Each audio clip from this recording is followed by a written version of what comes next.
Savings accounts are seeing their money disappear thanks to inflation. But first, we'll detail every possible thing you could die from. He's a rational investor, dividend digester, saves some of his paycheck just like all his ancestors. Him looking for high yields? That's never the case. He's seeking 6% returns. Slow and steady wins the race. But when he checks his accounts just to see what they're fielding, it's like driving in Maryland. Ain't nobody yielding. What is he to do? He shouldn't be in a drought. So he visits his advisor just to sort it all out. Inflation's higher than your bond rate. That's what I was fearing. So your savings account is slowly disappearing and your CDs are pointless. That's not very funny. What would you like me to do? Put it all in dog money. Dog money, dog money, dog money, dog money. I'm trading it in for dog money, dog money, dog money, dog money, dog money. I'm putting it all in dog money. My 401k is now a 401k9. The sum of my net worth ain't no longer in a straight line. I'm making smart moves. I ain't gonna be a pun.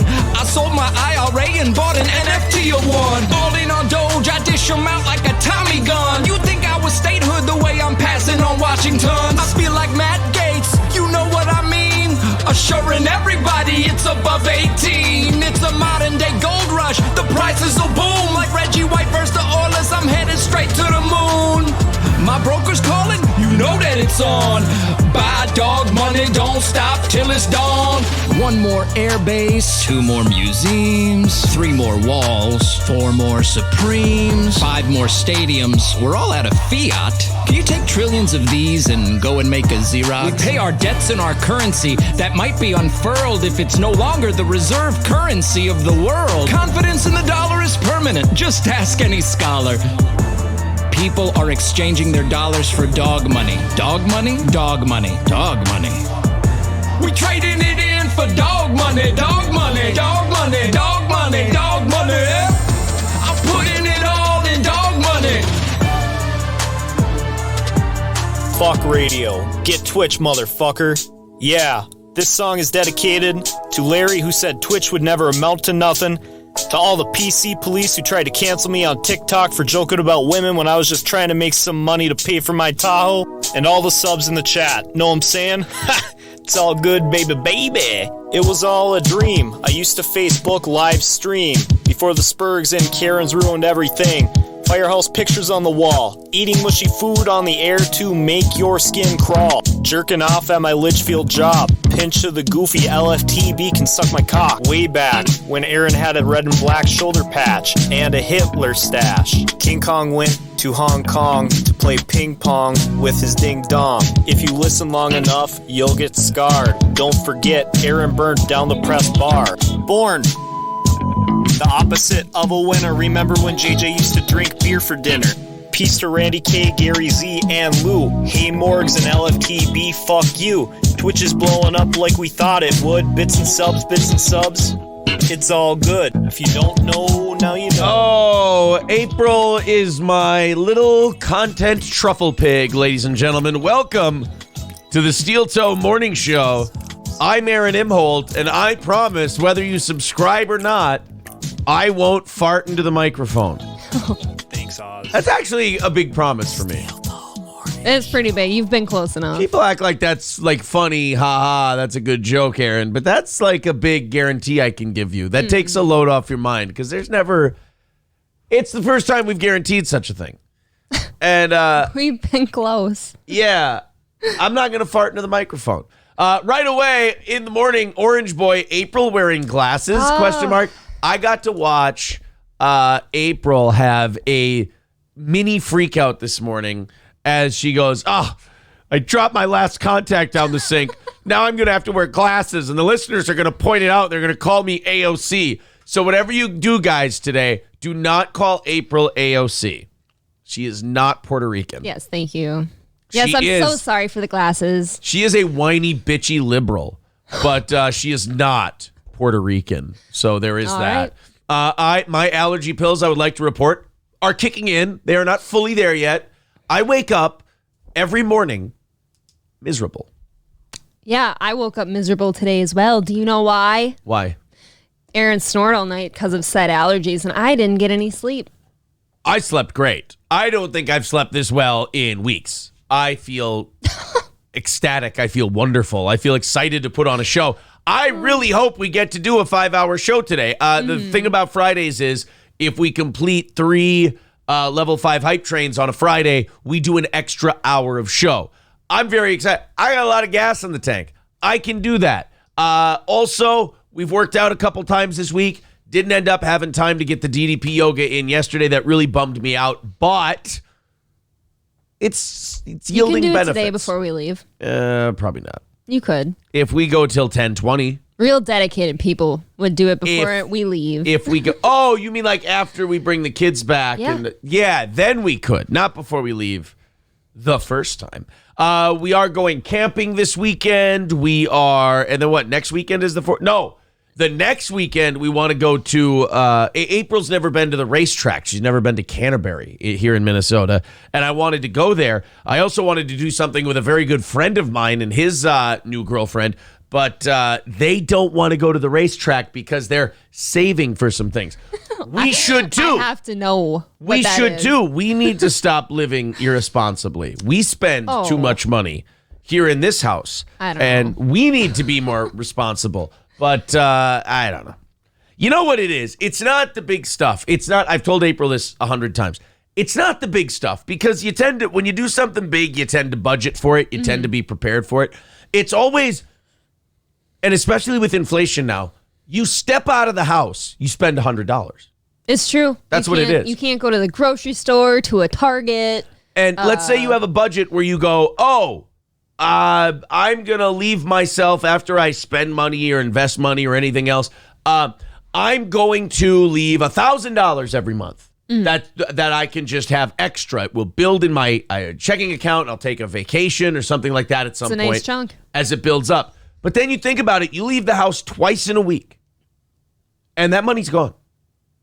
Because if you spend $100 every time you leave the house, and then you go out twice a week, that's $800 to $1,000 every month. It's gone. Yes, the one thing coronavirus was good for was us saving money. Yes, we didn't go absolutely. anywhere. And then, April goes, I got to go out and do something. She's like, what are you going to do? Just sit around? I'm like, yes, I'm going to sit around. And I'll tell you why I'm going to sit around. Nobody can hurt me if I sit around. I can't go to Costco for a thing and spend $125 if I sit at home. But then there'll be days. If you leave the house, you're spending all the money. But then there's days that Aaron's crying to me, I'm chained to the house, take me somewhere. I've not done that in months. You know why? Because I realized That's not true. After a week, I realized 2 trips to Costco is a $300 week, and that pisses me off. And I go, you know what? I've got Medieval 2 Total War. I've got Red Dead Redemption. I've got a business to run. I've got a show to get ready for. I can fill my day with some stuff rather than, hey, I've got an idea. Let's take the kids to the Mall of America. Guys, check this out. And now this is our fault because we told them they could go to 2 places. They could go to Crayola World and the ride place. It's our fault. We spent you go to the Mall of America, you get the kids food. You take the kids on the rides. You take the kids to Crayola World. It's a goddamn $500 trip. People used to book family vacations for $500. Oh, I know. And then during said trip to the Mall of America, you'll have Louis and they're, I want to go home and start crying. Oh, my legs hurt. Oh, I want to go home. I'm tired. I want to play Minecraft, Dad. You gotta. Oh, by the way, learn from our mistakes. Do not give a 4-year-old a tablet or Minecraft. They throw it outside. Nothing can compete with a tablet or Minecraft. They're too cool. It's too much fun for a 4-year-old. They don't want to do anything else. Meanwhile, I think the 7-year-old is going to become an all-pro softball player. She loves hitting the ball, everything else. Louis, I try to get to hit the ball. He enjoys it for about 4 or 5 pitches. That's all he ever. And then, can I play Minecraft? No, you can't play Minecraft. Well, the thing about Charlotte is she doesn't want to play. Yeah, she doesn't want to play. It's one of those things. She's good at it. She's a really good hitter, but she doesn't want to play. You can't force her to. I don't think here's the thing. Some people are really good at stuff, but they don't want to compete in it. Well, it ruins it for them. Yeah, the competing ruins the fun. Yeah. So I think she just likes hitting the ball. She doesn't want to go and play against people. Nice puffy tits, Aaron. Thank you. Oh, Freaky Deaky calling you April Ocasio-Cortez. That works.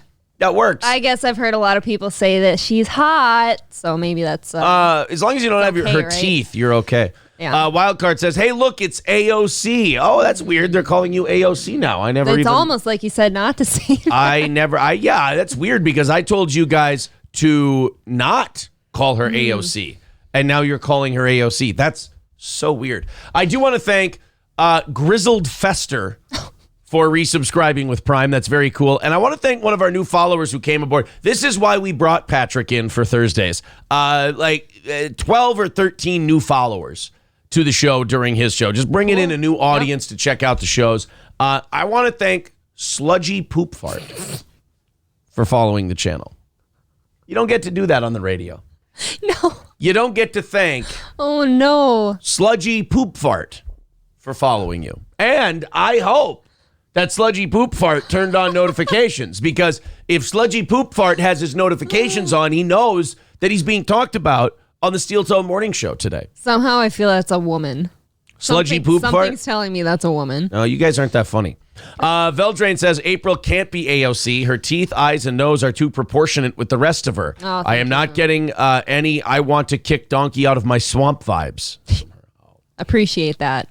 That's because April is of Scandinavian descent, and those people are Hitler's favorite. Your mama is just jealous, says, I finally made Prime my bitch and figured out how to sub. It's going to be a good effing day. Well, welcome, your mama is just jealous. I'm glad that happened. K. Fallon says, Aaron, I am down 50 pounds, bro. Holy shit. Nice work. Good job. That's not easy. And keeping it off's not easy. Thank you very much. Angry Saxon says, you nickel and dime yourself to death. You really do.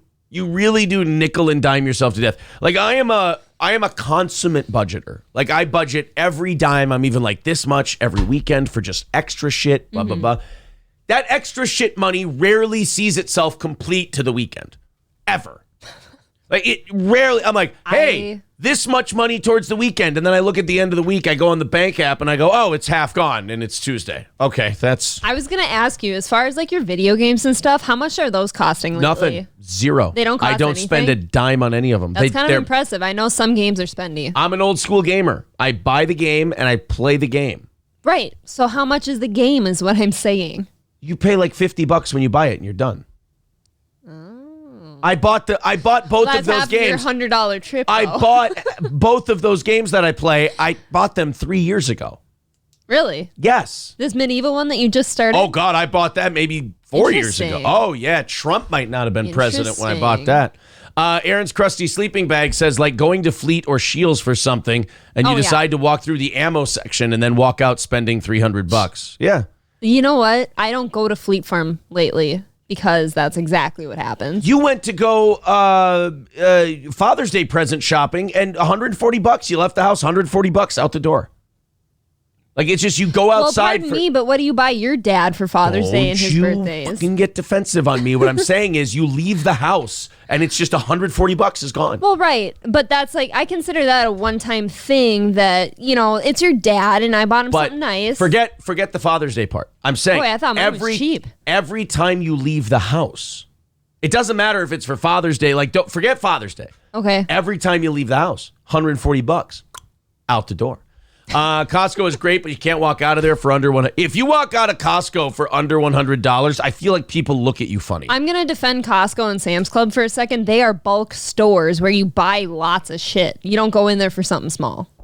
So if you're dumb enough to walk into Costco, you have to That's accept true. that. If you go in there, you should expect to spend over $100. For sure. Steel Toe Morning Toad says, or a trip to Sam's and your fans berate you. Yeah, our fans told us that we look more attractive in person. Yeah. Than we do on the show. Is that true? I think that might be true. Cameras are unflattering. I always thought they made me look nice, but I've been proven wrong before. You always look wonderful. Aaron's period pill says, April, you look very beautiful today. The glasses look good. You're kind of see now. I would rather have you call her AOC because that sounds like sucking Thanks, buddy. up. Have you kicked April in the vag lately? Just a few days ago. Kicked her right in the twat. I have a bone bruise. Yes. Mr. Approachable says, that's kids for you.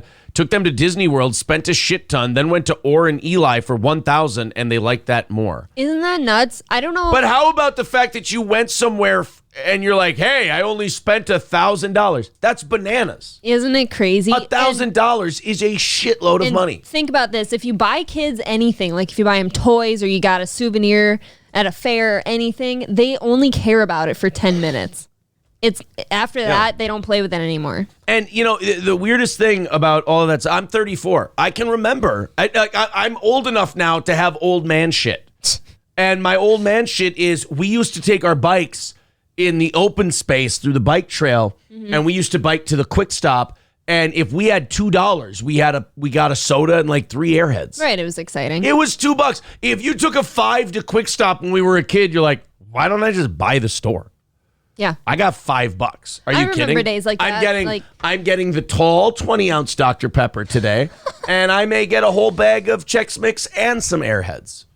For I am the king of my domain. Little did you know you're actually buying diabetes down the road. Yeah. Which $5 now? It's like a 3-for-1 deal. But like $5, you can get the pop now. Right. You can get the pop. And $5. Corey brought up something so important and true yesterday at the end of the show. He's gay? Oh, sorry. You guys missed it. You get a subscription. You can watch the old episodes. When you go to a not grocery store, gas station, let's say like Holiday, I'll stop by Holiday by our house down here. If I'm having a rough day and I need to go get an energy drink or something because it's going to be a long day, it's so true. They always say like 3 for $4 or something like that, or you go spend $2.99 on 1 can. Yeah. And then so I don't need 3 cans of energy drinks. I just don't. So I bring my 1 can and my 1 bottle of water. And they think that you're a serial killer. 2 for $4. No, 2 for $1. And they think you're a serial killer. Yeah. I'll get there and they're like, you can get a candy bar and like 3 cookies and 2 more drinks. You got 1 can of Monster? Hold on a second. It's so bad. They push a red button under the counter. Yeah, what? Yeah, we got one. Yeah, they bought 1 can of Monster. Yeah, get their hard drive. Okay, cool. It's really, I don't know, it's almost embarrassing on the gas station side. And are they giving away their products at that price? Almost. It's like, why don't you want me to just buy one? They probably buy so many of those that the profit margin is huge. Think about this. Why wouldn't they want me to just buy the one at the higher price? Isn't that better for them? Well, if you were that goddamn smart, then why aren't you running the convenience store? Maybe I should. Why aren't you a convenience store manager? Lee Arnold seems very concerned. Maybe he'll hook us up with a job. God bless. Crotch Juice says, is Sam's better than Costco? Yes. Oh, you know what? They're both better for different things. If you want to get like fun stuff to make for dinner, like fresh food and stuff, don't go to Costco. Sam's Club all the way. If you want to get a lot of consumer goods, go to Costco. What do you mean by that? Electronics, consumery. See, I don't know. I like if you want to buy horse shit, go to Costco. If you want to buy food and stuff, I would say, go to Sam's. Also, Sam's Club, way better liquor store. Like, Costco has nothing for bottles, like nice bottles of bourbon or anything. They're not there. Hot take, I would still rather just go to a regular liquor store. Same here. Yeah. Yep. Steel Toe Morning Toad says, always thought y'all were cute, but y'all are a very attractive couple in person. Oh, make up for it? Why don't you? So that is the person that berated us then. Okay. Exactly. Well, thank you. Steel Toe Morning Toad also says, also a tank of gas is $40 to $50, and that takes a whole new budget scale. 40 to 50, you lucky sack of shit. Yeah, we're looking at 60 each. 60, 65 for a tank of gas. Plus, this goddamn motorhome, this tank of gas better last the whole 2 months. $130. 130 to fill that thing up for its wonderful 10 miles to the gallon. And then a motorhome is one of those vehicles that actually probably takes more gas while it's on the highway, because just trying to get up to highway speed, it sounds like you're going to blow it up. I'm afraid to be in that thing sometimes, especially if we're going up a hill. That thing is working so hard. And I'm usually never driving. He drives. So my feet are on like this wheel well, like that's inside the vehicle though. Yeah. And that thing is on fire hot. Nice and warm, nice and so toasty. Hot. Veldrain says, Twitch knows how to fight inflation. Cucumbers, bananas, kiddie pools. Burning Hippo needs a sub. He says the more cases of stuff gas stations buy, the cheaper. Yeah, they're getting them per unit. But my point was, why shouldn't I buy it for the more expensive price? It's better for the gas station. So why are they trying to like sell me more for less? Yeah, that's not the way they're thinking. Oh. No. Well. 10 miles per gallon, I get 8 pulling my camper. Yeah, that's the other thing. Like, people are like, oh, this motorhome, I got to fill it up with gas. It's so bad. Yeah, pulling a camper is no better. Especially if you have it filled with water and everything else. You're getting 6-7 miles to the gallon. Oh, yeah. It's brutal. Complaining about gas prices. Maybe you'll vote for Trump next time. Well, I didn't vote for Biden. That's for damn sure. Cancel Steel Toe says, how much are you spending on Costco and Sam's a month versus going to Walmart or Target? Hey, you want to hear something? I like Walmart. I do. Listen to this piece of shit, elitist snob. Wow. Farm kid over here has no right feeling superior to anyone. Jesus. Shits on Walmart all day while going to Target and not realizing they're the same place. No, they're not. I've had horrible experiences at Walmart. Oh, stop. You know what you need to do then? If you're having horrible experiences at Walmart, you need to lower your expectations for Walmart. The riffraff. Have you had your asshole fingered at a Walmart? Close enough. No, don't cop It was out. in the deli section. Don't cop out. Have you had your asshole fingered at Walmart? Someone tried to stick an egg roll down my shorts. Wait a minute. Have you had your asshole fingered at Walmart? This is an important question. You need to be honest. If it's a yes or no, I'll go with no. Then you're fine. Okay. As long as you haven't been sexually molested at Walmart, Walmart has done its job. Some would say outperformed.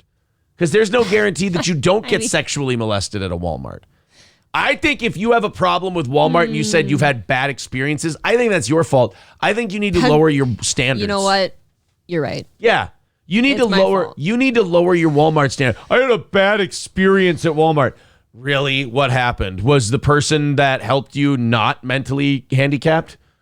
Because you don't like me saying the R word. No. Well, it's not nice to say that, and I don't think Twitch likes it. But I'm talking about Walmart employees, so I'm being literal. Okay. But, like, you have, like, an old Korean War vet saying, at the door, who's unemployable by everyone else in the world. He loses everybody money. That Walmart is losing money hiring that guy, but they're like, hey, look, we hire veterans who eat cat food. Then, because, our government loves them so much and takes care of them, then you have products that are dirt cheap. You can't have it all. You can't have dirt cheap products all over the place and nice employees who are competent. You get one or the other. Right. Usually. Walgreens has incredibly competent staff. Their shit is expensive. I hate Walgreens. Okay. I will never shop at Walgreens. Then you know what? We're starting to see a pattern here. Your standards might be the problem. Okay, maybe it's because I came from poor little old Litchfield where all they had was either Econo Foods or what used to be Pomida, which was fantastic. I loved Pomida. And now they have a Walmart, and I hate that Walmart too, and it ruined it for me. You don't get to like Pomida and hate Walmart. Do you know what doesn't happen at Target? Cops don't show up. Like, there's no fires. Well, then you're safe. The cops are there. So there's a fire. Oh, there's a fire. That's why they hire people for $10 an hour. They don't need fire extinguishers. They can just throw their bodies on the fire to smother it. They're only $10 an hour. Do you know I kind of forgot about Pomida till now? Pomida was awesome. Pomida is very forgettable. I want to see this motorhome like the Clampetts going to Hollywood. It is ugly. Oh, how dare you. As a butt. Horseplay says you both drive newer V8 Chevys. Get a camper trailer. No, they're the same. It's the same thing. You're going to be filling up your vehicle twice on a trip, or you're going to be filling up a motorhome once every 3 or 4 trips. Part of me does feel that while it might be small, there would be some advantage to a trailer one. Like our vehicle's engines are going to run a lot cleaner than that stupid Econo line. A little small. What? Those trailers are way bigger.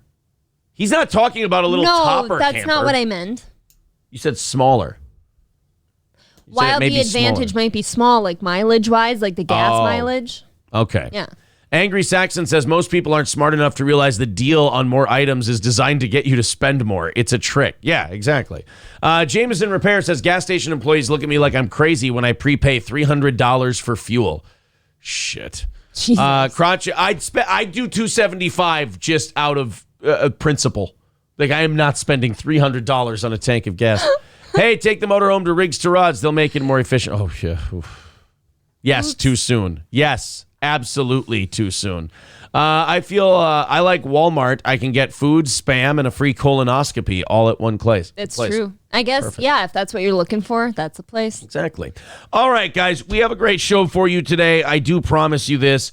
We have, Friday show, so it's cash fry. Basketball shorts and t-shirts. We also have the rule where if we do 3 level 5, if we complete 3 hype trains on a Friday, we do an extra hour of show. If we do each level 4 gets you an extra 10 minutes. If you gift 100 subs in a week, you get all of our merch and free merch going forward every time we have a new release, which is usually 4 times a year. It may actually change to all the MVP VIP listeners just get a catalog and they can order 4 things a year and we can personalize it for them. I like that idea. That will probably be what we end up doing for the VIP people. And then also, we have 25,000 bits in a week. You get the same MVP thing. Oh, also with the MVP deal, you get 2 free tickets to every comedy show we do, including our anniversary show, which is coming up at Stoney's Bar in Rockville on Saturday, August 14th. That's Saturday, August 14th. Tickets for the anniversary show. I'm putting them in the chat right now. There's the link. Tickets for the anniversary show on Eventbrite. There's the link in the chat. Get those. It's going to start at 2 p.m. We'll have a dunk tank. It's going to go cornhole tournament at 3, open mic roast battle at 6:30 p.m., which the audience gets to do. You guys do that for money. Comedy show at 8:30. So the cornhole tournament and the open mic roast battle both have huge cash prizes, $300 for the winner of each one.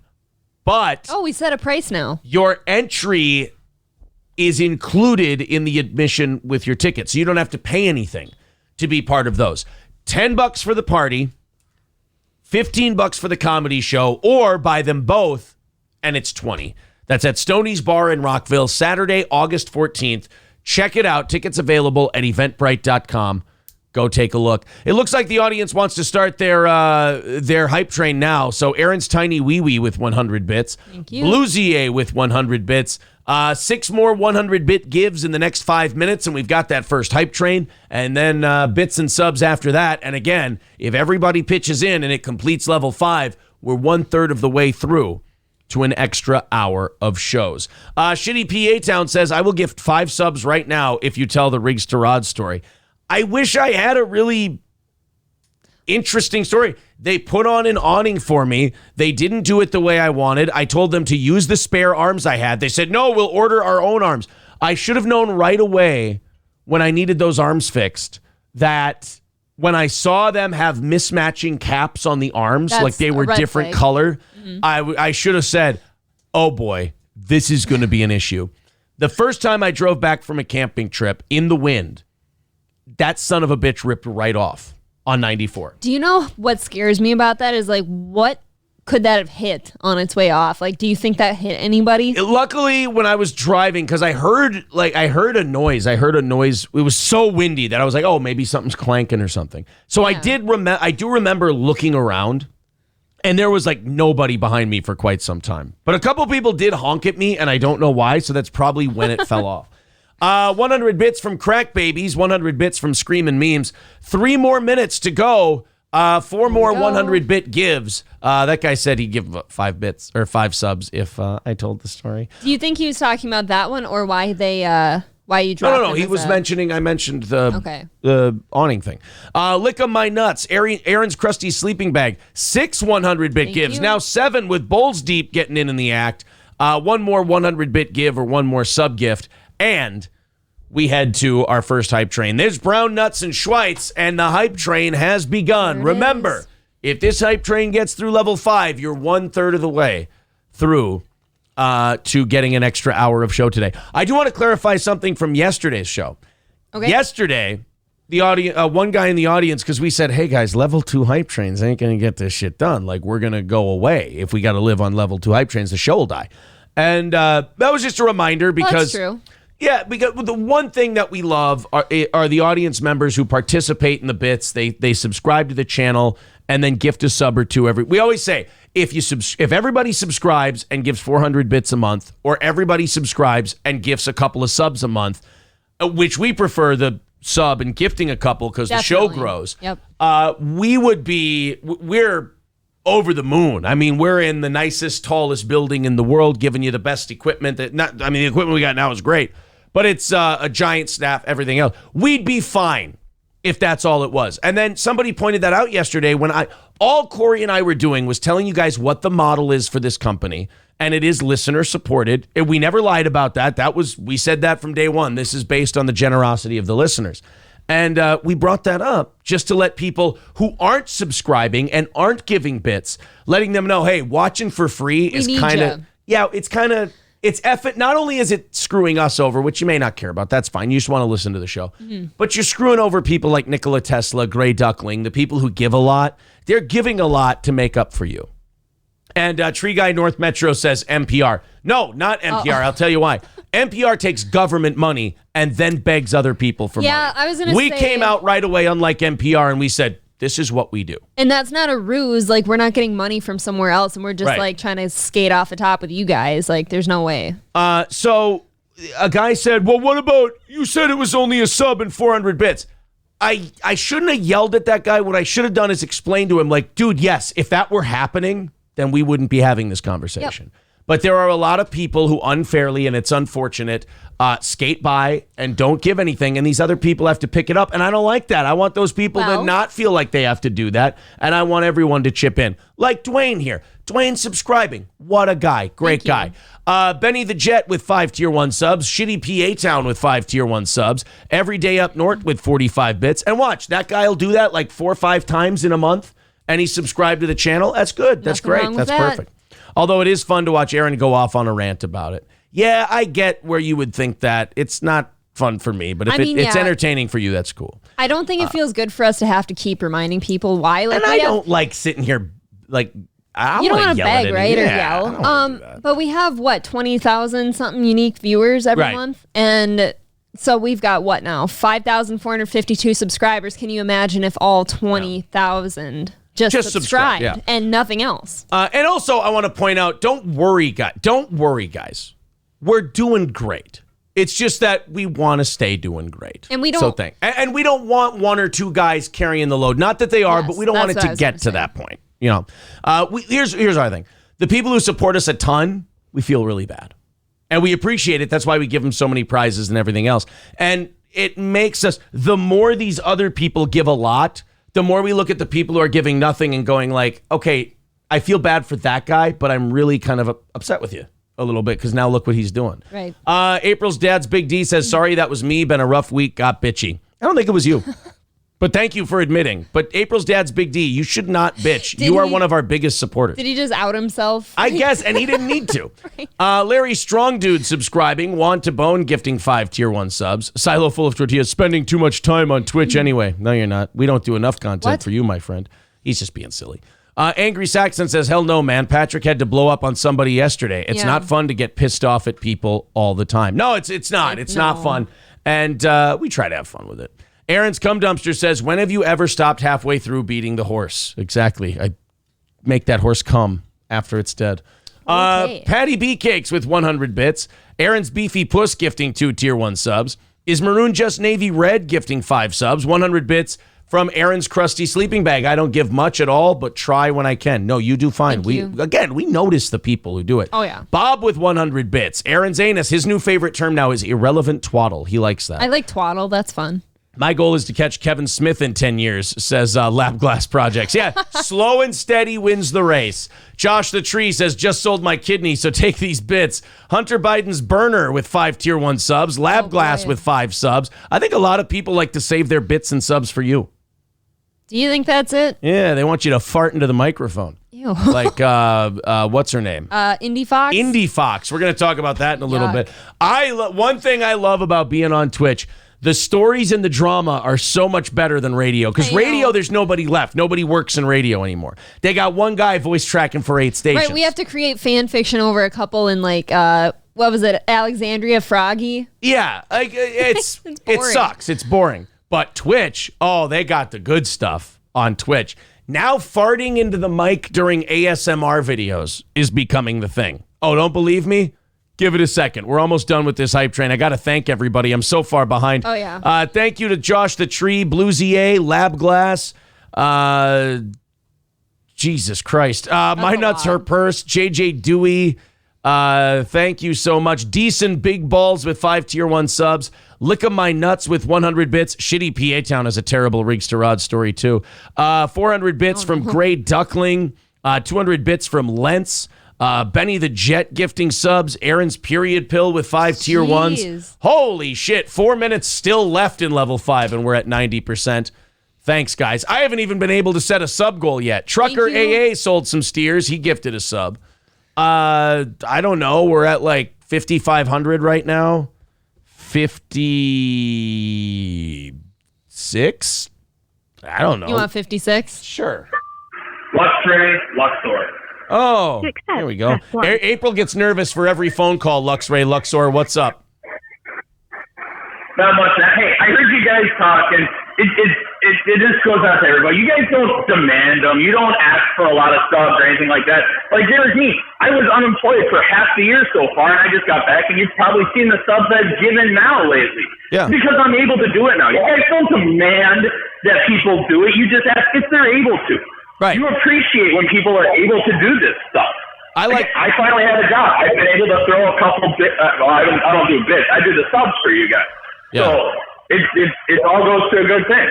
If you're able to do it, do it. If not, it's not. Well, I 100% agree with you. Thank you for understanding what we're doing here. I appreciate it, man. Thank you. Well, I only caught the tail end, so I wanted to get that part in there. If you already mentioned that part, I just missed it. Well, thank you. You've done great. You've done the Lord's work.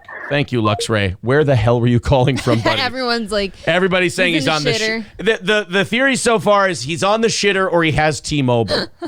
Oh, man.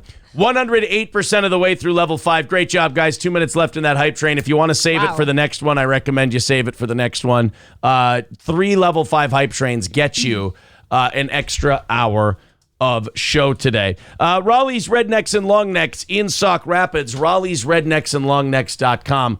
That's Raleigh's Rednecks and Longnecks.com. I could copy paste, but I just typed it up. I do the subs also. It is a great plan. Yes, Atomic Citizen, I agree. The gifting the subs does help the show grow more. It really does. It gives, because how many times have you seen, we talk about this all the time, it's my favorite, when people go, why did I get subbed to this piece of shit? And then 10 minutes later, they're in the chat like, oh, I agree with you. That thing's totally awesome. Yeah, that's funny as hell. Oh, I love this show. It's great. I'm going to tell my friends about it. That's what gifted subs do. So, I'm struggling with this. Oh, God. I'm struggling with something, and I need the audience's help. Well, we don't like it when you struggle. What is it? I'm in a struggle. I'm having and by the way, I want to point out, this struggle is mine. It is my struggle. Your truth? It's just very important that we realize it's my struggle. Okay. In German, it would be Mein Kampf, which translate, of course, into... We have a copy. Balls deep. Do we really? Yeah. No, you're thinking of the World War II. But no. I have... No. April. I have the Rise and Fall of the Third Reich. And what do I have? You have a copy of Mein Kampf? Do you really? You've been hiding it from me this whole relationship? You know that's grounds for divorce. You can't hide a copy of... that make it like... You can't hide... No, you don't hide your copies of Mein Kampf. I don't have a copy of Mein Kampf. Wait, so if I would have just shared it, you would have been happy? Yeah. Oh, well. Like, I shouldn't find out now. I'll do better. What were you gonna... No. What'd you do? You broke the back off a pen, you dipshit. I do that all the time. It's no big deal. I hate it. I hate that you do that. I never do that. Oh, this one's not fun. It doesn't snap. All right, guys, thank you very much. Level 5 hype train completed. You're the best. You're the absolute greatest, and I love you all, and you're so sexy and sweet, and I want to have sex with you. I have to say, I have a thing now that I'm struggling with, and I want your guys' opinion. We always say that we never bring up 101, right? Because we're doing our own thing. We don't need it. The reason we don't bring up 101, now, could we make fun of them and tease them? Yeah, sure we could. Our old radio station from like a year ago now. Big deal. We only counterpunch when they mention us. Well, I have an instance where we could talk about them, And they did not bring us up first. But I also didn't ask for this.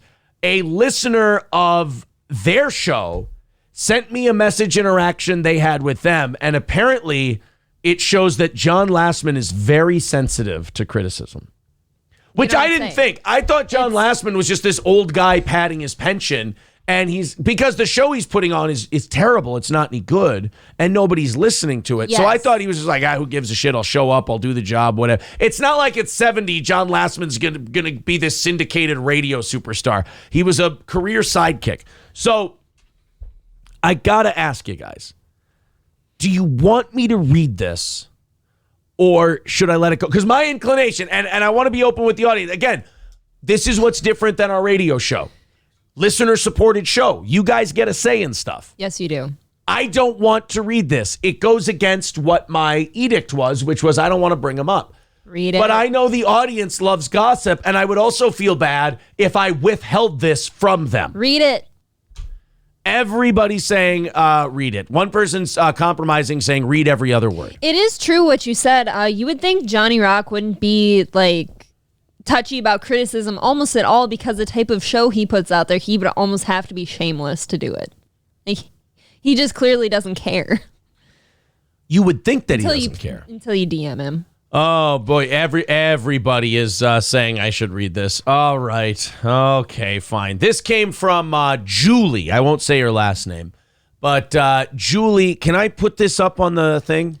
I don't think you should.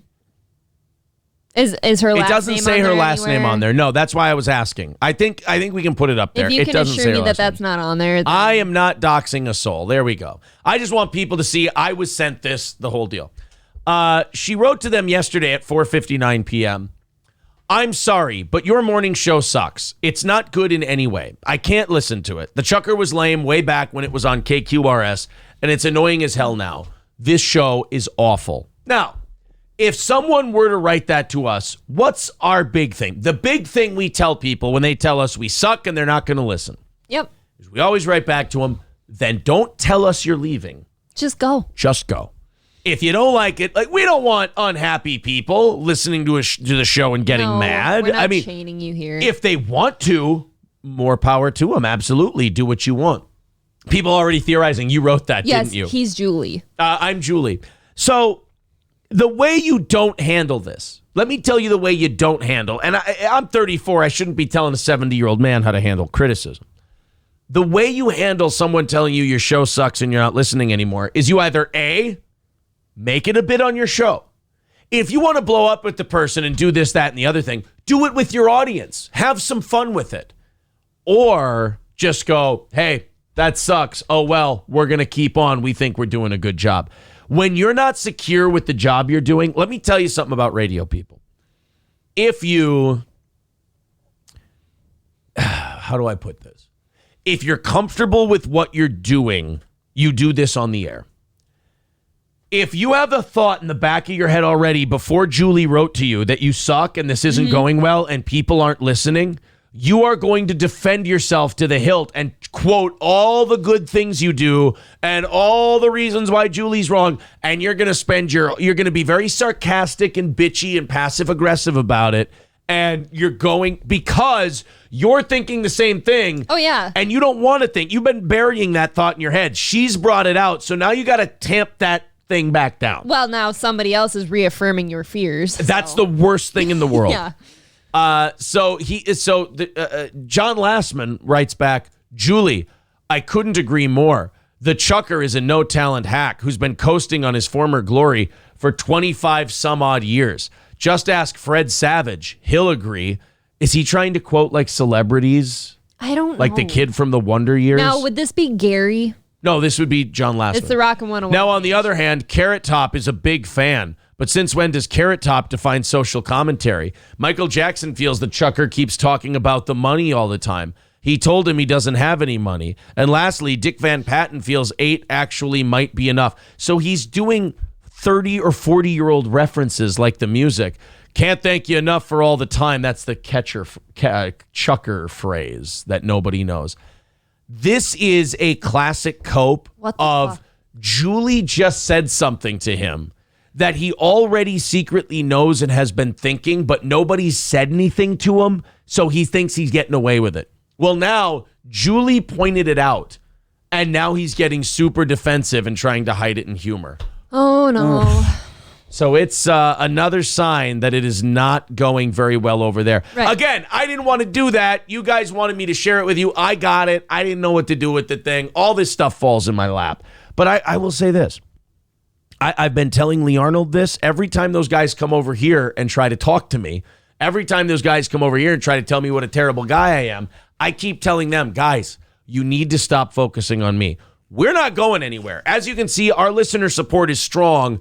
I mean, what? I mean, the company was profitable from the get-go. We're doing and well. it's only stayed that way. I mean, am I a lunatic psychopath who believes that every good month we have just means that we're going to fall the next month? Yes, but that's on me. That's not your fault. We both do that. Yes, we both sit here and go, I won't say we're the only. I'm sure there's a lot of companies like this. They have good months. They're doing very well. There's a catch, right? They've had zero sign that things are going poorly, but they'll have one level 2 hype train or one day where the shop doesn't bring in as much as it did 2 days ago. And they'll go, is this the beginning of the end? What the fuck are we going to do? There'll be days. So am I a lunatic? Yes. Yeah. But the structure of everything is great. God, anything like changes. Like suddenly we had to have this huge conversation about why the numbers might be down a little bit the other day. And we're like, oh my God, is it this reason or like the other 10 reasons we've got? And what? Kids are out of school now. I mean. God damn it, OBS, quit fucking up. Uh-oh. There we go. Okay, it's coming back. Nope, it's not. What the fuck is OBS's problem lately? Oh, there we go. There we go. Hit refresh, guys. Everybody hit refresh. Hit refresh. You're good. We're good. We're good. We're good. We're good. We're back to normal. OBS has been doing this thing where they just have a little hiccup every once in a while. Just a little hiccup, and it goes back to good. So anyway, as we were saying, I've been telling these guys every time they come to us and bitch, I've been saying, guys, you desperately, and I'm not in the business. Nobody's paying me to help 101, but I'm trying. And I tell them every time, I go, why aren't you guys focusing on the disaster you have? Like, you can fix this. You're radio people. You can fix the problem you have of dying. Why are you worried about us? We're doing fine. We're not going anywhere. We're not competition for you. Nothing. We're not anything like that. So why don't you focus on what you're doing? I kind of talked about this on Wednesday night show too. People put too much energy focusing in on how somebody else behaves and how they're doing and how they should be doing and try to teach them what they want them to do instead of looking in the mirror and just taking care of themselves. Right. And that's just wasted energy. You're not going to change people. Stop. It really is. Let's do one more thing and then we'll start getting into our stories here. I do want you guys to hit refresh. I hate when that happens. I hope nobody left. I really do. I hate that. MN Cleaning and Restoration, mncleaningrestoration.com. That's mncleaningrestoration.com for MN Cleaning and Restoration. They do a great job. April, they recently came in and did our carpets. I know, and I was standing in her kitchen just baffled. I'm like, oh, do we have to go leave for a few hours? Like, how long is it going to take them? And suddenly Taylor's like, oh, no. 20 minutes tops, and I shit you not, 20 minutes tops, dude was out of our door, and it looked like we have new carpets. It was incredible. It's unbelievable. MN Cleaning and Restoration, mncleaningrestoration.com. Here you go. Boom. There's the phone number, 320-360-7050. Use them for carpet cleaning, tile cleaning, water damage restoration, fire damage restoration, pet odor removals, furniture and upholstery, and more. That's MN Cleaning and Restoration, mncleaningrestoration.com. Phone number is in the chat, 320-360-7050. Thank you, guys. All right, let's talk about Nicolas Cage's new movie. Oh, no.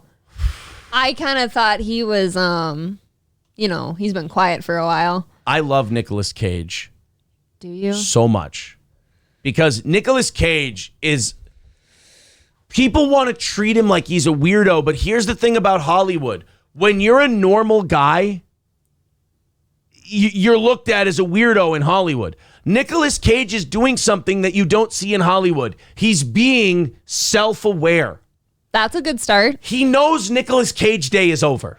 Yeah. Okay, he knows it's not Gone in 60 Seconds anymore. He knows it's not, he didn't do the Da Vinci Code, National Treasure. National Treasure, yeah. He knows it's not National Treasure anymore. He knows the Nicolas Cage day is over. So you know what he does?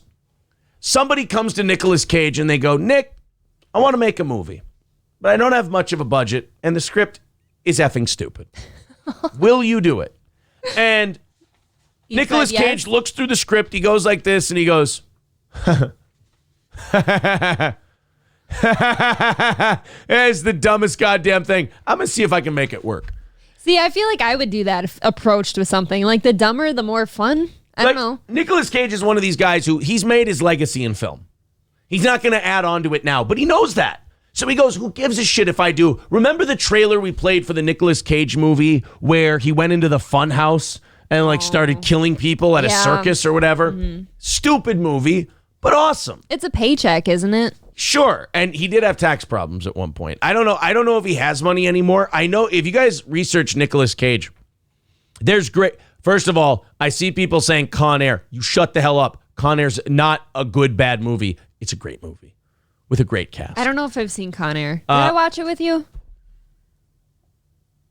What? You haven't seen Con Air. I think that you and I watched it once.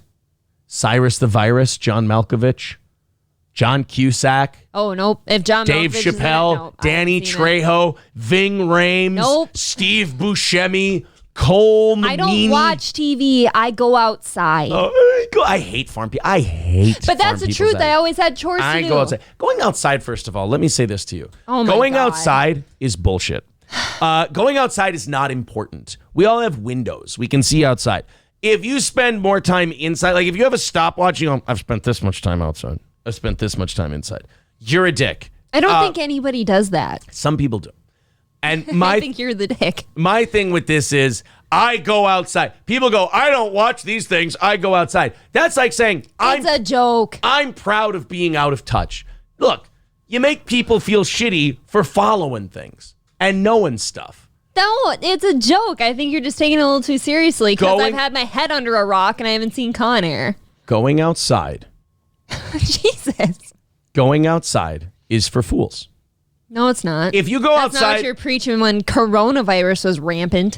Well, that's for health. Go outside, get your vitamin D, which you have none. Can I be honest? I have to feed you supplements for vitamin D because you don't go outside. Can I be honest? I actually didn't care if people died. I was lying the whole time. So anyway, going outside is great if you have something to do outside. If you have something to do inside, or you have nothing to do outside, and you choose outside, you're a weird asshole. If you have something to do outside, but you have nothing to do inside, and you stay inside, you're a weird asshole. I think I'm going to go fishing next week. That's fine. That's something to do. But some people have this idea. And if you're not these people, then I'm not talking about you. That just the simple act of being outside makes you superior to someone who's inside. Geez. And that's stupid. You're a dumbhead. I don't think anybody ever does that. I think people are outside because they enjoy it or they've got something to do. People now saying April has to give Aaron D. She doesn't have to. She just does. I do. It's actually cyanide. She's slowly poisoning me. Yes. So anyway, back to Nicolas Cage before you threw this whole show off. Nicolas Cage is a self-aware actor who does movies that he knows are below his station. But he's like, screw it. My day's over. Let these other people do the blockbusters. Yeah, why not? I'll do the funhouse shooting clowns in the face movie. I don't know how much he's worth. I know he had tax problems, and I know if you know anything about Nicolas Cage, he has bought like 15 castles in the UK. No, he hasn't. Yeah, he owns castles. He owns a shitload of castles. I want to be his friend. Yeah. He's worth $25 million, so he's fine. He should be worth way more. Can I say something, though? I figured he'd be worth a lot more than that. He spent a lot of money. He once owned 2 European castles. When he bought the castles, Cage was spending hours a day meditating and reading books on philosophy. This led to a hunt for the literal Holy Grail. He would read about the Grail being in one place or another, so he would travel there. Nicolas Cage spent $150 million on dinosaur skulls, pygmy heads, and 2 European castles. What? Yeah. Okay, he's kind of cool. He's awesome. I like that. But however, with your net worth, doesn't that include like your assets and stuff? This is all. Anytime you look it up, it's kind of a rough. It's a rough estimation. He sounds like a cool dude. How are you going to value a castle? Boy, Do you bring out a realtor from Edina Realty and he comes out and he goes, you know what you do? You bring out like a... The foyer. The foyer looks good. And how many bedrooms are in this castle? And a torture chamber. I think that adds value. Forced air or central air? Yeah, what do you have? Is it? Well, it's natural cooling and heating. It's humid climate. We have lots of fireplaces. Yeah, we have mantles all over the place. What do they call them? A hearth. We have a hearth. We don't measure our castles in bedrooms. We measure our castles in hearths. We have oil lamps. Slaves. It's pretty cool. No electricity. Yeah. No phones, no lights, no motor cars. No Not Wi-Fi. a single luxury. All right. So Nicolas Cage decided to do a movie, and we're going to play this for you. The movie is called Pig. Just Pig? Just Pig. Now, I'm not saying that a movie called Pig can't be weird horseshit. It could be good, right? Right. There's a pig movie called Babe. It's a good movie. The premise of Pig, before we play you the trailer of this gold from Nicolas Cage, is somebody, somewhere, we don't know who, has stolen Nicolas Cage's truffle pig. A truffle pig? Like a pig that searches out truffles? Yes. That's fun. Not when it's gone. And now Nicolas Cage has to find the person who stole his truffle pig. I have to Ready, see this. everybody? And Yes. go. He lives out in a cabin in the woods. He's secluded. And there's his pig. Hey, he's outside. Are you hating on him? No, he's Nicolas Cage. He can do what he wants. And look, the pig found him a truffle. Good job, buddy. I need to do a thing. What's a truffle? I think a truffle is some kind of fungus or something like that, but you get oils out of it. Like, we have truffle salt upstairs, and Okay. it tastes really good. It's like a seasoning. Exotic.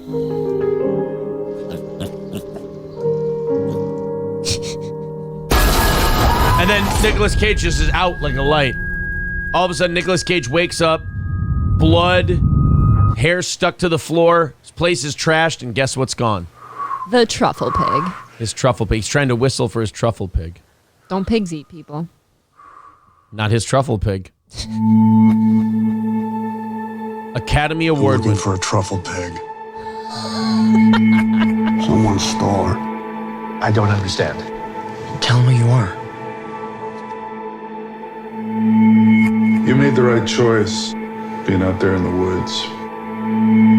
There's nothing here for you anymore. There's really nothing here for most of us. Buy yourself a new pig. Oh, you don't say that to a man who just lost his truffle. So he's like interrogating all these people trying to find his truffle pig. So what I'm gathering from this preview so far is that he was like a world-renowned chef or something. And he just retreated into a cabin in the woods with his truffle pig. And now his truffle pig is gone. And now he's questioning the culinary world. Well, and that's the only world he should be because they're the only ones with a need for a truffle pig. Exactly. Right? Makes sense. What are you thinking? I remember every meal I ever cooked. I remember every person I ever served. You live your life for them, Oh my and God. they don't even see you. You don't even see yourself. And by the way, this is a speech like Rambo gives when he's about to take on the entire town. And Nicolas Cage is giving it while looking for his truffle pig. He's letting himself go over Yeah. a truffle pig.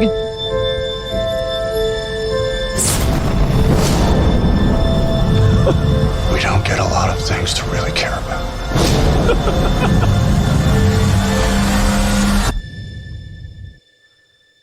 Who has my pig?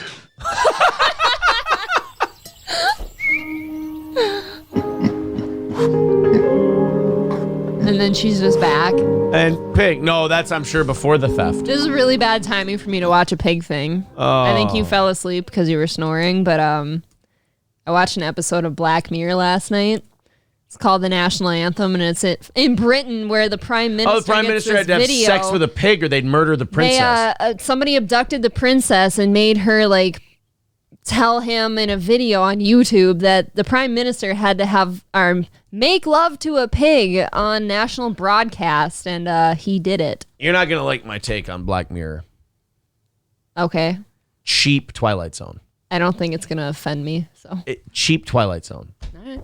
Like, it's a wannabe Twilight Zone without any... Like, it's got some of... It's trying really hard to make social statements in it, and I get what the social statements are. Yeah. I think Black Mirror is great if you're a young person who's never watched Rod Serling's Twilight Zones. If you've watched the work Rod Serling did with the Twilight Zone, you can't watch Black Mirror. I can enjoy Black Mirror because I like the different concepts that each episode brings, I guess, and the things it makes you think about, like, oh, would it really be worth it to be this way as a society, you know, and this is our consequence. Right. And again, it's like if you've watched South Park, don't watch The Simpsons. I hate The Simpsons. You know what I mean? But yeah, you've watched the better version of a thing, right? And you're like, I can't go back and watch like if I was a Power Rangers fan, I can't watch VR Troopers. So I've already I understand that take. So if you watch like the greatest, what was it? The greatest sales pitch ever, or whatever it is, one of the greatest episodes of the Twilight Zone ever, and the message in it is. My problem with Black Mirror is it's a victim of the time it's in. The problem with shows is nobody does subtlety anymore. Black Mirror hammers you over the head with what the message is from the very beginning to make sure, and it's maybe not their fault. People don't get subtlety anymore, so they feel like they have to hammer you over the head. I feel like there's subtlety in Black Mirror. From the minute the one with the guy with the chip, I'm like, okay, it's you about only saw chip. that one episode. That's the only episode the you've one ever seen. The one about the pig, like social you went media. to sleep on that one. I know, but I was watching it, and it's just like social media. Like 5 minutes into the episode, I'm like, I get the point. Like, set it up for me a little bit. Whereas, I don't know. I've watched every episode of Black Mirror before, and I'm rewatching them now. And what I'm saying is, them. I get it, and I'm not. I feel like sometimes you think I'm shitting on your thing. No, I don't. Because take it it's that your way. thing, and I'm not. I just told you it doesn't offend me. It's what I'm saying. Pitch of a lifetime. There you go. That's the episode. What I'm saying is, you can enjoy Black Mirror, and I'm envious of you for that because you haven't watched Rod Serling's old Twilight Zone stuff. I'd probably enjoy that too. You would, and you'd probably enjoy it more if you like that subtle. Yeah, someone says pig effing, so subtle. That wasn't supposed to be the subtle part. It's everything that led to that moment. So, like in this episode of the Twilight Zone called what was it? The Pitch? Is that what somebody said? Pitch of a lifetime. Pitch of a lifetime. You start watching it and you're like, the best part about the Twilight Zone and what I really missed while I was watching these two Black Mirror episodes was like I figured it out right away. I went, oh, okay. Now we're gonna take the next 30 minutes to tell me what I already know. Whereas, and this is again where Hollywood has to kind of feed the audience they have, so it's unfortunate. With the Twilight Zone, you start out with, what the hell is this? Like, what? You almost get mad at the Twilight Zone in the beginning because you're like, what? Why? Who cares? The problem with people now is they won't fight through that now. So Hollywood doesn't give us that anymore. They don't give us the shows and movies where we go, wait, what? And that is unfortunate because I like that. So now Hollywood's whole thing is hammer them over the head. What's the most popular sitcom of the last 10 to 20 years? Oh, geez. What's the most successful sitcom of the last 10 to 20 years? I couldn't tell you. I really couldn't. Big Bang Theory. No, what? Yeah, most successful, most watched, There's everything. no mystery. There's no figuring anything out. What Big Bang Theory does is it takes the premise of the show and it just punches you in the face with it over and over. And then tells you when to laugh. Right. Angry Saxon says one is a slow burn and one is a slap to the face. Right. Black Mirror is great if you want just wall-to-wall plot. Just, it's going to, boom, it's going to hit you with the plot and you're on the ride.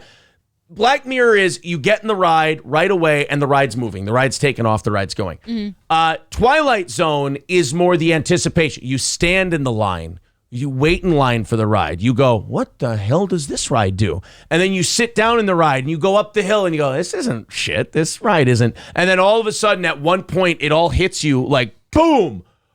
Oh, that's what the waiting in line and the getting on the ride. But movies and TV and everything else like that nowadays, they don't trust you to take that time. They think you're going to watch it and go, what is this? Click. And they can't have that. They can't have you going, what's this? Right. Click. I'm trying to think of the last, because once in a while they do it, and I love it so much when they do it. I'm trying to think of the last movie or show where they didn't hammer you over the head with the point right away. I don't know. Sometimes Game of Thrones had like a message that it was leading to. Game of Thrones did a wonderful... What I loved about Game of Thrones was it broke every rule of television up until like season 6 or 7. Up until like season 6 or 7, it was, oh, you like that guy? Watch what we do to him. Mm-hmm. You know, it was the bad guy winning all the time. It was these things happen and you watch them happen in a 3-minute scene and go, okay, that was interesting. That was cool. And then 3 episodes later, they come back to it. Yep. And you're like, oh, that meant something. Yes. That's a great example. Game of Thrones is a show that did that. As much as I loved The Walking Dead, The Walking Dead was an action film. It was, boom, it's going to drill you over the head. Once in a while, they'd slow burn some things, like Merle coming back and this and that. But most of the time, it was just, you ready, guys? Bang. I think there's a time for each of those things, I suppose. Yeah, Black Mirror is one of those shows where I wish nobody would have told me it existed before I watched it. But you don't have to watch it. That's a great thing. No. What I'm saying is, it's like Rick and Morty. It's like anything else. It's like, what's the thing I watched recently that I couldn't get into because people hyped it up too much? The Boys. The Boys? I'm sure in another life, I would have enjoyed The Boys. If it wasn't like hammered down your throat first? If people didn't tell me how brilliant it was. Because usually if a lot of people tell you something's brilliant, it's not. See, for me with Black Mirror, there are some episodes that are unwatchable, in my opinion. There are some that I've seen most of the episodes. I think there's one I actually had to turn off, but it's, they're so in your face and edgy and cringe sometimes that I can't do it. I think I can think of 2 or 3 off the top of my head that I just... Right, where they just punch you in the face with the point. It was too much. There's a Miley Cyrus one that I absolutely hate, and there's one with like mechanical bee shit that is just so hard to watch. But a lot of it is like they don't trust the audience anymore to figure something out. But half the fun of a show is, did I figure that out? Is there something I'm missing? And I'll say that too, though, about Black Mirror. Each episode's completely different, and there's at least a couple in there that did take. And this was about 3 years ago. I watched all of these, so maybe if I watch them today, they'd be simpler to figure out. But at that time, I did have to do some figuring out, like, oh, what is happening here and what led to that. It does take a little of it sometimes, but it's hit or miss. A couple of episodes of Twilight Zone. The pitch, the greatest pitch ever or whatever. I keep forgetting what it's called. Pitch of your life. Pitch of a lifetime. Yeah. And also, I don't remember what the name of the Burgess Meredith one is, but the guy who plays Mickey and Rocky, like 30 years before he was, 20, 30 years before he was Mickey and Rocky, he was this younger Jewish actor.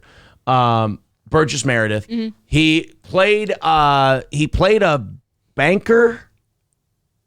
I think he was a banker. He'd be a good banker. All this guy wanted to do. Oh, why is that? Because he's a good actor. Oh, okay. Just checking. There's an episode of The Twilight Zone where Burgess Meredith plays this banker, and he doesn't want to deal with people. He doesn't want to be around people. He hates that he has to be around people all day. You know what he wants to do? Read his books. That's all he wants to do. Okay. In that episode, there's a nuclear attack. The Soviets have finally come after us. You know, they're going to nuke us. And he locks himself in a bank vault, or he locks himself in a vault. And I think in that vault is a shitload of books. The all clear is apparently he gets out of the vault. He comes out. Everything's obliterated. No buildings, no nothing. It's all rubble. The nuclear holocaust has happened. As far as he knows, he's by himself. All the books in the world, all the time in the world, he finally has gotten what he wants. No people, none of these pesky assholes. Right, his heaven. His heaven. And I'm sorry I'm wrecking this for you because it's a great episode to watch. It's okay. First thing that happens when he steps out to read his book, the end of the episode, again, they slow burn the shit out of this, and it's not till the end of the episode. He drops his glasses and shatters them. That'll do it. And that's the end of the episode. Isn't it funny how like your scenario of perfect can fall apart with like just the smallest thing? But it's riding on something so small. But that's what I'm trying to explain with the difference in subtlety between now shows like Black Mirror and the shows they came from and were born from, which is the Twilight Zone. The Twilight Zone left you that ending and said, we trust that you understood that. I feel like a lot of Black Mirror episodes do that. I feel like the guy going through all his memories for like 3 minutes. It's like, no. Guys, like I wanted to yell at the TV. Guys, no. I got the point. I understand. Like, I got it. You can, and then he gouges the thing out of his ear. I'm like, no. I knew that when you showed me the woman who had her I thing did too. gouged And out. Like, I'll say again, some of those episodes are absolutely scarring to watch. They are unwatchable for me. They're cringy, they're edgy and scary, and things I don't want to think about. And then there's ones like that that are just very in your face and dumb. I'm not offended by that. The first Saw movie was so refreshing to me because I go, oh, finally, a horror movie that treats me like I'm not a dipshit. I can't watch those. But then they made the second and the third and the fourth, and it was just, let's just lean on the gore and the games and everything. That's, I think, that's what I don't like about stuff like The Walking Dead. Like, eventually it's just a bunch of gore and people doing gross around stuff. season 6, The Walking Dead fell off. Yeah, BB, House of Cards is another one. Subtlety, nothing plays off right away. It's all a setup, respects its audience. Great show. A movie I watched recently that I think does a good job getting to a message was Red State. Yeah. John Goodman's message at the end. Yeah, Red State was another movie where you went, you watch it, and it's a rough movie to show people because you're worried they might go, what's the point of all this? Where is this going? That was never me. It was just rough watching the gross religious, like, the killings and, I don't know. You're already dead, sinner. Is this that obese queer that likes to sodomize? It's on Route 9. And then I love that Michael Parks calls Stephen Root Mr. Queer. That's a good movie. Ligma Sphincter subscribing at Tier 1. Thank you, Ligma Sphincter. Mr. Orange subscribing at Tier 1. Thank you, Barnes Emma, for following the channel. And Aaron's Two Left Nuts gifting out a sub. Thank you. Oh, that's very why the much. other one looks the other way. The episode of Warring Factions with Elizabeth Montgomery was good. She's hot with dark hair. I haven't seen a lot of them. People saying, dude, spoiler alert. The Twilight Zone is over 60 years old. We're allowed to spoil the Twilight Zone. Spoiler anymore. Do you like the Beverly Hillbillies, April? Says Tree Can Guy I North tell Metro. you something? What? When I was a kid, my brother and I used to watch that with my grandma on my dad's side. I don't doubt that. I'm serious. It was that and the Dukes of Hazzard series. I do not doubt that you guys loved the shit out of all of them. You want to talk about farting twitchers? Always. Farting Twitchers, the name of my debut album. It's coming out next month. It's called Farting Twitchers. So, April's Dad's Big D. There Will Be Blood is that kind of movie. I love There Will Be Blood. It's that nice. Was very good. I love a good slow movie. So do I. That goes somewhere. That's why, like, you're so afraid to tell me you don't like Black Mirror. It doesn't bother me. I agree with you, and some of it's completely unwatchable. Oh, by the way, I forgot to say this. Agree with you. Part of my dislike of Black Mirror is racism. British people are boring. The only thing I so don't like boring. about British people is honestly their accents. I hate their accents. Oh man, you They seem think very persnickety. like you realize you watch like Anthony Hopkins, you're like, oh my god, British people are so amazing at acting, and then you realize watching Black Mirror when the British get to make a whole show, you're like, oh wait. They're just sending us their really good ones. Like all the other ones are shit. You're causing me now to want to, at leisure when I'm not like doing anything, try to watch back through some of these because it's been a few years for me and I've grown up some in those years. And I wonder, there's a few of the episodes that I never understood because of such shitty writing. Don't go back and watch old Black Mirror now that I've told you that it's a punch in the jaw. But now I kind of want to see how bad it was. No, through don't new eyes. ruin a good. I'm not going to go back and watch the old Walking Dead. I'm going to leave it be as I remember it. Yeah, but like I said, I didn't think it was that great from the get-go, except maybe save a couple episodes. I'll tell you, I hate it when people point something out about something I like that's true, and I can't unrealize it. I ain't going back to watch. But I'm agreeing with you. I know, but even when especially when I agree with them, I'm like, I'm not going back to watch that. I can't do it. I think I'm going to. I don't want to hate the thing I love. I'm going to remember it as it was. All right, let's talk about Twitch farts. Apparently, this is a new thing. I love Twitch drama. I love Twitch because the thing about Twitch people is people on Twitch get so mad about things that don't have to affect them at all. Like, people get so mad, like the hot tub thing. All these male streamers were like, oh, Indie Fox and Athena. No, Amaranth. Athena? I'm 34. I'm the old man on Twitch. Indie Fox and Amaranth. Why? You're watching them, and they're in hot tubs on inflatable cucumbers, and you're like, okay, that's what they do. And apparently people want to watch them on cucumbers. All right, fine. No skin off my back, and right? that's pretty easy to be that way. Sure. You know. But man, you'd read the articles and stuff, and oh my God, everybody hates them, and this is bullshit. You're just gonna make a bunch. I think at the end of the day, with the hot tub thing, the video game streamers hated that these women were making lots of money. It's that, and then they'll use the excuse of, oh, they're giving Twitch a bad name, which maybe to some people they do, but I think that's pretty minor as a group of people, if anything. Right. You know what I love about Twitch? It doesn't give anything any name. Yeah. There's 8,000 million different things. There's a market for everything. Oh, man, I like video games. Cool. There's an ass load of people playing video games. Oh, I like talk shows. There's a whole thing dedicated to just chatting and talk shows. Cool. I like watching women with big tits in hot tubs. By the way, if I may time out for something, I'm not going to kink shame here. You're allowed to like big tits in hot tubs. If that's what you like. I don't think that's a hot take. Yeah, if that's what you like, you're gonna die someday. Yeah. Do what you enjoy doing. And if that's looking at a pair of nice tits in a hot tub, then by all means, go ahead. You know, even if I want to watch a pretty lady fully clothed sleeping on top of the blankets, I can do that. Yeah. So this whole thing where people are like, oh, there's whole channels that are dedicated to people railing against these new, they call them metas. You know, I'm one of the kids. I keep up with Can I look for shit. a hot guy in a hot tub? Do they exist? You know what? I probably not, but maybe. That should be a thing. Play a video game in a hot tub while doing your podcast. That would be wonderful. There you go. I'm going to play some Double Dragon and sit in a pool of my own bathwater. With my dragon. With my dragon, yes. So the ever-evolving meta of what's popular on Twitch keeps streamers and viewers alike on their toes. The latest is a boom in the ASMR category. By the way, we've seen that Amaranth has gone to this. Yeah, well, she actually was big into ASMR before the hot tub thing. Oh. That's why she's so big. So you're saying that her doing ASMR is going back to her roots? Oh, yeah, and she's the one who sleeps and films herself, too. She's gone ASMR, back to her roots. She's gone ASMR, a new kind of suit. She's gone ASMR. Here she comes. Farting in a microphone. Farting. She's gone meta. Farting into the mic. She's gone meta. She's gone meta. Here on Twitch. So anyway, you don't see, you guys watch all these young people Twitch streams. You don't get Alan Jackson parodies on those.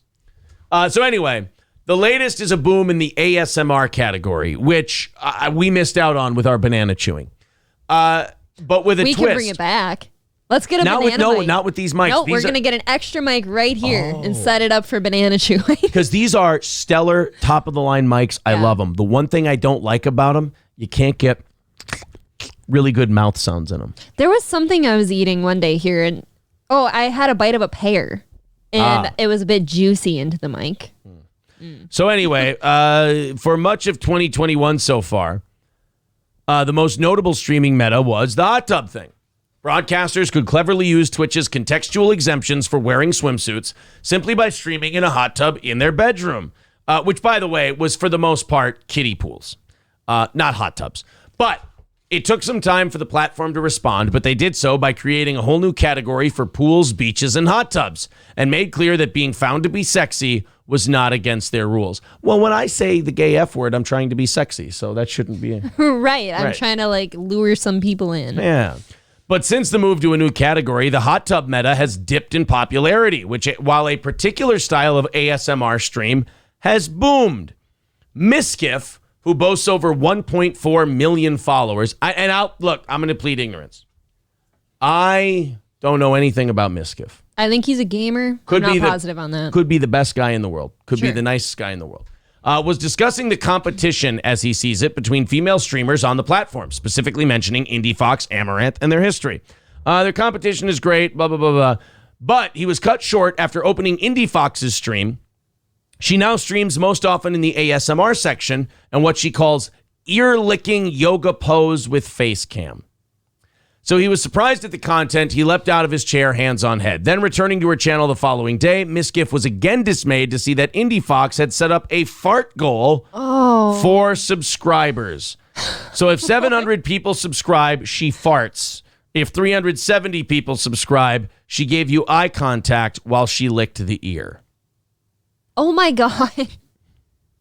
And I mean, far be it for me to shit on her for that because she's going to shit on you. Yeah. Poop particles. She's got that one taken care of. But I guess if that's your hustle, I don't have to watch it. That's, I think, the greatest thing about it. But somebody out there wants to, right? My thing with Yuck, though. this whole deal, I would tell a guy like Miskiff, I would say this, listen, buddy, don't trouble yourselves with the world of scary people. With bitches farting in my Don't, you know what, Miskiff, because you're not going to make, Indie Fox isn't going to watch your video and go, I should really stop with my fart goals.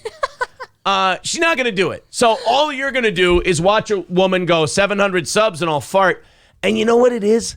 A lot of us guys, and maybe Miskiff is part of it, maybe he's not. I think a lot of the guys who hate this are guys who are mad that women have the ability to make money off of the threat to fart. That is scary to me, like, who watches that more so. It's not even that she's doing it because it's very obvious why she's doing it. It's for money. She knows people will pay, but the creeps that come in to watch that would scare me. You make eye contact when you fart, though, right?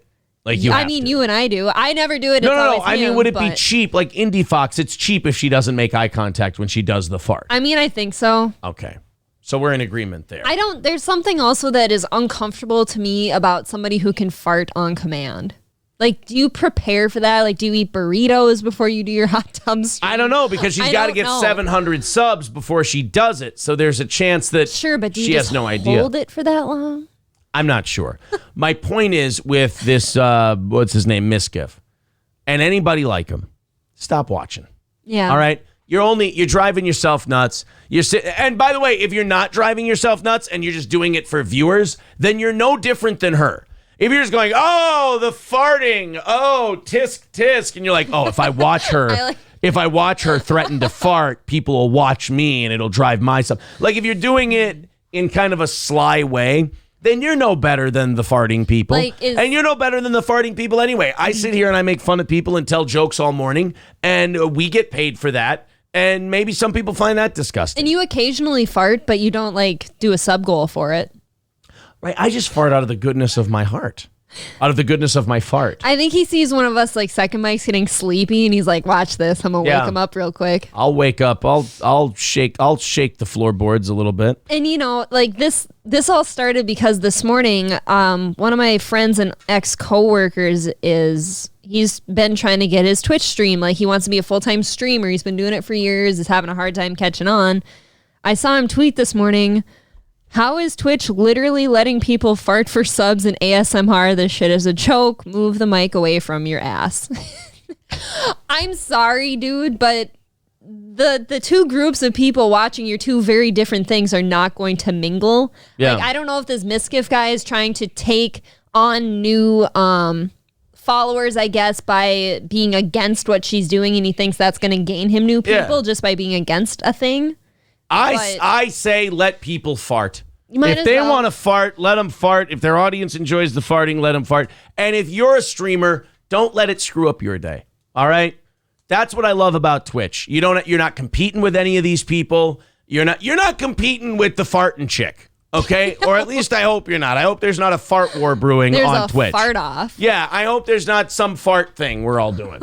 But let it go. Leave it alone. The wonderful thing about Twitch, that take it from an outsider who came in from another form of media. You guys are doing it right here. You guys are all going off into your own communities and your own areas. You're leaving each other alone. And you're all doing your own thing, building your audience, making lots of money. Congratulations. It's great. Hey, Guys, we're heading into the summer months. All right? We do a Friday morning show on the summer months. You don't think we're going to take it in the ass hard for the next 3 months statistically? We really do. We're going to. It's going to be rough. So let people do what they need to do to keep their audience happy, because in these summer months for Twitch people, it's going to be a goddamn shit show. We're down 200 unique viewers a show. And it hurts. It sucks. Hurts our but hearts. you know what? I'm sitting down here yesterday getting the show ready, and I'm looking outside and everything, and I'm thinking, I'm going to go watch Patrick's show. And then I go, you know what? No. I'm going to go and I'm going to load something. Like, I get it. You're going to go outside, Aaron? And I did. That's when I went out and did the camper stuff, plugged in the camper and everything. I had something to do. So, but like, I get it. I get why people aren't watching Twitch as much in the summertime. It's totally, Aaron's crusty sleeping bag says, yep, heading to the lake at 10. Sure. Totally. So you don't think, like, I looked at the numbers a second ago, we're in the 500s. No, we're not. We're in the 500s. Oh, and that's the way it's going to be for the summer. We're going to be, on Fridays are going to be a giant, brutal beating. And what kills me too is, like, I don't watch the numbers during the show. That's Aaron's job. But after a show, and it'll feel really good, I'll go to him and be like, God, that was a good show. We had fun. It was great content. And then, the numbers are all down. Yeah, but for the people so then people missed it. But for the people who are watching, they enjoy it. You do a great show. You can't get down and bummed and then go, I'm not going to do a good show anymore. You got to keep doing a good show. Oh, yeah, for the people listening. That's why this Miss Kiff and Indie Fox and all this, let her fart. And who are you to tell somebody on a Twitch stream not to fart? Number one, it's hours long usually. Like, we're on here 4 to 5 hours a day. Or sometimes 6 even. That sucks. Yeah. And holding in a fart that long is bad for your tummy. It's bad health. Let the girl fart for 700 subs. If people want to pay her, take it up with them. Don't take it up with the person trying to make a buck. It's just a huge relief for everybody. Ex-porn star Lana Rhoades wants all of her porn videos deleted. Cool. I want the Vikings to win a Super Bowl. Let's add it to our list of shit that ain't going to happen. Cool. Well, hold on now. I don't know her reasoning yet, but she's a very successful porn star. She's not a porn star anymore. She hasn't been for a while. Okay, she's a very successful ex-porn star, but she is successful because of her porn. Right. Right? So that must mean you're really good at it. Why would you want that deleted? Like, you already did it. Like, you've already done it. People have already seen it. I'll tell you why. You're not It's causing her massive problems in her life. Guys meet her. They look her up. She's pregnant now. She's having a kid. Yeah. It would be fine if you were just a porn star.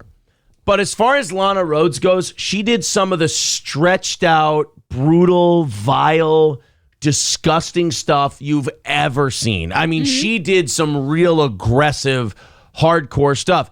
And she wants it gone. But like you said, it made her famous. And there's something about all these porn stars now. Who's the one who always bitches that she didn't get a good deal while she was in porn, so now she's going to complain? Mia Khalifa. Oh, yeah. These women think that they would have been anything, or they'd still have all these podcasts and jobs because people just like them so goddamn much. No, it's because they watched you have sex on camera. They thought you were hot, and now they're going to follow you everywhere you go. So it's this weird thing. More people are famous now than ever before. More people, I shouldn't say famous. More people have fame now than ever before. Yep. You can go on the internet, do a thing, and you have a level of fame. And we know now that even the people who were famous before everybody got famous couldn't handle the fame. Right. And now you throw regular people on top of it, and they really can't handle the fame. Porn stars are a great example. You've got Mia Khalifa, you've got Lana Rhoades. They get these podcasts, they get these deals, they make lots of money. And it's all because at some point they did porn. But then when they get really big, they go, wait a minute, can we get rid of all the porn? Right. I want to delete all the porn I did. It's like, no. I'm sorry, but look, the bacon gets made after you slaughter a pig. You can't pretend you're not a pig slaughterer just because you're a really good bacon chef. You got it. It all comes in totality. Right. It kind of seems like you're shitting on the thing that got you to where you are today. Whether or not you think that was a mistake, you still signed up for it. And that thing you did got you to where you are today. Well, and these porn stars complain and they bitch like, oh, I'm not getting any money for it now. Yeah, that's because you signed a shitty deal. And okay, like you could use the argument, oh, she doesn't want her kid or grandkids to see it. Well, but you kind of knew that going into it too. Like you're an adult, you'll have a kid someday. Isn't that what stops the rest of us from doing porn? Yes. Like we go, I'm going to have a kid. I don't want my family to see that. I don't want my family to know that I'm doing porn. No offense, like if it's like affecting your relationships or something, or you try to go date somebody new and like, ooh, I'm going to go look up Lana Rhoades. Whether or not your videos are out there, they still know what you've done. Yeah. If they're your age and they're in the dating pool, they know what you've done. It doesn't take it away. You can't erase your past. You can't erase your history. All you do is you move forward. The 24-year-old is an outspoken critic of the adult industry, talking openly about its lasting effects on her life and mental health. Again, nobody put a gun to your head and forced you to do it. That's always my take. Like, you signed up for that. You can't... I don't understand why people sign up for something and then they're upset that the thing happened. Like, it's the exact thing you signed up for. Yeah, she says, a lot of the videos I have no rights under. Otherwise, I would probably have deleted them all by now. But it doesn't mean they didn't happen. When asked whether she regrets her time in the industry, she says, I do. I honestly tell people if I could go back, I would give up everything to have my dignity and respect back, and for people not to be able to see me in that way. Okay, as long as you understand that you aren't here right now if you don't do that. You aren't famous. I don't like these porn stars who sit there and act like they would have become famous no matter what. No. You wouldn't have. You would have been a mentally ill teenager in whatever town you grew up in, and you would be working at a Dollar General or maybe killed yourself by now. You did porn. It made you more famous. You got millions of dollars. I don't know her net worth, but I know she's got a lot of money. She's doing well for herself. Does she? Does she have a lot of money? She's always out there traveling somewhere, got the nicest of everything. Yeah. I don't know. And then what? Like we talked about. So then maybe she doesn't now because she's spending it. We talked about people not knowing how to handle fame. Right. When your whole thing is, wow, $22 million. See, holy shit. She's doing fantastic because she was an excellent porn star. She did the weird stuff nobody else is willing to do, so she made the big money off of it, and now she's ashamed of it. See, now, Celebrity Net Worth says only $1 million. Last updated 2020. What does this one say? I don't know. I would believe the 22. These two are both saying 1 million. Only richidol.com says 22. Yeah, all of these other ones say 1 to 2 million. I would believe that because based on the stuff she does, though, all the things she travels to, she's got her own podcast. She's doing just fine. But the point, you don't become worth $22 million doing a podcast, though.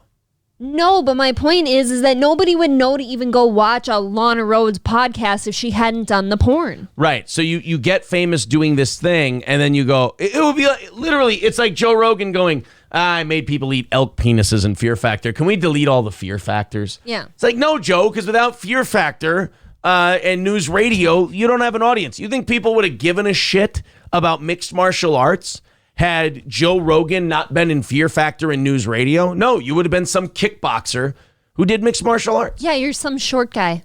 I mean, Joe, I would 100% credit Joe Rogan for the initial bump of bringing people over to MMA. I absolutely would. Mm-hmm. After that, I think you got to give the credit to guys like Ken Shamrock, Brock Lesnar, Ronda Rousey, and then Conor McGregor and people like that.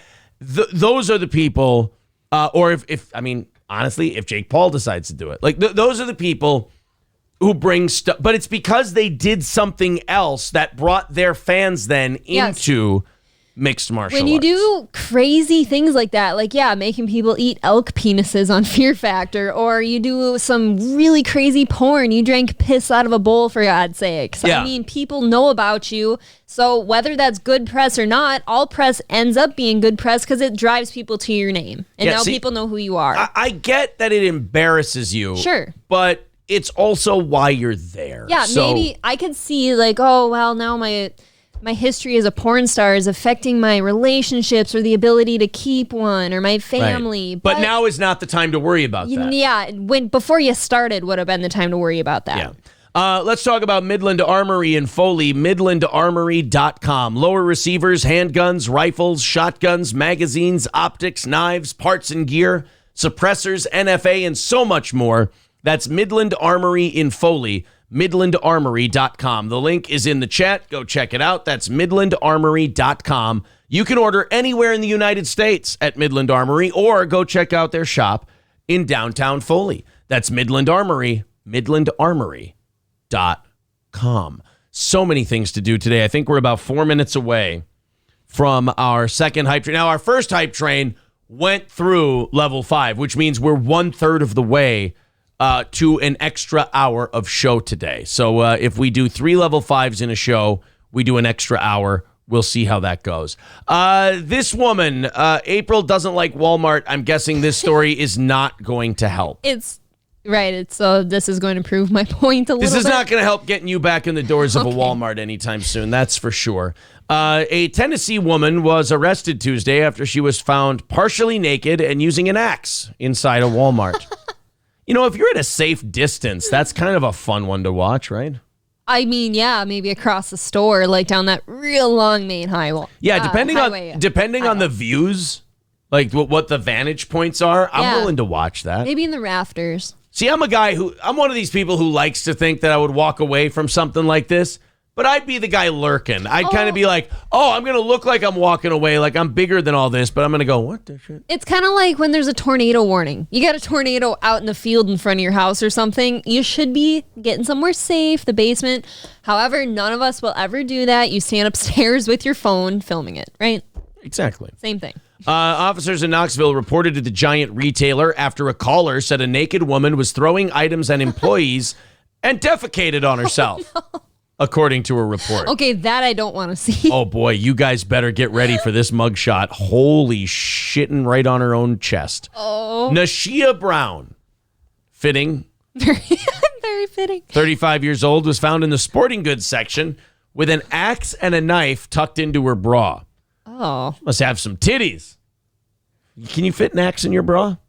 You can if it's like the short like guy. A hatchet? Like a hatchet, maybe. Oh, okay. All right. I don't think like a full-size axe. It's too much weight. It's going to fall through. The officers ordered her to drop the axe, but she allegedly refused to comply. One of the officers attempted to use a taser, but was ineffective, which means drugs. Oh, my God. Another officer used their taser, and Brown was taken into custody. She is charged with disorderly conduct, resisting arrest, and vandalism up to $1,000. How much of a Walmart do you have to trash to do $1,000 in damage? Okay, how shitty of a Walmart are you that you let a woman in with an axe sticking out of her tits? I mean, there's an excuse for that. You could find a reasonable explanation as to why you're carrying a hatchet in your tits. Ooh, I got my concealing axe right now. Yeah, exactly. You got to conceal an axe carry. The shitting on herself is my most problematic part. It is. I mean, someone taking an axe and destroying a store, that's nothing new. That's been done before. But walking into a place naked and then shitting on yourself, I mean, that's unnecessary. Can we have some dignity? Like maybe she's got a really hot rockin' bod. That's fine. You want to walk into a Walmart naked? Right. Oh, by the way, how does she get into Walmart naked? And wait, if she's Walmart's naked, she has no bra.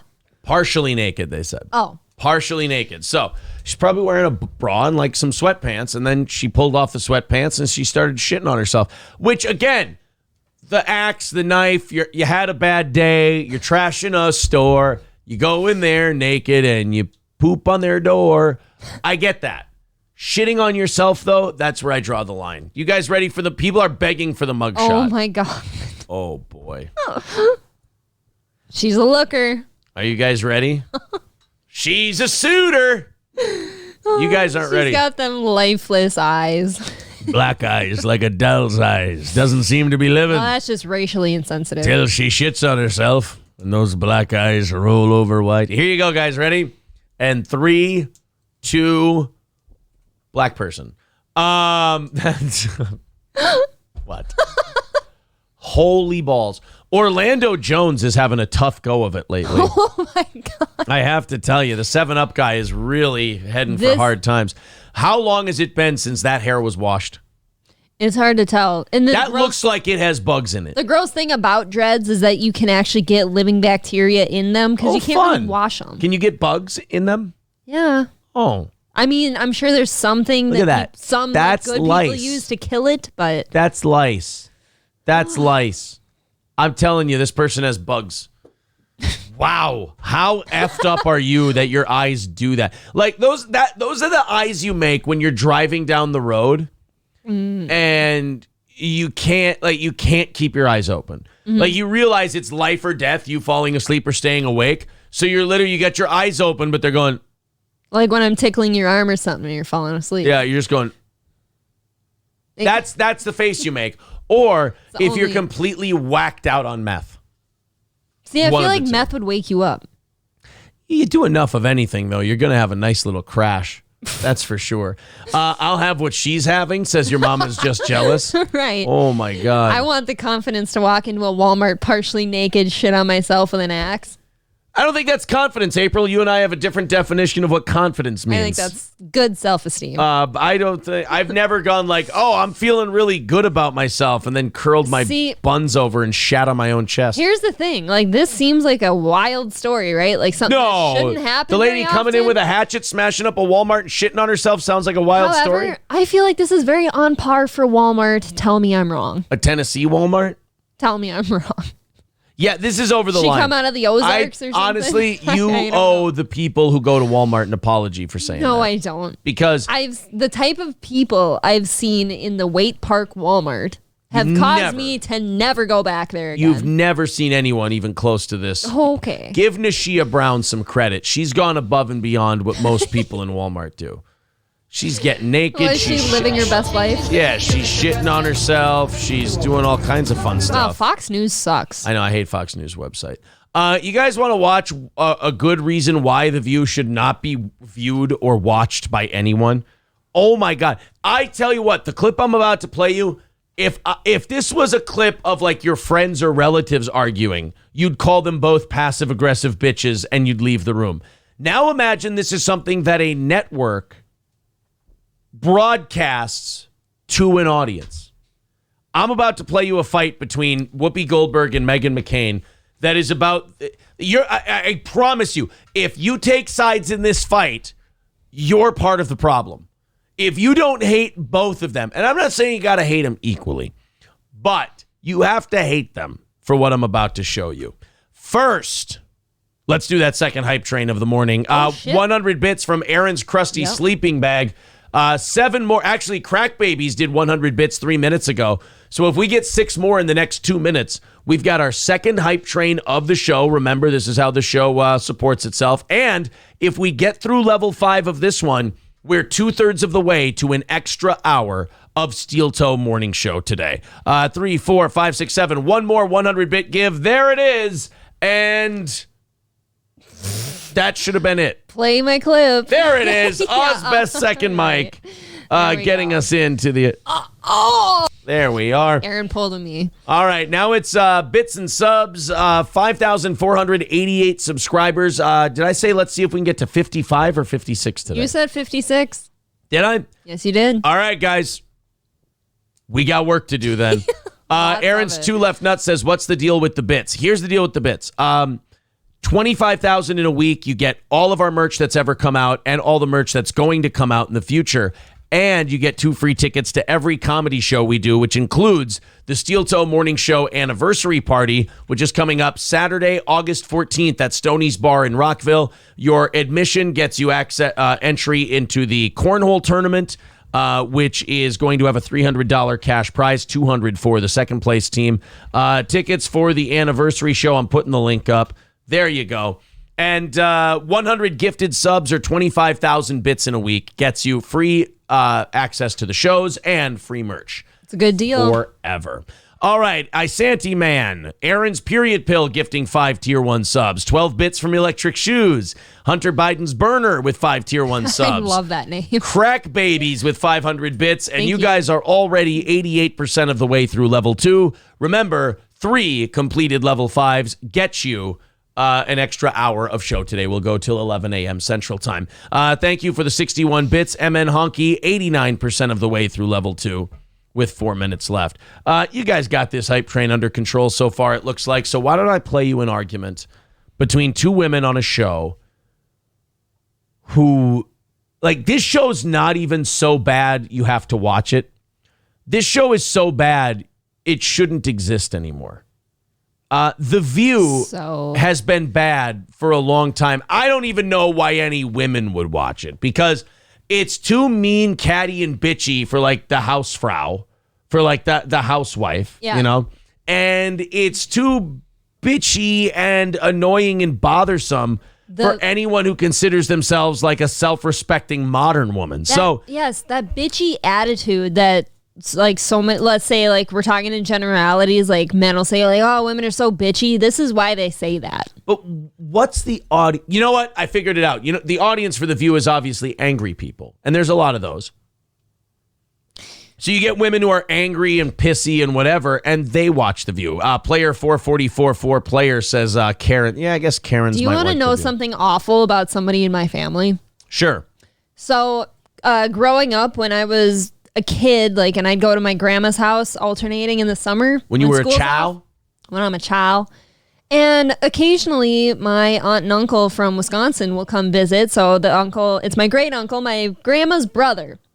He would go as far as to like VHS record The View back at home in Wisconsin so that he was a guy? Never missed it. A guy would do that? This is my great uncle. Yes.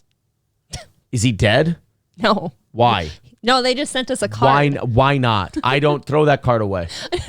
Anyone who records The View. I don't know if he does that anymore, but he certainly used to. Like him and my aunt. All men's sins must come back to revisit it. I never understood it. And when they'd come to visit, not only is he taping it back at home so he can watch it again, he has to watch it at my grandma's house too, instead of like me watching like Zaboomafoo or something. Did he watch it in the closet or did he watch it outside of the closet? Living room. Oh, okay. Well, then he has This is where my brother lives right now. Oh, think about that. Just where everyone can see. Oh, so somebody was sitting in that living room watching The View at one point? Oh, my God. I know. 7% of the way through level 3 of this hype train. Thank you to Aaron's 2 left nuts for the 100 bits.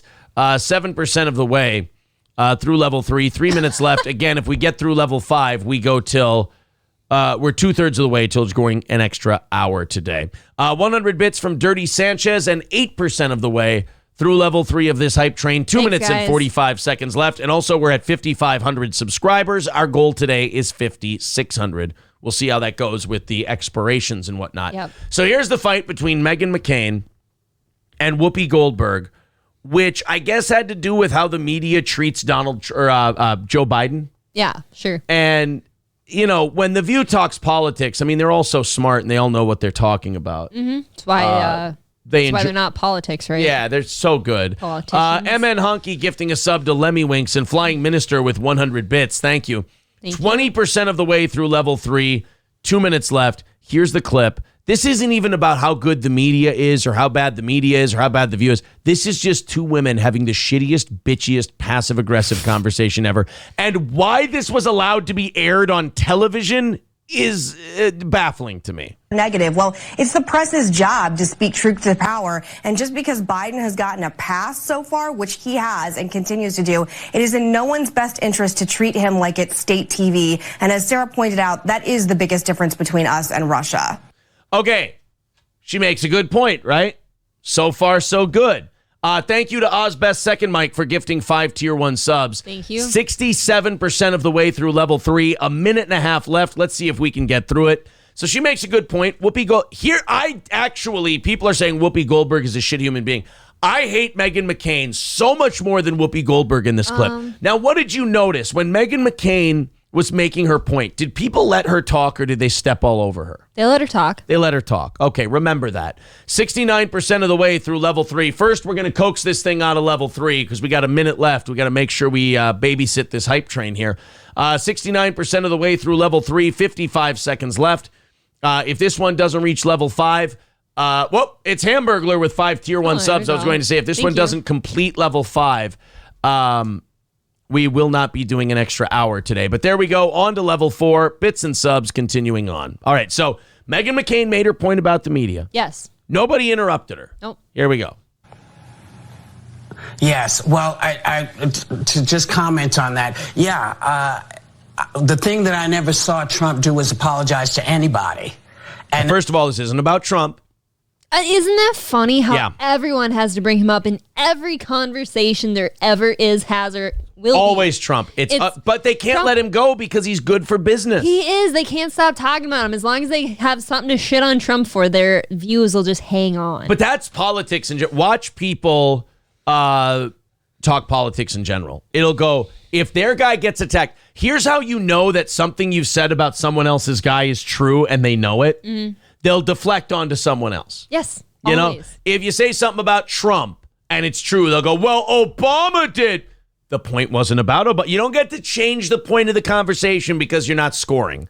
You know, if they go, hey, the media treats Biden like he's a god and he's screwing up big time, you don't get to go, yeah, but with Trump, it's like, we weren't talking about Trump. That's like going, hey, man, the Twins pitching staff is in a lot of trouble. Yeah, but the Braves pitching staff, it doesn't matter. You're bringing up something that doesn't matter. Yeah, and I hate the passive aggressive, too. Like, if you have something to say, why don't you just say it? We all know what you mean anyway, so why don't you just do it? Oh, do you hate the passive aggressive?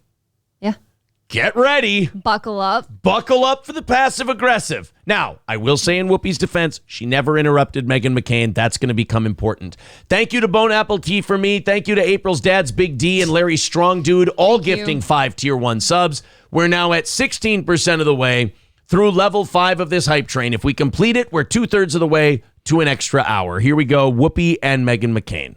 Well, I to just comment on that. Thank you, Trapper Trigger. The thing that I never saw Trump do was apologize to anybody. And I will take it when you know, because sometimes I'm rude to somebody. We're all like that. Shut up. Now, as much as Whoopi's deflecting onto Trump, yeah, she let you talk. I hate this about these shows. She let you talk. Now, if you're doing a talk show like we're doing and people are running towards funny comments, like, you're going to step over each other. It happens. When you're having a debate show, you each get to say your point and the other one has to shut up. Right, that's respectful. In an odd manner, though, I see it this way. So if people are letting Meghan McCain talk without interruption, does she demand then a certain level of respect that the others don't? No, they hate her. Right, but they never talk over her. Right. So then when they talk, you shut the hell up.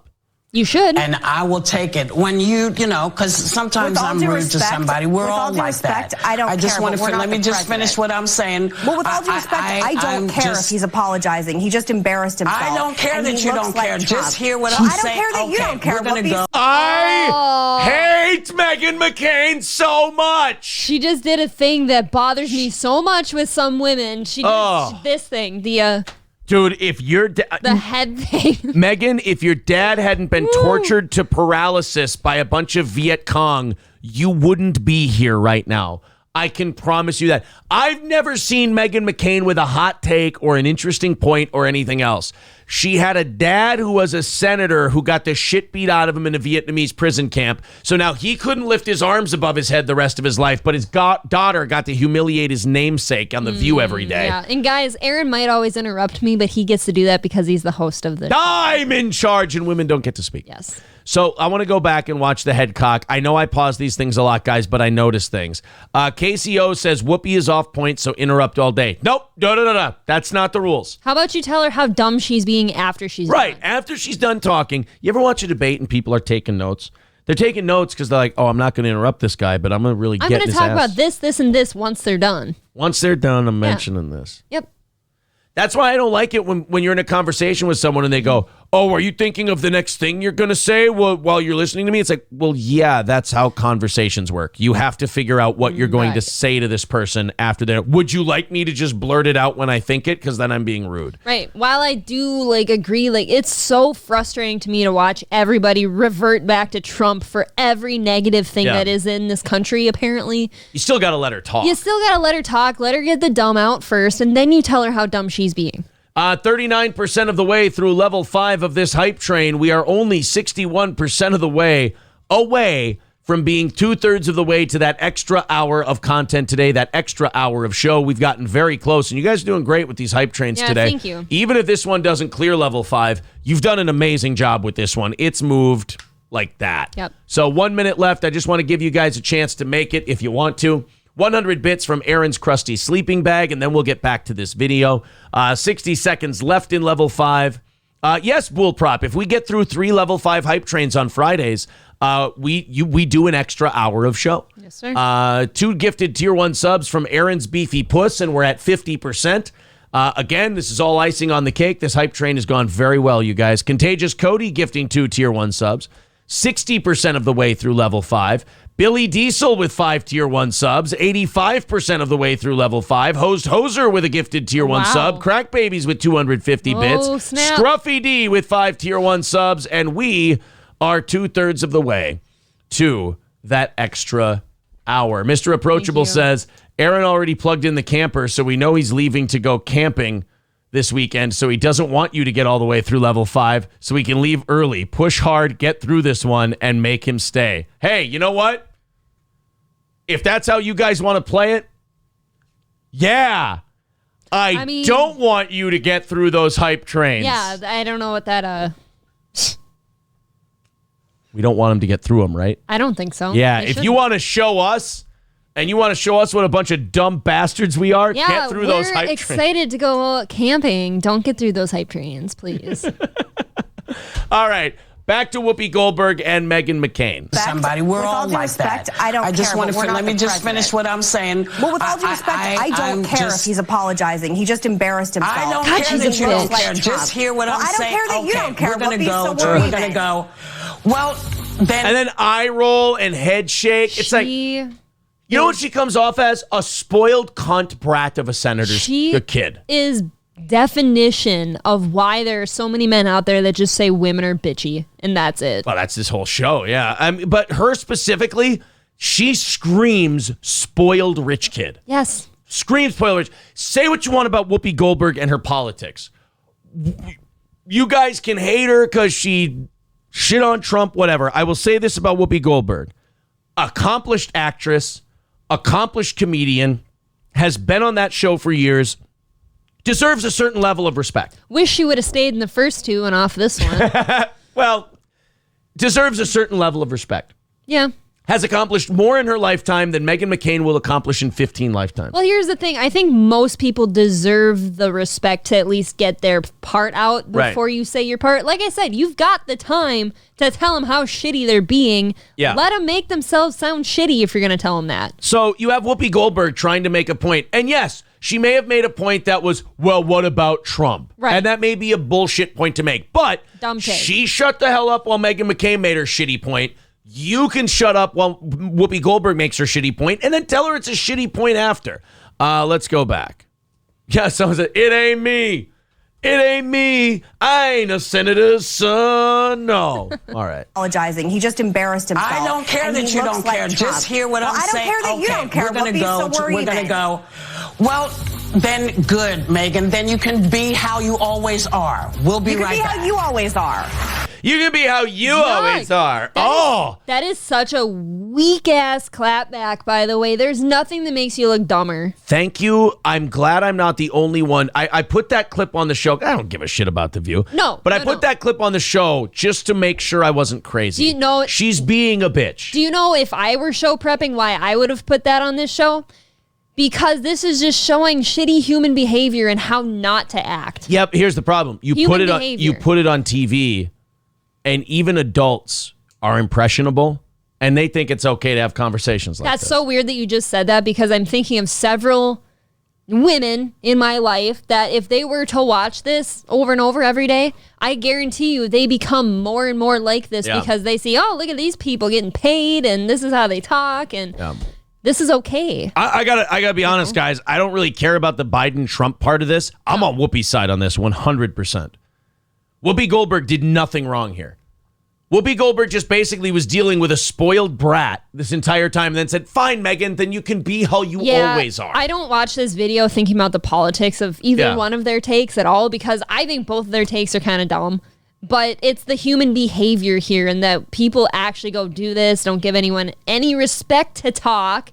Like, you're rude, you're bitchy, but they get paid to do this stuff. Yeah. Meghan McCain said, Mark Hope says, Meghan McCain doesn't have the mental aptitude to debate Whoopi fairly. She has to interrupt. That's true. Let me tell you the difference about something. Let me watch the difference sometime between watching Sean Hannity and watching Tucker Carlson. People who are insecure in their argument, and we've all done this before. When we get insecure with our argument, we don't want the other person to finish the good point they're making. Because it's hurting us. It's affecting us. It's afflicting us. We feel ourselves losing. It's like a fight. we're getting hit with punches we're not blocking. So we're trying to punch back blindly as quick as we can. Sometimes occasionally I hate that I don't get to talk first about a topic here because you just took the words right out of my mouth. It must have been while you were kissing me. Right, go ahead. Yes, of course. I was just going to say it has to be strictly insecurity that causes you to interrupt in such a rude fashion. It's because it's public. You're worried you're losing. Yes. And Nobody wants to be a loser. Right. If you're worried you're losing, you're going to jump in. And by the way, I'm not sitting on top of a mountain telling you this. We all do it. But you try not to do it on live television and look like an asshole. Could we say then that every time you interrupt me, it's because you're insecure? I'm kidding. Well, no. Usually when I interrupt you, it's because I'm worried you're wrecking the show with unfunniness. Oh. No, I'm just kidding. Well, now I'm insecure. And then, yes, I'm interrupting you because you're making me wrong because I always tell people you're funny. You're a gaslighting son of a bitch. You know that? No, that was just me shitting on you directly. Well, I don't like it when people call. I don't, I work hard to insult people openly, so I don't appreciate it when they tell me I'm gaslighting. If people go, Aaron, you're gaslighting, I go, no, you're too stupid to see an insult when it's right in front of you. I mean, screw you needing to be a special person to be in a relationship with you. Being on this show is a second mic. You've got to be able to take certain things from you. Yeah. Or you can't hack it. The way I am, people should wish that I would gaslight them. Because I just openly say horrific things. You do. You really do. But I don't like gaslighting. I think gaslighting is evil and it's terrible. I would rather you just hear the evil thing from me. Here's what gaslighting is. People put the evil thing in your head so you can think it. Here's what I do. Ah! And then you go, oh, he's a monster. Gaslighting is, oh my God, am I a monster? He's just telling me I'm a monster.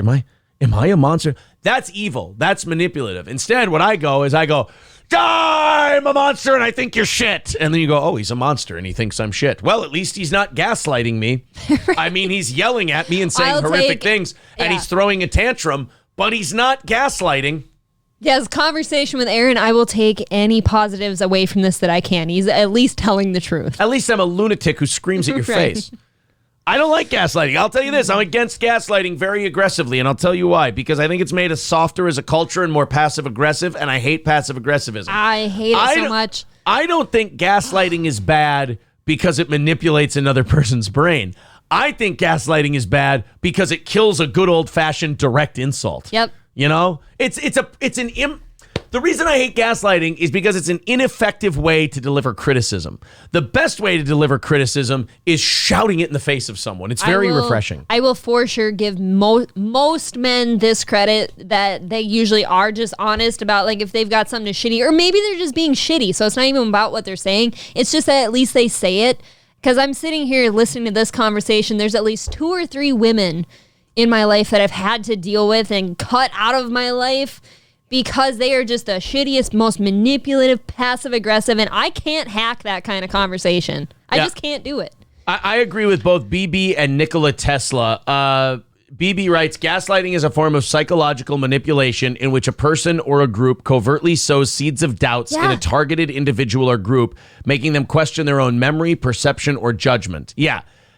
You're basically telling someone else, you're trying to convince them to think the way you're thinking by making them think it's their idea. I'm realizing right now that I've been victim to that very recently. Just now, yeah. Yeah, and I don't, by the way, I think you know this, people who allow themselves to be gaslit, I don't have a lot of respect for either. It's like, I tell April this all the time, steal your mind, not S-T-E-A-L, S-T-E-E-L. Make your brain tougher. You can't control whether or not other people are going to gaslight. You can control whether or not you allow it to happen. It has to be allowed to work on you. You have to be more stubborn. You have to be a little more angry and confrontational and bitter. Well, then I think, though, that on the bad end of that, though, is when you do become that person that doesn't allow yourself to be talked to in that manner. Suddenly, especially as a woman, you come off as, oh, well, you're just a bitch, or you're mean, or you're aggressive. Awesome. Then you don't have to. You're crazy. How is that not a win? You don't have to talk to as many people. I'm starting to see it that way. Honestly, that's kind of like a good viewpoint to adopt is this, Like, well, why do you want to be around people that are shitty to you anyways? I've been teaching April this because there were some people in my family who were like really shitty about the engagement news, and you just kind of look at it and April internalizes it, and it ruins my day and it ruined my thing. Whereas I'm the opposite of her. I externalize my anger and I throw it back at the other people like, what kind of evil piece of shit do you have to be that this is what you do to people? Like, why? I not project. I launch my anger and frustration back at the people it's directed towards. April lets it burn herself up, and I go, that's a pointless, useless thing to do. But because when I end up being somebody who will be aggressive, and even if I'm in the right, if I'm aggressive back to that person, suddenly your relationship with that person's ruined. But ironically, I guess what they said already ruined that relationship. Right. I don't get people who are like, oh, this person did a shitty thing, but if I confront them on the shitty thing they did, I might lose them. It's like, why would you want to keep that thing? Well, because some people in your life you need, just like you told me yesterday, some people in our lives you need to fix that relationship because they're not going away. But fixing is different. Fixing is fine. It's okay to take steps to fix. But I always tell her, I go, just sitting there getting pissed is stupid. Like, just sitting there being upset is ridiculous. I'm someone who believes that weakness is something you can train out of your own brain. And letting yourself get angry and just keeping that anger in and just letting it piss you off and ruin your day is a form of weakness. It's a really bad form of weakness. Side note, based on that same topic, though, how shitty of people in life in general to hang on to any, like, it's like being beholden to, like, anything you've ever done in your past, which, good or bad, helped you be where you are today, and you hope that that's a better spot. How shitty of those people, though, to hang on to past events and then ruin a nice, new, happy, hopeful thing for somebody because they can't let go of it. Everybody else has moved on. But this is what I'm telling you about. Like, I understand what you're doing right now, but I don't understand why you do it to yourself. Stop caring so much. Like, you can say you don't. This is the most common thing you're ever going to see in life. People who go, I don't care what other people think. And they're full of shit. They absolutely do. Because if people's opinions bother you, that means you care what they think. So you got to pick a road. You either have to go, I don't care what people think, and you've got to live it and mean it, which takes balls and guts and brains. I've said before, Or you have to be honest with everyone else and go, all right, I'm full of shit. I do care what people think, and that's why shit bothers me. And then someone can look at you and go, well, stop doing that. Because if you care what other people think, you're not going to care as much what you think, and you're going to wreck a lot of your shit. I think, and I've said it before, at least personally to you, I think I've spent many years of my life caring definitely too much what people think, and I believe that I maybe was even raised that way, that like how you act and how you approach people and stuff, like you're giving people like bad vibes, you know, like how you act and stuff has to be a certain way so that people don't think certain things of you, blah, blah, blah. I think I was quite literally raised that way. No, I will plant my feet where I am and I will behave how I want to behave, and people can decide if they want to be in that area or not. And I am a very fun, pleasant person when everyone just gets on the same page. It's when you want to pull bullshit. I'm not someone who sees bullshit happening to me and then goes, oh, we'll let that go. Like, that's a prison move. Like, that's a punk move. And I'm not either, but I deal with it in the wrong way, and I'm just angry about it because I'm too scared to go get angry at that person. Incorrect. Again, you're doing that I don't care thing where you say one thing. I just said that. No, you say one thing and you do the other. Right. I just said that. I said I handle it the wrong way. Right. You internalize it. You go, well, I don't put up with that either. Well, if you internalize it, you do put up with it. Like, you can't say I don't let myself get treated that way and then walk around the house angry about something all day, because then you are letting people treat you that way. So you either do or you don't. If you don't let them treat you that way, then you don't get mad and upset and pissy and bitchy about stuff. And if you do, like, it again, you have to make the words match your brain. That's why I say steal your mind. You have to make the thoughts match the actions. And that's a hard thing for a lot of people to do because they won't admit it to themselves. I want to address Sicky's comments. He said, let's get back to the juicy part of the story. Does Aaron's family view April as a Meghan Markle? Ironically, no. No, they view shittiness... me... No, I'll take this one. Okay. They view me as a dipshit who doesn't know how to do life. You're incapable of making good decisions. Right, I'm incapable. April... Here's the problem April's having. I don't think she fully appreciates yet that she's a side dish to this whole thing. It's not about her. None of it is about She me. is None a of side player. She's an NPC in this whole deal. Yeah. It's about me. It's about me and all the shit that goes with it. She could be Mother Teresa. It wouldn't matter. She'd get treated the same way. Her, and that's why I've always been telling her about taking shit personal. I go, stop taking personal because it ain't about you. And so you taking it personal, you're only bugging yourself. You're only making yourself crazy. Nobody else. That's the other thing I don't understand about people who go, I'm mad at this person and I'm angry and I'm pissed off. Okay, well, they win because I guarantee they don't give a shit that you're sitting there pissed off right now. That completely comes from, so whatever thing this person said, which I had it's in the realm, like, you should be angry about that, and I'm hurt about whatever happened and stuff, because they wrecked a big moment in my life for me that was supposed to be the greatest thing. It's very exciting. I'm finally where I'm supposed to be. I'm in love with this man, whatever. You wrecked that for me. You wrecked the moment of me telling you, and I don't know how to tell them that. So that's where the walking around angry comes from, because I don't know how to get that out to that You person. just said it. Like, I don't, like, get guys. I told you I grew up that way. Whether it's, again, up that April way. hates when I use this word, but whether it's autism or what, I don't get people. I don't get them. Here's what I don't get about people. They can sit there and stare the right answer in the face. They can say the right answer right out of their mouth, but they can't do it or live it. It frustrates the shit out of me. I don't get people in that regard. I don't get that people know the right answers and they don't use them. I grew up kind of big on the respect thing, and you don't talk nasty to your elders and shit like that. So when I'm angry at somebody, especially the certain people in your family that wrecked that for us, Yeah. Well, I don't know how to approach that. So then I end up internalizing this shit because I don't know how to get it out properly. And I'll say this is the benefit of, people shit on me. They're like, oh, you watch a lot of videos and documentaries and stuff on your phone. It's like, these personalities that I get into, these people I like, they taught me a lot of things. And you absorb these messages and these lessons. I grew up the same way you did, but I watched a shitload of Carlin. I watched a shitload of Bill Hicks. I watched a shitload of Patrice O'Neill. I fell in love with guys like Steve Jobs, Ray Kroc, like all these personalities, Howard Stern. Sure, and I watch these personalities and I go, wait a minute. That's such an easier, more honest way to live. You might be looked at as meaner, or you might be looked at as more insensitive. But at the same time, you're doing what other people do. You just do it to the people it's targeted to. Well, here, you're completely right.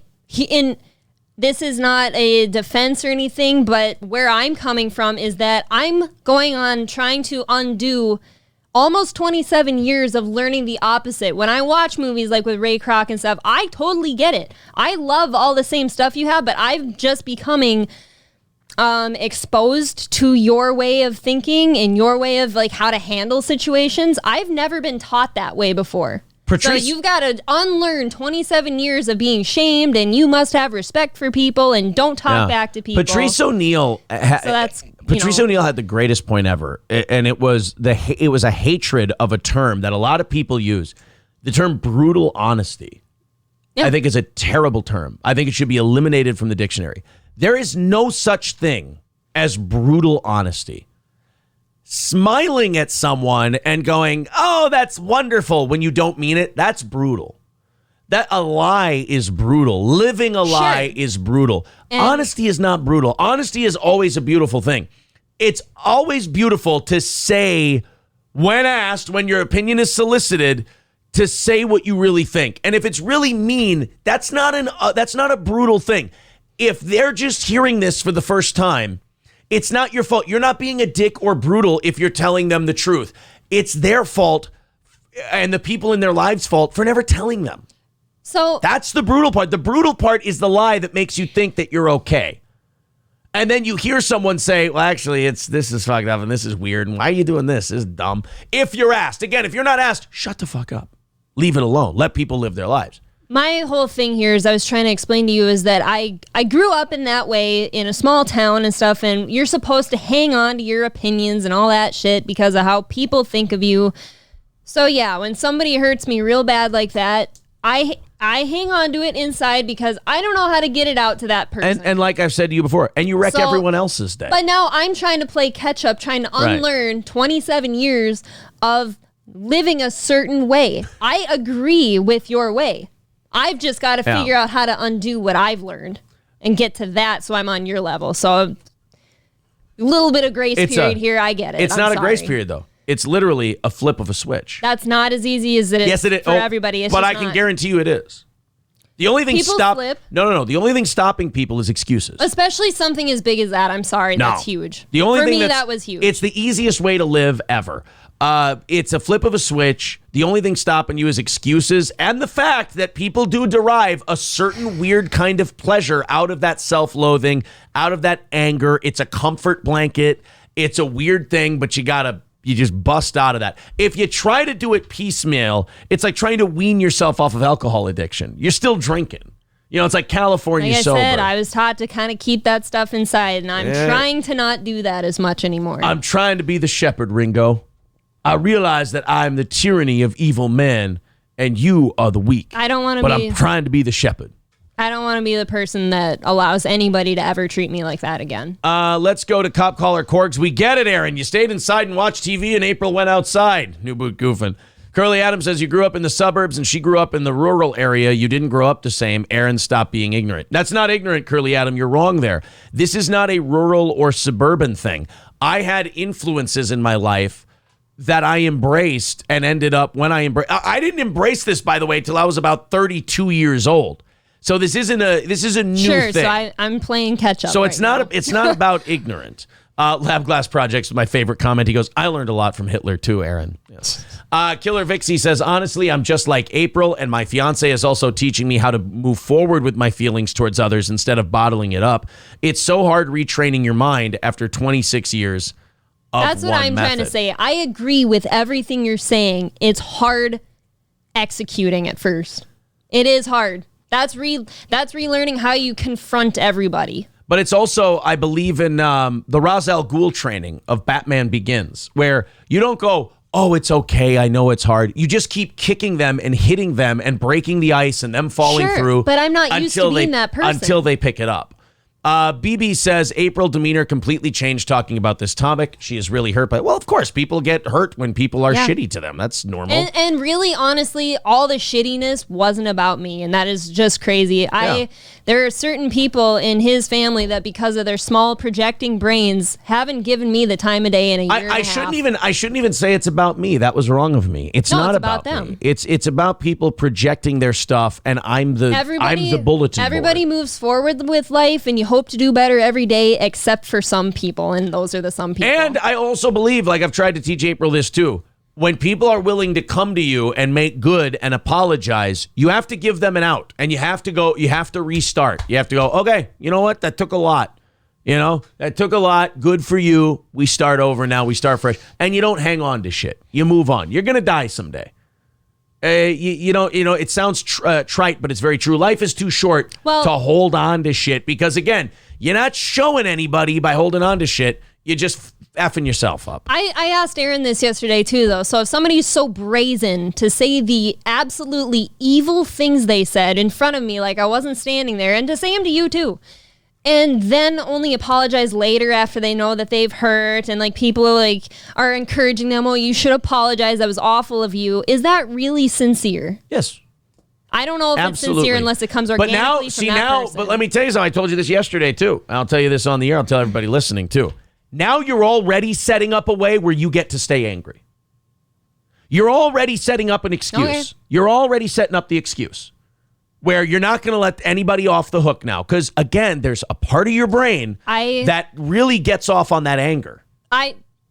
And rightfully so, I'm sorry. No, not rightfully so. Not when you start making excuses as to things that are going to happen and you're already finding a way to not allow it. Well, then I will give them the benefit of the doubt and hope that they're being honest. That's the only thing you can do with people. You can't sit there and shit on people and call them out when they're doing horse shit, and then when they come to you hat in hand and go, boy, I really dicked that up and I'm sorry. You gotta. I hope that's what happens. You have to absolve them. You have to absolve them. 2 weeks. Otherwise, that happens. Otherwise, you're the asshole now. You're the asshole. And you can't go, well, I don't think he meant it. Only them and whatever deity is up in the sky knows that. That's not for you to judge. That's not for anybody to judge. And bless your heart is right. Holding anger will make you a miserable person. You will. You'll become one of these fat, old, bitter cunts. You'll become Meghan McCain. Well, I can't be fat, so I guess the rest of it can't happen. Right? Either. Exactly. You'll become Meghan McCain or Joy Behar. No, That's how thanks. you become that way. I disagree. Some important self-realization can be made with some brutal honesty.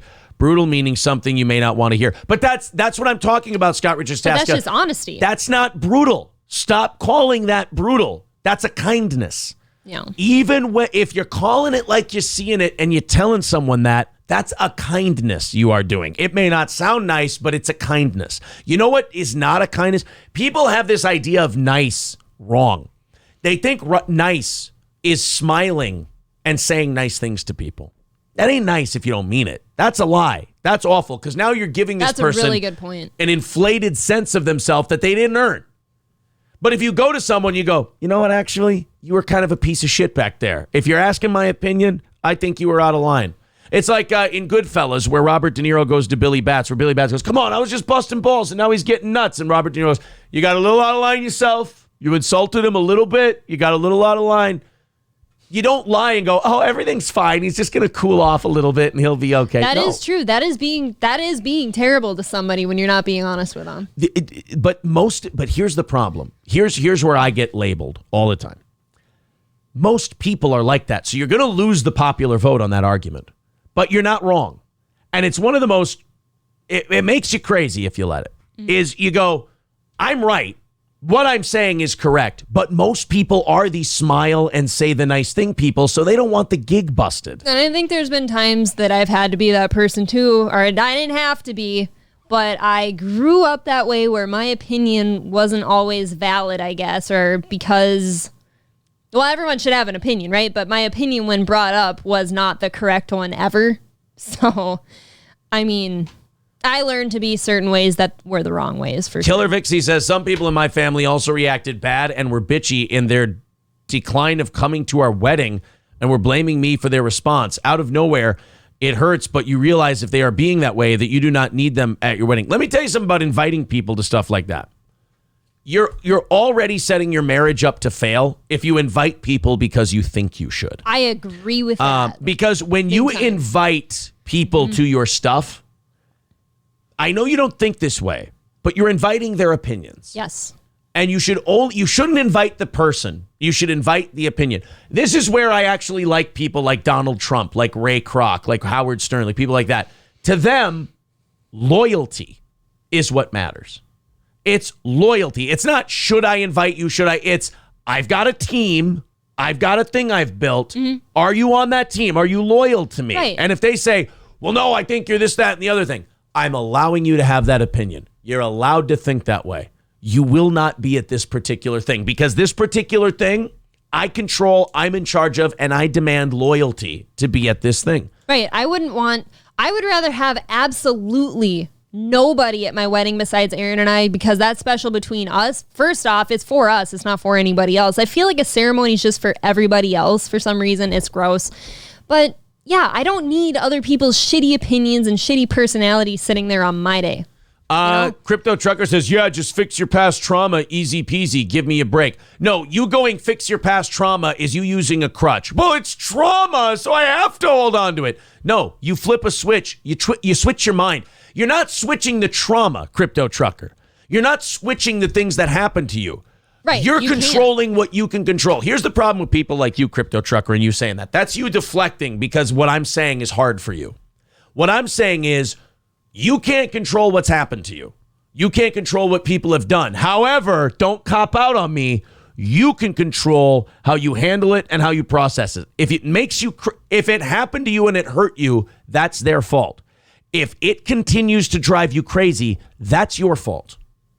That's your fault. Cop Caller Korg says, after 10 years of marriage, you'll realize it wasn't that big of a deal getting married. Shrug it off. That's what I've told her. I've said weddings and ceremony and all this is very weird. That's not just something you told me. That's something I brought up. Yeah, it's weird. I think the same way. And gay and medieval. It's not. it's not for everybody else. The getting married thing is you and I basically reconfirming like something we already knew. Like, we love each other. You want to keep doing that the rest of your life, whatever. marriage. It's a commitment between you. And I've told April this just openly, and her jaws hit the floor. Marriage is very unnecessary and weird. Like, it's a very dumb concept. Like, it doesn't. That also leads me to wonder, like, why would you ask? But it doesn't force people to do anything different. Like, it doesn't force anyone to stay with anybody. I agree with that. If you're married, you can break up with someone just as easily. I mean, there's financial things to then consider. But what? So then marriage is a blackmail? So marriage is like, hey, but it's harder to get out if you're married because you got to give them some of your money. It's like, oh, that's a nice way to go into it. Well, I think when you said that, though, and the weird part is you and I completely agree on weddings and marriages and all that. But when you said that marriage is a scam and stuff, I'm like, well, why'd you ask me then? Why do you ask me? Because it's important to you. But I never told you that. It's an important thing, and it's a deal you do. Look, I'm not unsusceptible. I'm not perfect. I'm not unsusceptible to the cultural norms of where I live. In a perfect world, that thing wouldn't exist. You would go, you would get your documents together, you would merge the two everythings and all that. It just so happens that in our society, marriage does that automatically. So it's convenient. What I told you, though, is that getting married didn't change how I feel about you. The engagement didn't change how I felt about you. I already knew that. So, like, when you go and tell me it's a scam, then I kind of feel like, well, why would you ever ask me then? Why not just keep doing what we're doing? Scott Richard Staska says, yes, hello, National Suicide Hotline. This is Aaron speaking. Either kill yourself or don't. The decision is yours. I wanted to kill myself once, but just put on some Stern or Patrice. Again, the level of projection coming out of people who are uncomfortable with what I'm telling them because they don't think they're powerful enough to change their mind is ridiculous. First of all, I don't want to be on the National Suicide Hotline. You know why? Someone who's about to commit suicide has already dicked it up so bad up here that I can't help them. So no, I'm not qualified to do that. But I mean, if that's the route you want to take it so that you can feel protected, go bananas. Scruffy says the key is to let it go and not think about them at all. I agree.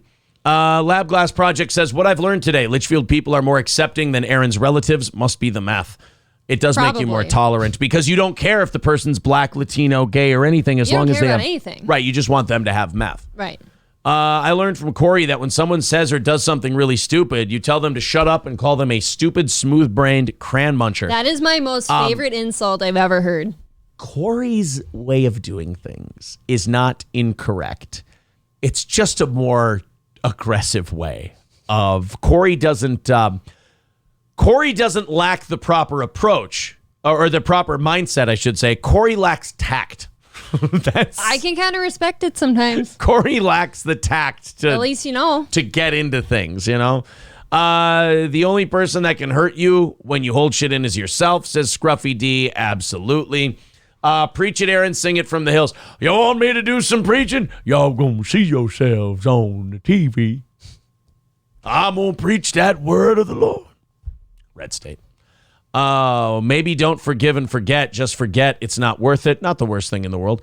Amarone says, I guess April is done being fun this morning. Nice work, Aaron. Oh, no, we're going to get back into stuff. It's just I think the chat's going nuts. People apparently enjoy this stuff. I've had messages from listeners before whenever we have like real life conversations about how to interact with humans that they've actually thanked us like, hey, I needed to hear that conversation. Aztec of Sunfish says, April, I'm sorry for your pain. Please don't hold anger in your heart. It's like trying to hold acid in your hands. That's bad, right? Yeah, of course. Yeah. Okay. Don Lemonzade says, rightfully so is almost always used to defend things like holding anger.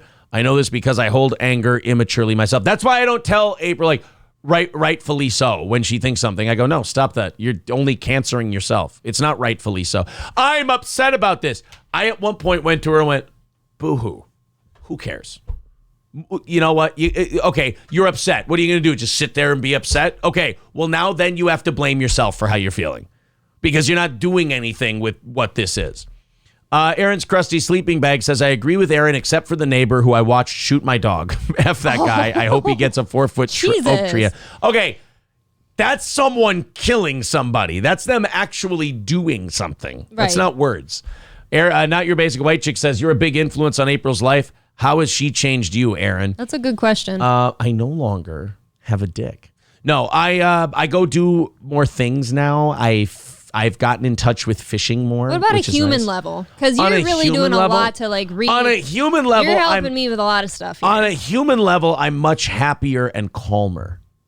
Yes, this is happier, calmer me. That's good. I'm a much happier, calmer person. And with you, you are my test patient. I get to try all this stuff out, and you've made me realize how correct all this stuff is because it works for me, but when you do it, it also works for you. So it shows me, oh, this is a good attitude to have. You're going to lead to the self-help book. That's where she's this is very much so a one-way street, isn't it? No, not at all. Don't fucking ask me how things have changed me, and then I tell you the honest reasons, and then you go, that was a "It's good one-way question. street." I really like that question. And I fucking said it. Because I will sing it from the rooftops. Aaron's teaching me a lot of stuff because he's been through it before and I haven't. What is this horse shit about? How has she changed your life? And then I give 2 reasons. Like, it's really a one-way street, isn't it? No, I just told It you. started with fishing. I told you what it was. I'm happier and calmer. It doesn't have to be anything more than that. That's good. I was this close to perfect before you got here. You got me there. You got me to supreme being. All right. Hey. I'm uncomfortable with compliments. Aaron now. taught me a few things. Oh, booty hoo. Cool. I've been such a great influence on your life. You made me a god. I am now a god because you're here. You want to know what April's done? She's made me a deity. You will announce me as Lord, and you will know my name is the Lord when I lay my vengeance upon thee. See? Yes, I'm Siddhartha Aaron. Exactly. Yes. Thank you. I love a good religion quip. Guys, I'm sorry. I'm skipping through so much of the chat because you guys are so busy in here. Matt's Miniature Horse says, when April tells Aaron she's upset about something, he just kicks her in the vagina. Yes, that's what people also need. true. That's what people need. Anal Maximus says he learned how to take a plastic piece instead of a real one. That's very true. Absolutely. She took Aaron's virginity. John in SLP says, all hail Aaron. Absolutely. Lip Ripper says the princess of Litchfield is to be wed to the king of St. Cloud comedy. Let the royal wedding commence. Yeah, weddings are weird. I'm Chaka Zulu. I am starting to feel weird about this though, and it's not like a place of anger or anything, but if they're such a sham, which I've kind of agreed with you on that, why are we doing it? Yeah, it's fun. Do you like drinking? I'm serious. Do you like drinking? Of course I do. Do you like getting dressed up?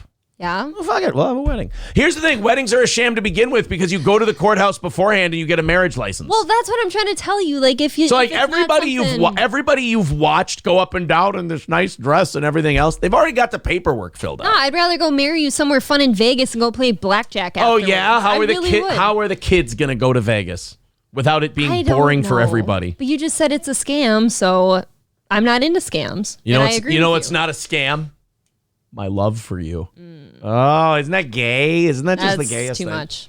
So I was going to say something, and now I've forgotten.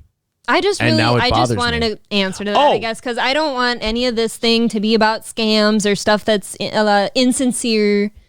Because, like I said, getting engaged, getting married doesn't change anything. You do it for the gifts. Can I tell you something? I don't want anything like a bridal shower. I don't want any of that. No, I'm not wedding into gifts. it. I don't want any Just of that. Boatload of cash. That's what you do. You invite like 12 of your relatives who have the most money. And then you get them McDonald's. I can't even think of who that would be in mine. Oh, really? No. Shit. You don't have any rich relatives? I don't think so. Well, they're not coming. I have some rich friends. We'll invite our accountant. We'll invite our lawyer. We'll invite... God, I really don't know enough rich people. Shit. Denny Hecker still got a buck or two. He used to be my boss. Maybe. Let's see. Butthole's Attention says, F the family, have the listeners there. We actually care about y'all. See, That's actually I'm actually not against that at all. Listeners gave the most exuberant response out of anybody. Laird says the marriage is done at the courthouse. Everything else is just a fancy party. That's so exactly true, right. But it's why are we the only ones? I love being in the chat like this sometimes. Why are we the only ones that see it that way? If I were to approach my family saying that, like, oh, it's just a fancy party, there's nothing to it, that is so frowned upon. People need to stop thinking that their families know anything. It's just the reason you think that is because they're the only people you've ever been around. Most people's families are dumb. Like, they're full of dumb people because most people are dumb. I'm dumb. Everybody's dumb. See, for me, it's self-awareness that gets you through. If you all realize that we're all dumb. I mean, I may be a god, but I'm a dumb god. For me, the whole marriage thing, it's not for anybody else. It's not to really make a statement other than I really love you. I love what we're doing in life together. I love the kids, and I'd like to do that for my life. And I want to commit that to you. That's really all it is for me. I'm not getting married during Pride Month, though. It's not my time. So, well, what I'm trying to say is if it's not even... I'm not going to step on their If it's platform. not even that for you and it's kind of more just like a scam thing, then I'd rather not do it because I'm not into making a relationship a scam. So Weddings also cost so much, and for what? So other people can enjoy it? A bunch of freeloaders, says Karate Chopping Space Monkey. I will assure you guys, I will never be blowing all of your gracious gifts to us, your bits and subs on a big fairy tale wedding, because that's not my thing. Never slowly say, I will never blow your, and then pause for a moment. That's never good. Carrots. Oh, Justice of the Peace with a few close family members, then a reception. Sucks to Suck says, I think chicks want the last name more than anything. Who wouldn't want my last name? I think when it comes to last names like that, it just... maybe it's another layer of feeling close to somebody. Like, oh, look, we've got the same last name. I don't know. Jew Hunter.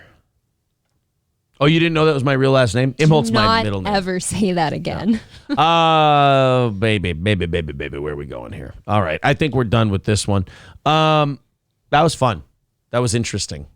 I think those are helpful for a lot. It's for more than just you and I to talk about. There's like I said, a lot of listeners will message me and say, I was struggling with the same thing. That helped me. Thank you. I'm going to say something. I don't think this segment was boring. No. So I don't think that had any impact on the audience who's there. But I can tell you right now, I'm going to show you something. I'm going to hate Fridays in the summer. Yeah. I said that. I'm just going to hate them. I know. I said that about summer. I'm going to hate Fridays in the summer. I was afraid evening shows would be worse. They are. Not as bad as morning, but you got to remember, morning shows start 4 times higher. So like the same percentage drop is a bigger numbers drop. Yeah. Right? So if you've got... So yeah, evening shows down, morning shows down, and you can't take it personally. You have to look and you go, oh, Twitch down. Like everything Twitch related is down in the summertime. And and you poor thing, Fridays are going to be the worst. I know. Everybody saves up their vacation for Fridays in the summertime. I know. And the thing is, they are gone. I can't shit on anybody for it because I was that person too. I was taking every Friday off, sometimes Thursdays. I mean, forget the people who work 410s. Okay, that's already a thing. Right. That's but then you add summertime and the fact that people save up all their vacation to take Fridays off in the summer, and audience-wise, this show is fucked on Fridays. I'm more than thrilled for everybody who's here. Maybe we should feel good about like the number because that's still quite a few people here that care to listen. Oh, it's a lot. Scruffy D says, especially after being locked down for a year. Yeah. Odds are stacked against you, Twitch. Oh, man. That's true, because now everyone's like fire sailing out of town. Then you know what it makes me think? We had a bigger audience on Twitch than we did on radio. It makes me think, how small was our audience on radio on Fridays? 10 listeners on Fridays. Oh, my God. On Fridays, how few people. Because the only difference between, Twitch has more people on it. But the only difference, radio can't track how many people are listening at a time, which sucks and is also great. Because on a day like today, I wouldn't want to know. Because if Twitch will be down by 200 people at a time, radio's going to be down big time. Yeah, exactly. Oh. Your Mom's Dirty Underwear says 532, what the F? Great show, guys. I know. It's the way it's no sucks. Reflection on how we're doing as a show today or this week or anything. Right. This week is going to be our lowest amount of unique viewers in months. And it's, by the way, 3 weeks after we just hit our highest unique viewer amount ever. You think that doesn't suck? Just as the bad time for Twitch was coming along, we were hitting our peak. Yeah, that does. Oh, does that suck? It blows. We hit our peak just before summer. And the Friday numbers had never been bigger. Sometimes Friday was it was either the first or second biggest day of the week. Fridays were killing it. As soon as the good weather came in, the kids are out of school. Yeah, it's not. I'll tell you this: it's not the good weather. Because the weather, it's the kids being out of school. It's the kids, because one would start to think too. Well, what in the hell else are you what are you listening to while you're going to the lake? Well, if you've got kids in the car, you're suddenly not listening to this. Yeah, that's it. And I agree with Rusty Grammar. Like, I've grown so much in terms of analyzing data. You got to focus on what's important. Rusty Grammar says numbers are lower, but 2 hype trains were completed. And that's the biggest That's thing. very true. And you guys are all here and hopefully all subbed and going back to listen anyways. Benelli says good entertainment for the drive to International Falls. Okay, and let's say someone is a big fan of the show and they are going camping and they're bringing their family. Can they turn on this show? That's what I just got done saying. If you have kids in the car with you, you can't listen to this show. Curly Adams says, luckily for you two, I'm stuck in a hotel for 2 days business trip. A lot of shit. I was hoping these conferences would go away with COVID, but unfortunately, nope. Nope, those conferences are back, baby. Oh, they are back and better than ever. Not your basic white chick.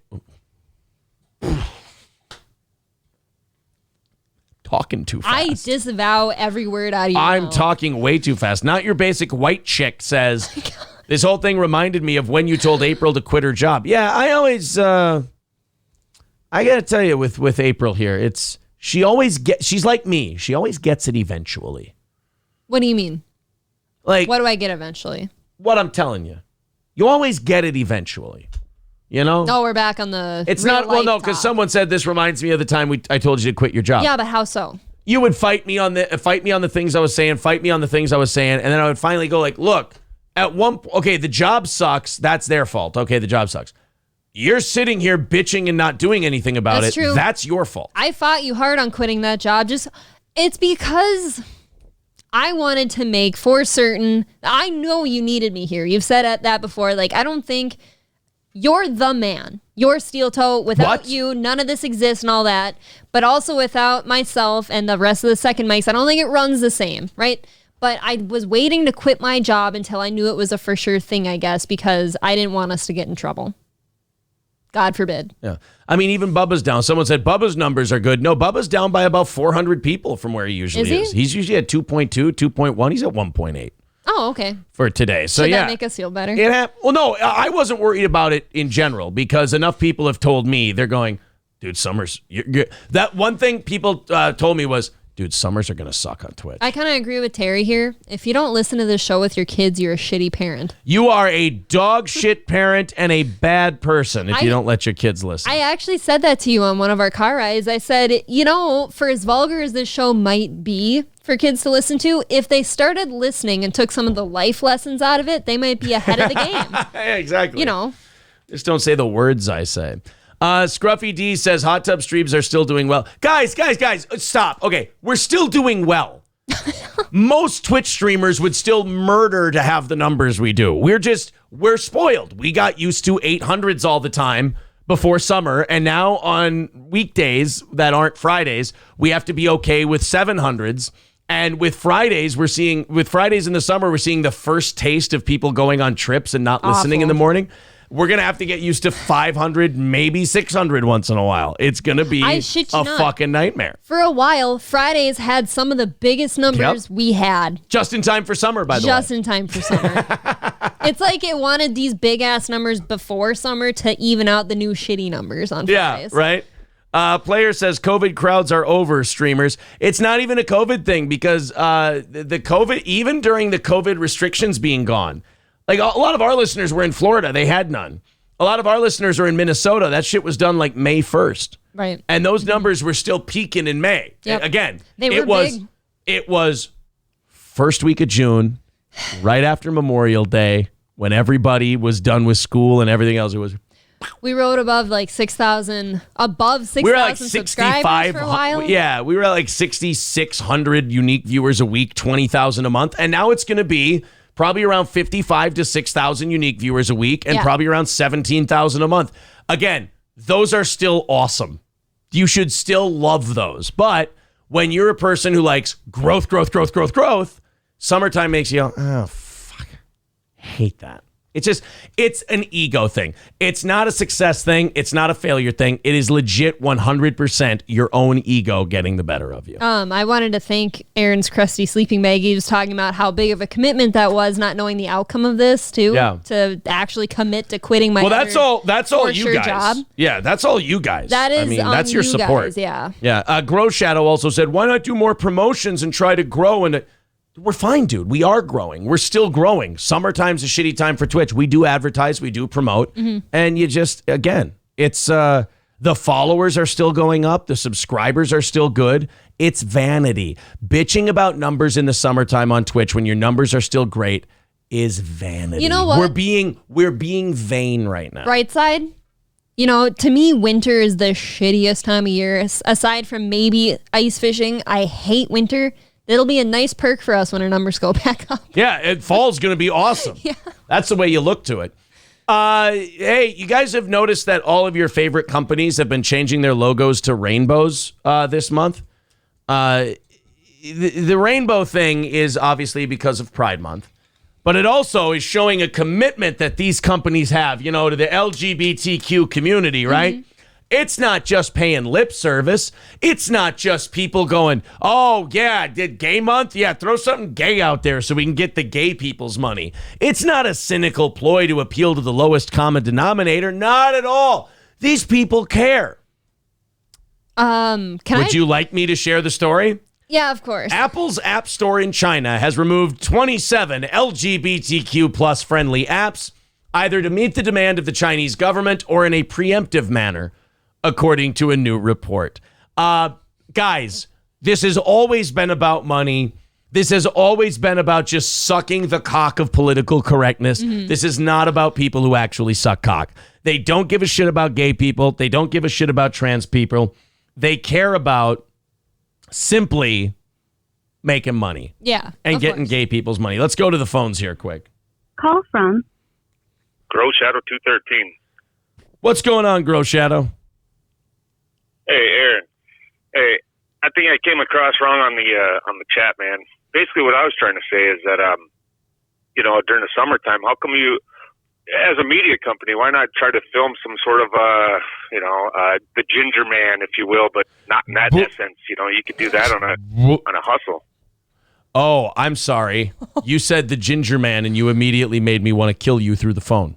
No, I see. I can totally tell how that would happen, but I'm not on that side either. No, I know what you mean. We've been putting a show a week on YouTube and stuff like that, getting us out to free content places. And I get that, Grow Shadow. The other thing that's cool about Twitch is it does its own advertising. Like, you get new people finding you just naturally.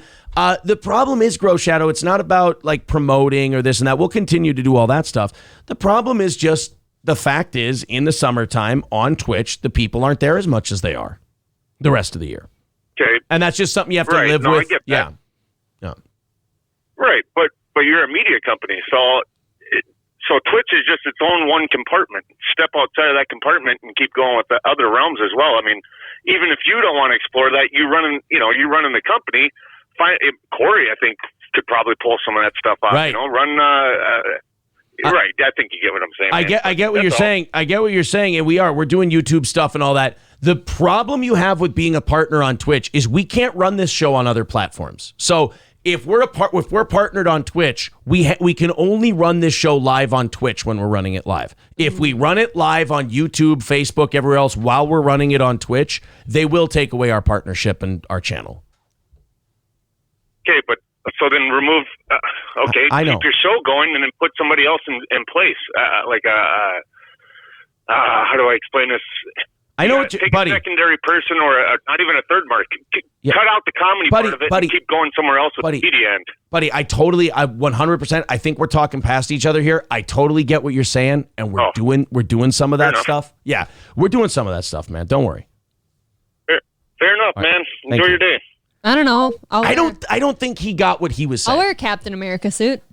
Yeah? Yeah. No, I'm not doing that goddamn Ginger Man shit. This is kind of a fun idea from A-Holes United. Shoot a promo and post it to St. Cloud's Shittiest. So that's not really like putting stuff out there on other platforms aside from just a funny video on a shitty page. I have had that song in my head, though, unfortunately. I haven't, thank God. Oh, shit, you guys. I got to catch up. I am so sorry. PCK Junk Removal, PCKJunkRemoval.com. That's PCKJunkRemoval.com for our friends at PCK Junk Removal. Hey, Cooter Thug needs a sub. I love that name. Isis Macho Man subscribing, says I love this show. Are you Thanks, playing buddy. catch up? Yeah, go pee. PCKJunkRemoval.com for, God damn it, why can't I say appliances? Appliances, furniture, or just shit and trash that you're cleaning out of your house and your garage. Don't worry about scheduling that special garbage pickup or renting a giant dumpster or a trailer and doing it all yourself. Let the pros at PCK Junk Removal take care of it for you. Go to PCKjunkremoval.com or call them. And we're going to put the number in the chat right now. Then there it is. The number is 612-599-9189. Demolition removal, apartment cleanouts, foreclosure cleanouts, everything. House cleanouts, garage cleanouts. They'll come out, pick it up, clean up the area, leave it like it was never there. That's PCKjunkremoval.com or 612-599-9189 for PCK Junk Removal. Yeah, going back to these companies before we took that call from Grow Shadow, which, guys, don't be mean to Grow Shadow. He's just trying to help. He knows. I think we know what, we know you got to promote on these other platforms, and we do. I just don't think he understood that. So Apple's App Store, which everything is rainbow now for LGBTQ month, which, by the way, somebody did a very funny thing online. They showed all these companies that have all their LGBTQ markings and all their rainbow logos and everything else. And then they show their Middle East and Saudi Arabia Twitter account logos. None of that. So, hey, Pride Month. Now, if you're really making your logo all these rainbows and everything else, and you're doing it to support LGBTQ people and not doing it as a shameless money grab to try and up your profits for this for a slow summer quarter, then what you would do is the first place you would go and put your logo and change it to a rainbow would be the Middle East and Saudi Arabia, where they treat homosexuals like absolute shit. They don't even treat them like humans. You do it for your Chinese account. You'd put more apps on the App Store in China, and you'd go, I dare you to get rid of these. But these companies are ballless, soulless, nutless shitbags who are doing it to try and trick gullible gay people into spending money on their products, thinking, oh, they're an ally of mine. What does it say about their alliance to you that they won't even go to the places that you need them most and make a stand? Exactly. I can't believe I have to tell you this, but Apple's full of shit. BMW's full of shit. All of these places are full of shit. They're doing it to try and grab the gay dollar real quick. Let's go to Phil Digitano. He says the companies pander to the rainbow colors so they don't become part of cancel culture. Yeah, it's even worse than that because no one's going to cancel them for not changing their flag. That's the start of it, I think. Yeah, no one's going to cancel them for not changing their flag. What they're doing is they're just trying to grab gullible gay people's money. Can I tell you something? I was shocked. Real quick, I'll finish my thought on this so you can move on. Sure. Because I feel like this is going to get off of this story here. Changing the pride flag in the United States on your Twitter account and not changing it in Saudi Arabia is like saying, I'm going to feed people, and you give a bunch of rich people a big 4-course meal, and then you ignore a homeless guy.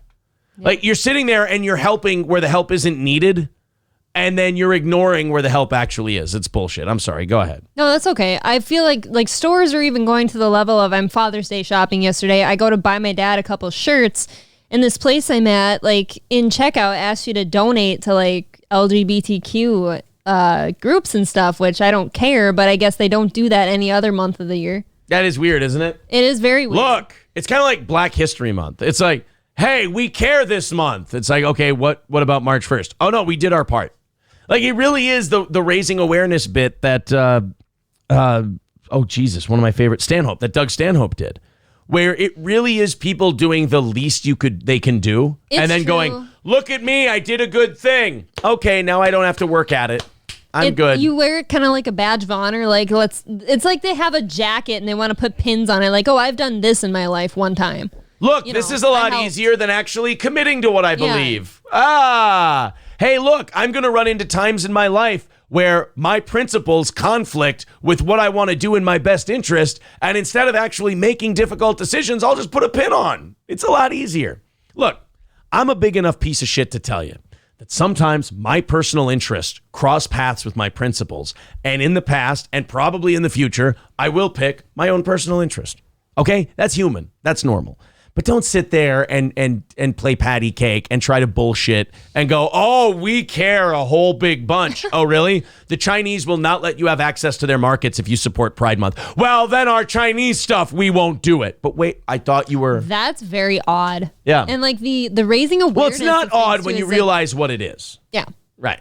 The raising awareness is always uncomfortable for me too with like anything, honestly, because we already knew it was there. But just because there's a certain month now, like you think you're kind of getting off your business is getting off on just like making the money off of it, which I guess capitalism, whatever. Yeah. But Hey guys, I'm raising awareness about breast cancer. Holy shit, there's a breast cancer? whoa. Wow. Thank you so much. Now Right. what are you doing? Where God damn it, guys, I almost want to play the Stanhope clip. It's longer. I'm gonna skip around on I think it. it's a good one. Doug Stanhope raising awareness, because he talks about like the walk for the cure. It's like, you're not gonna cut your buddy a check for the cure. You're gonna make him do. You know what? I'm gonna shut the fuck up and I'm gonna play the. You know what? It's only 4.5 minutes long. We can do this bit. Your cause, your charity, or your drive, your effort, audit it. Make sure, because so much of it is symbolism over substance, where people think they're helping by doing nothing. Audit all the time and effort and see if you're actually affecting change, rather than just, oh, we're gonna have a 10K fun run for the cure. Come on down on Sunday, it's a 10K fun run for the cure. Why? Why? When has running ever cured anything? I don't understand the cause and effect on this. Is that how Jonas Salk cured polio? Is by speed walking around the track down at St. Mary's High School with a wife beater on and a paper number safety pin to his back? Oh, we're doing it for the cure. How are you curing anything? Well, what I do is I get sponsors. And every time I go around the track another time, my sponsor gives me another quarter for the cure. So I gotta go as many times as I... Are you I've always, like, sometimes when you watch a comedian do a bit, you go, oh, I never thought of that before. And then sometimes you watch a comedian do a bit like this one and you go, oh, I'm not crazy. I'm not the only one who's ever thought this. Because I remember being at KLFD Radio in Litchfield, and they wanted us to do the walk for the cure. Susan G. Komen, that whole deal. Yep. And I know that one of the radio guys, his wife was a cancer survivor, so I kind of tread lightly on it. But I remember the whole time I was being there going, this is stupid. Like, this is a really dumb thing you're doing. Like, why don't we just all give a bunch of money to this thing, and then we won't spend money on renting a track or buying food trucks or paying for this or paying for that? Why doesn't the organization just call this what it is?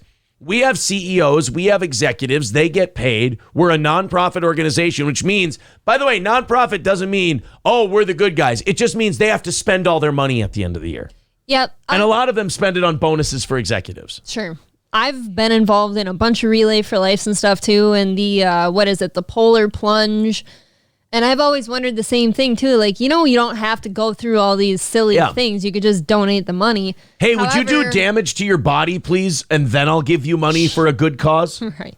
The only thing that I could maybe say to, like, maybe I could see why they do events like that is because maybe those people wouldn't have donated if they didn't have a fun event to go to.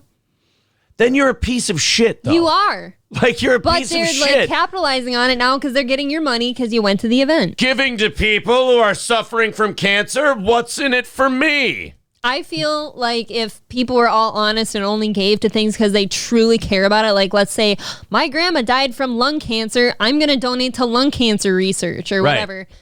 You know why? Most people don't do that. I'll tell you why. Because people have such, like, again, guys...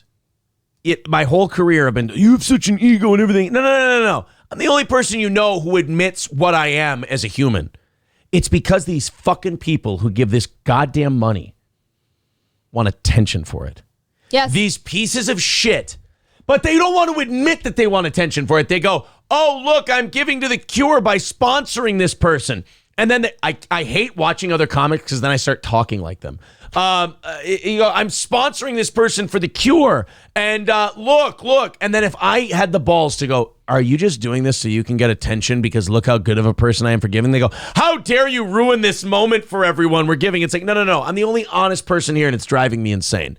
How about, like, does this company give money? Yes. Does this company donate? Yes. Do I donate personally? Have I donated to shit? Yes, of course. Are you ever going to find out about it? No. You know why? Because it ain't your fucking business. Right, you didn't need the attention for it. I didn't do it because I go, oh, I sure hope people don't say I hate veterans. I sure hope people don't. If I came on this show and I said, I give money to veterans every month, they go, oh, is that just because of the veterans jokes? No. It's because that's what I fucking do. I do understand, like I was saying, though, in a way of like having an event. A lot of people would not have donated if they didn't have an event to go to. Just like Salzer had this thing last weekend with this like rock bands and stuff at his restaurant, raising awareness for something. I don't remember what it was. No, it was a memorial for a guy who died. Yeah, but I think there's donations. He said there was donations family, and stuff yeah. for their family. Like people wouldn't donate to stuff like that if they didn't have a thing to go to. Right. You know? That's- so I can that's see two weird. sides of it that way. Friends that sick and sadomasochistic that they wouldn't just cut you a check outright for the cure. They make you do weird shit first. Larry, you know, my daughter was born with cerebral palsy and we're trying to get a big fundraiser going. Really? Yeah. How many hard-boiled eggs will you eat? Come on. You love your kid, right? Come on.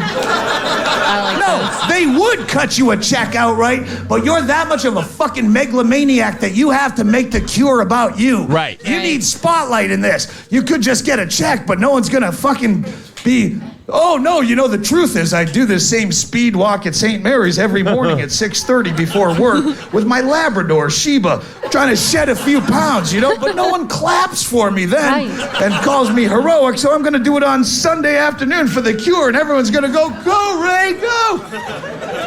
Yeah, you could do it, but you wanna fucking, it's a 10K fun run about you. Yes.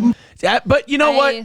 Guys like us, guys like Stanhope, guys like me, guys like Patrice, and other people who are cut from that same cloth, we're always the bad guys. We're always the shitheads. And you know why? Because the people calling us the bad guys are all in on the Ponzi scheme. They're all in on the attention for me, yay, Ponzi scheme. We're the ones who pointed it out. We struck the nerve. Get rid of that guy. Get rid of him. He's bad. He's evil. He's nasty. He's terrible. Don't let him. All we're doing is telling you the truth. All we're doing is telling you what it's really about. Give your money. Hand them a check. Do all of that shit. See, I'm not sitting here seeing you as the bad guy because you're completely right. I've had the same thought. Like, why would I go jump in a frozen lake when I'm donating anyways? Go say that to the people And- that you grew up with. Go say that to your community that you grew up in. They're going to think you're They're going to say I'm no fun. right. For sure. Well, and they're going to say, "Oh, you hate charity." It's like, no, charity is good. Stroking your own dick over your charity is bad. It's bad form. It's being a sore winner. There's that, but I think these charities are kind of aware sometimes of what they're doing too. Like if it's a big one, like the Polar Plunge this last year because of coronavirus came out with new videos. I think they still did the Polar Plunge, but they're like, oh, but if you don't want to come like participate in the fun, you could just donate, you know, like you could just write a check or donate at this link and stuff. And then this woman does this video. She's promoting it, you know, and she just dumps a bucket of ice water on her head and said, like, oh, you can do it right at home. Oh, fun. Fucking megalomaniac. Stop it. You know you're not doing shit. You can just get the check from your friend and then actually do something that means something other than running. We're getting donations and we're petitioning City Hall for a spot in the park to make a big granite slab for the victims and the sufferers and the survivors of the thing. And then we're going to painstakingly etch each name of the people into the stone at great expense. For what? It's a fucking chunk of rock. It doesn't help. Put that time and effort and money into actually something that's calculated that actually helps. We're gonna knit a SARS quilt. It's gonna take all summer long. Because there's people with SARS and they're chilly with SARS and then you quilt. What? We're gonna have a prayer circle. We're gonna have a candlelight vigil at midnight. Could you do less? Mathematically, ask your accountant if there's any way you could do any less than that. Well, we are raising awareness. Raising awareness is another form of doing nothing. Right. Only Thank you. now you're making me aware that the nothing that I've been doing is not up to par with the nothing that you're doing for such a noble cause. Right. There's such a lot. It's that difference between lying and honesty. And honestly, once you notice it, you're going to annoy people because you're like, okay, dude, I can't unnotice it, and it bothers the shit out of me. It's the dishonesty of it. Like, someone who is going like, I'm having a candlelight vigil for this. And it's like, okay, you're doing nothing. But then they get mad if you say they're doing it. Like, how dare you? And they make it about the person. How dare you insult the memory of those who blah, blah. It's like, you piece of shit. At least I'm honest. At least I go, I'm not having a candlelight vigil. Why? Because I can sit here and do nothing. Like you have to advertise the nothing that you do, so you don't have to actually sacrifice anything, but you still get the attention for it. You're an asshole. Why don't you do my nothing for your cause? We'll watch Storage Wars for the Cure, and then we'll both be happy in our impotence, and we'll find out what's in that safe. We all win. Raising awareness is me standing next to a drainage ditch where a guy just hit a goat with his moped on the highway, and now they're in the ditch laying in the muck with compound fractures, and the dude's got a bone sticking through his leg, and the fucking goat's got a bone sticking through his fur. They're both laying there in agony, and I'm raising awareness by standing above them, shouting down an empty highway, "Look! Look!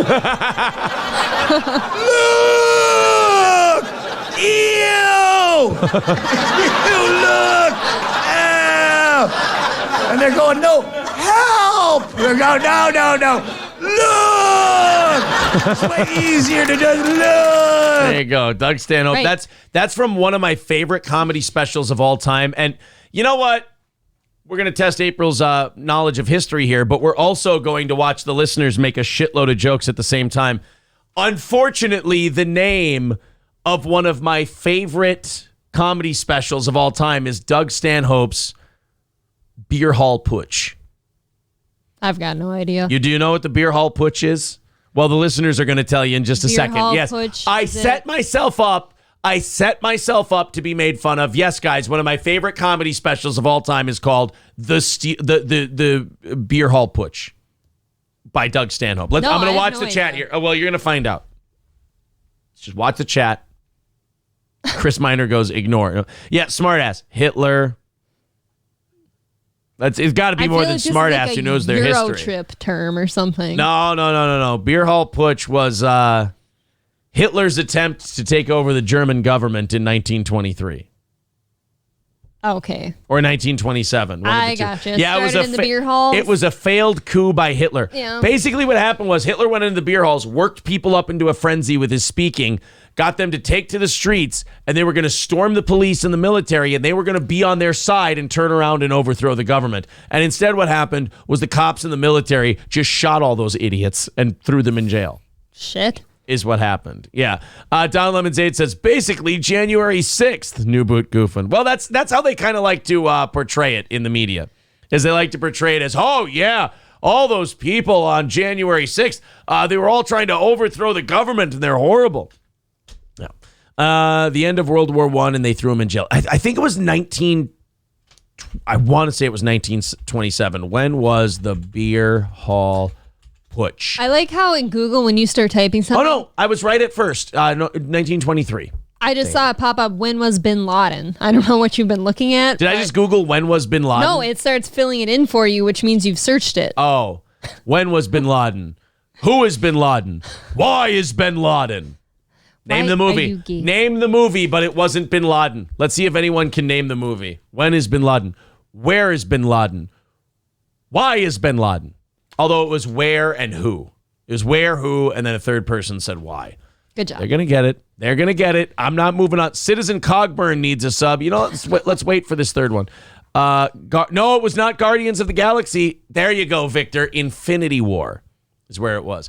Where is Gamora? Well, that's why Who is Gamora?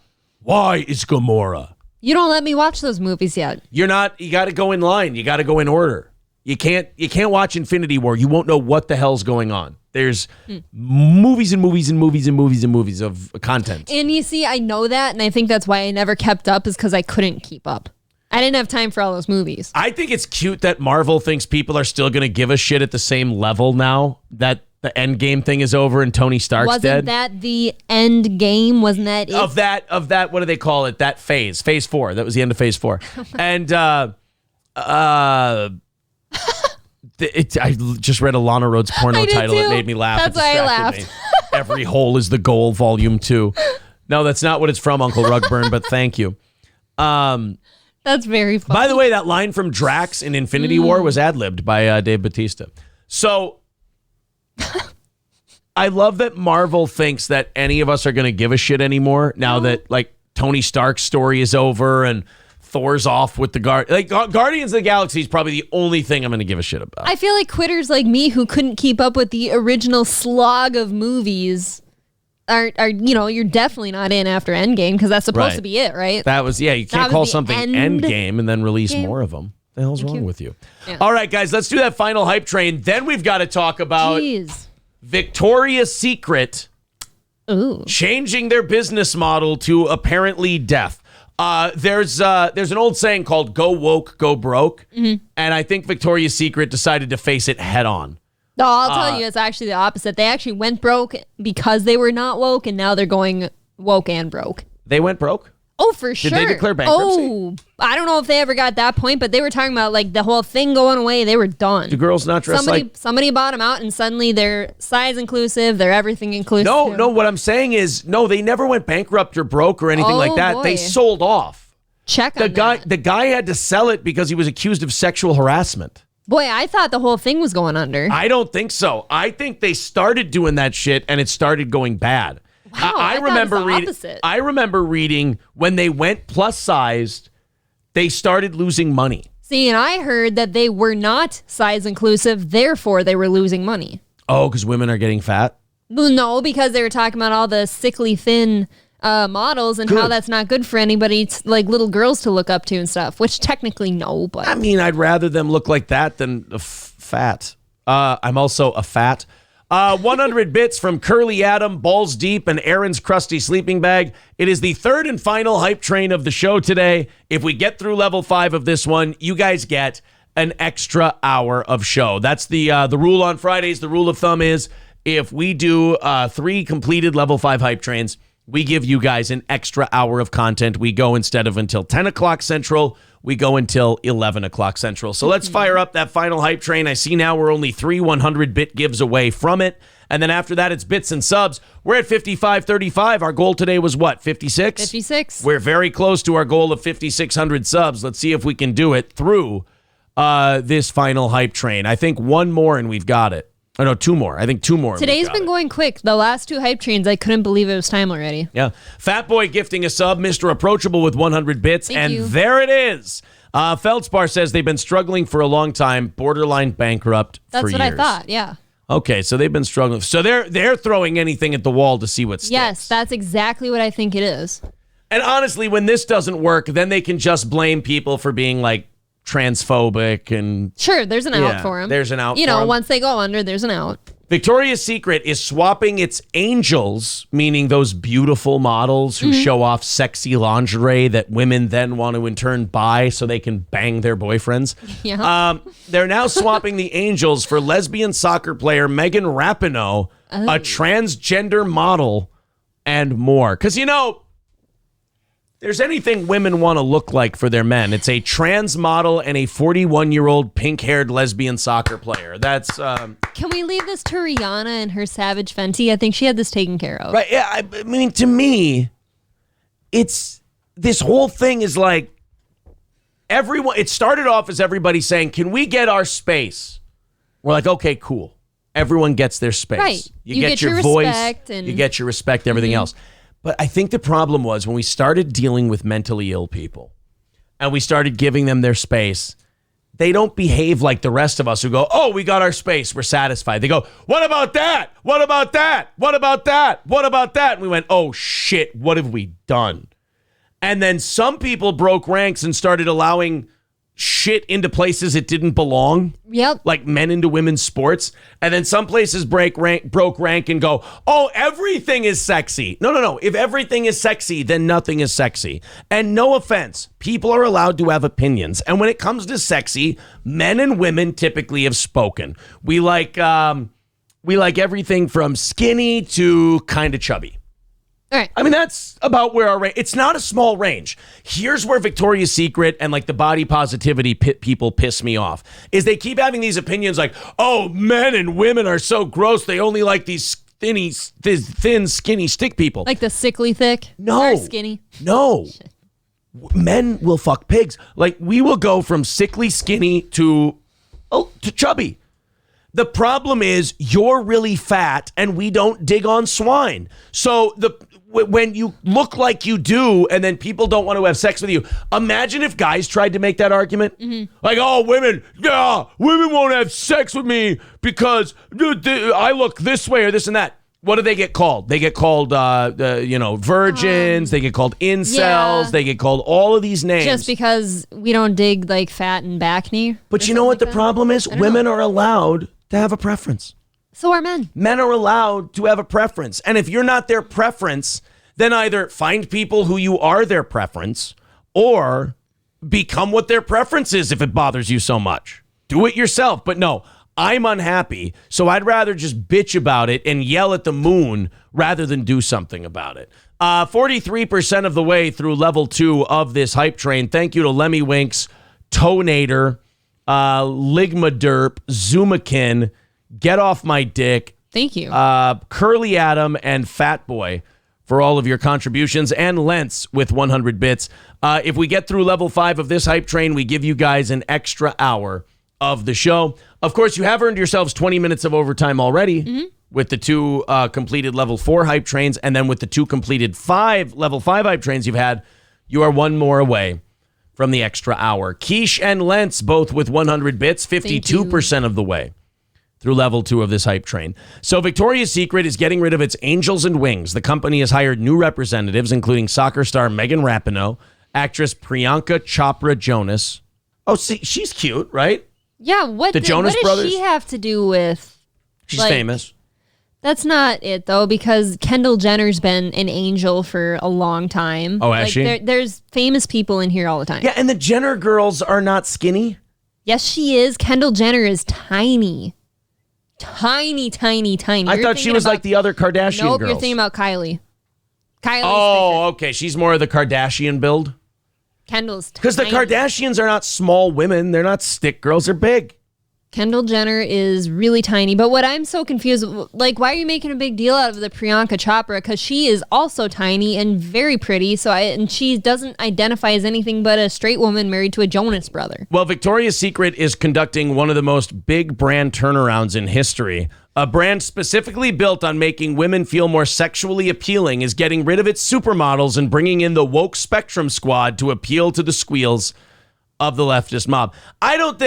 I disagree with this writer. I don't think it's about the leftist mob. I think it's more what you said. They're flailing. They're failing. It's all like they're not as big as they used to be, and they're desperate. Right. They're trying everything. But I think this comes before the bankruptcy. Right. The mob out there was sick of these like thin, really pretty women. Like that's every man's idea of like a sex symbol or something. Like, oh, what about me? What about me? Type of thing. Well, and if you were a sex symbol, we would tell you. So don't sit here and go, what about me? What about me? You know the answer to that question. You're just trying to guilt people into not liking what they like. People are allowed to like sexy things. They're allowed to like nice things. And just because you're not one of them doesn't mean they're shitting on you. It just means you're not part of that particular thing. Start your own thing. Right. Aaron's Crusty Sleeping Bag and Von Kaiser, thank you. Get Off My Dick with 5 Tier 1 subs. And we're on to level 3 of the current hype train, which if it completes level 5, you guys get an extra hour of show today. So yeah, it's not going to work. Obviously, I mean, moves like this don't go well. There's a reason. There's a term called "go woke, go broke." Mm-hmm. All these companies that do these really big PC type of things, they always lose money or go bankrupt. They either fail or they have to turn around and abandon that approach because it lost them a lot of money. Yep, I think this is obviously a Hail Mary because they're already not doing well, but. If anything, too, like I feel like a lot of women that shop there for certain reasons because it's a Victoria's Secret and it's supposed to make you feel sexy and like a woman and all that shit for your man, like they're going to lose people over this, too, unfortunately. Hobo Flexible says their stock dropped 6% after this announcement. Mm-hmm. Victoria's Secret stock. Let's take a look. L Brands is the stock. Today, they're already down about 1%. I want to see him in the last year.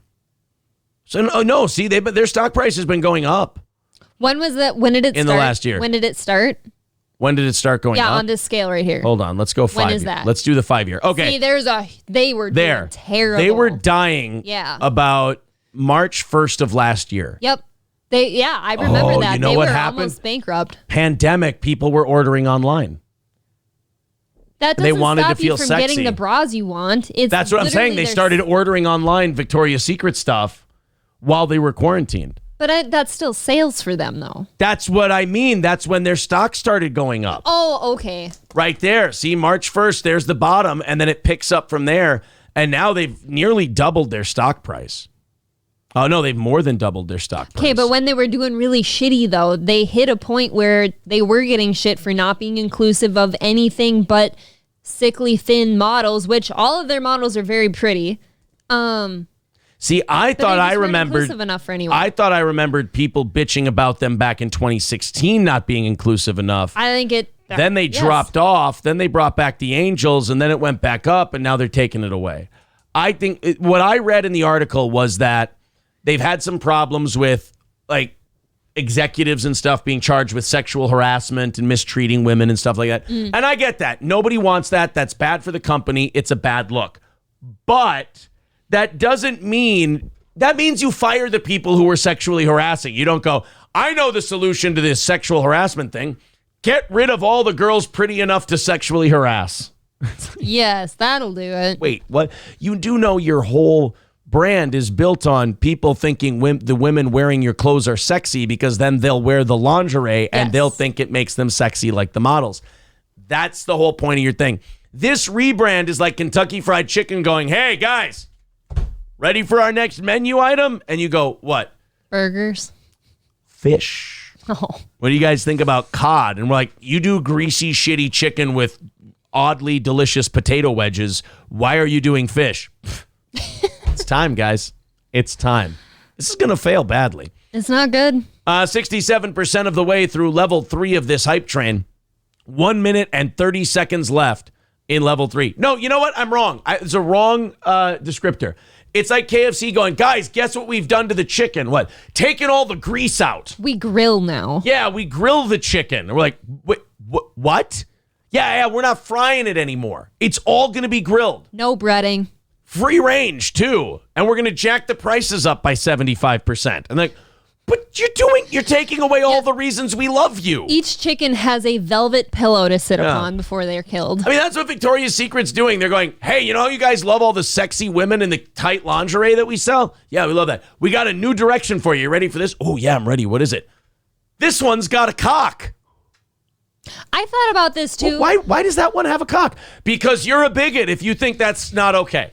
For some reason, Sports Illustrated sends me magazines, and when I got last year's swimsuit edition too, there was women in there now, like, you know, it's supposed to be about like either no swimsuits or minimalist ones. Yeah. They've got like full body suits now. Yeah, 30 seconds left in level 3 of this hype train. 200 bits from Sippy, 78% of the way through. Oh, there's Aaron's Beefy Puss with 2 tier 1 subs, and Ligma Derp with 300 bits. Fat Boy with a sub, and we're on to level 4 of this hype train. Remember, if this hype train goes through level 5, we do an extra hour today. Yeah, I wish him the best, but I don't know how well that's going to go. Yeah, it's thank you to Cream Pie Surprise 69 for the sub. Fanatical Bucks fan liked that one. This one has a cock. You know what? I didn't think that line got what it should have, so thank you, Fanatical Bucks fan. I thought people slept on that line. But yeah, the April's punted snatch has now followed this channel. You know what? I like that name. It's raising awareness to my abuse. It does. It raises awareness of the fact that I kicked April in the vagina the other day. It hurt, man. Accidentally. But it was fun. How quick did that drop me, too? Oh, you didn't even land on your feet. You went from midair to the ground. It was an impressive flop. On my knees quickly. Oh, as she should be.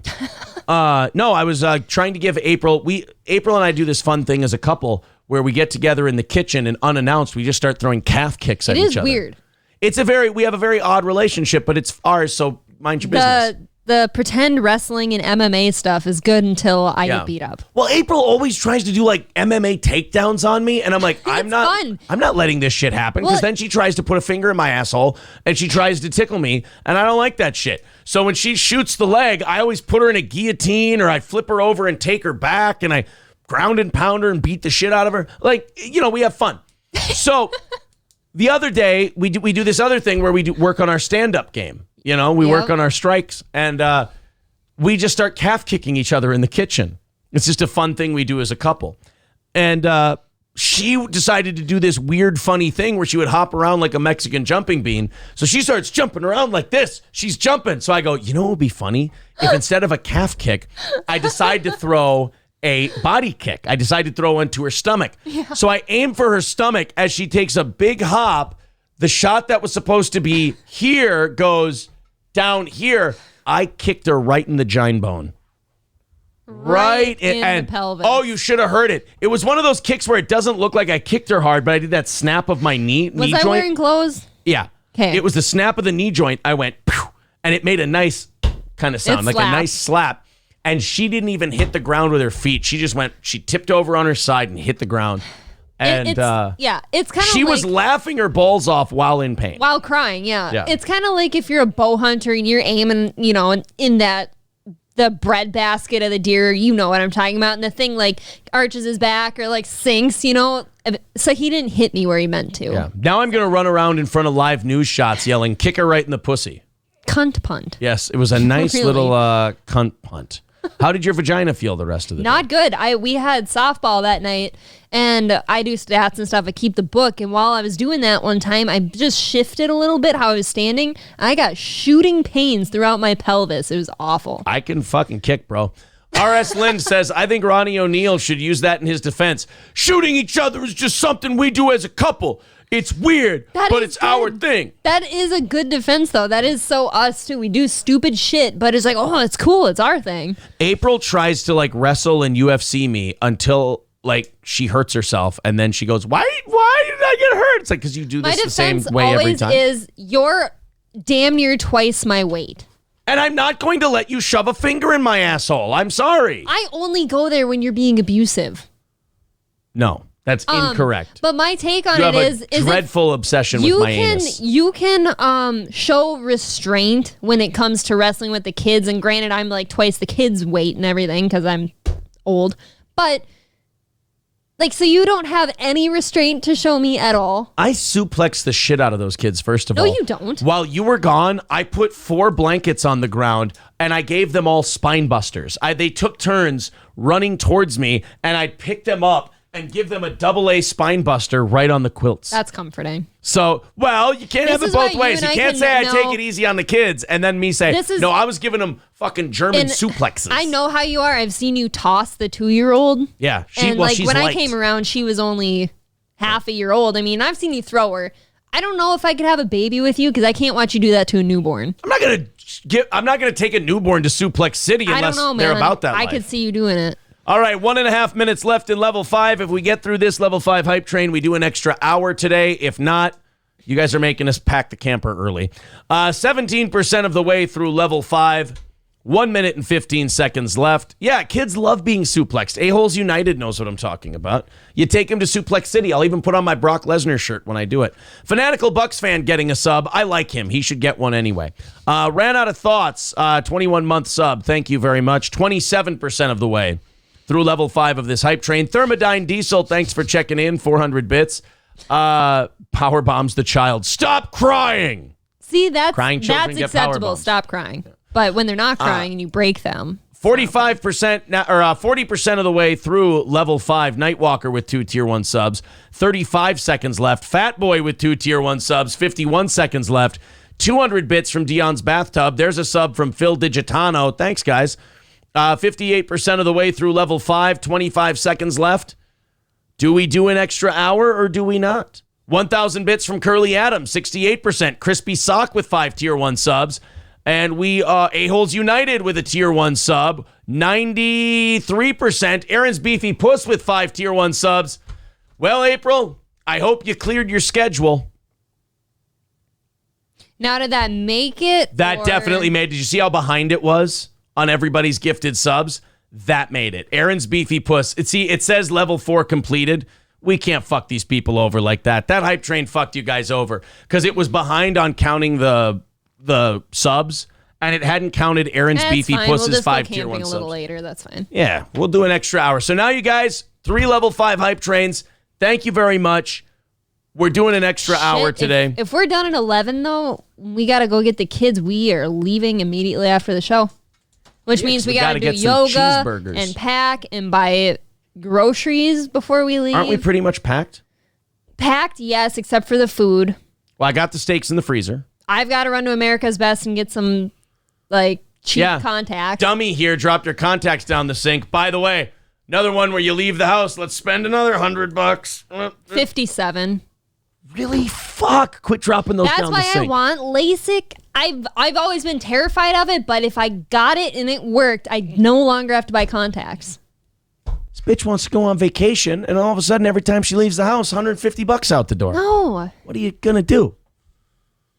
It's not my fault. I'm blind as a bat without this stuff. You're a bit of a spender. No, I'm not. You're kind of a spender. I don't buy myself anything ever. I wouldn't consider going out and getting contacts, buying stuff for myself. Somebody made a nice little trip to the liquor store. For my father. Oh, is all that shit for him? Yeah, that's not our bourbon. The 6-pack I hope you didn't open it. The one 6-pack of beer I've bought myself in a couple months. Yes, that's So what are we going to do for stuff to drink this weekend? You selfish bitch. I don't know. We're going to scrounge.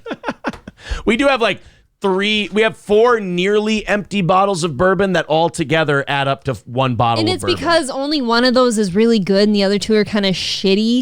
You know what? Drinkable. I like Bullet and Knob Creek. I like them, but that's where it stops. I think they're very sugary. Let me drink them this weekend. Go ahead. Booze snob. I like Basil Hayden. Yeah, because you know what? I've created a monster because if I would have showed you Bullet bourbon first, you'd have just drank that. I do like Bullet. I drink it at the casino. It's good. I like Angel's Envy and Basil Hayden. You're not allowed to. You have to drink Rail. Fine, I'll hop on the 4 Roses bandwagon. Actually, that shit is not bad. It's pretty cheap and it's not bad. Yeah.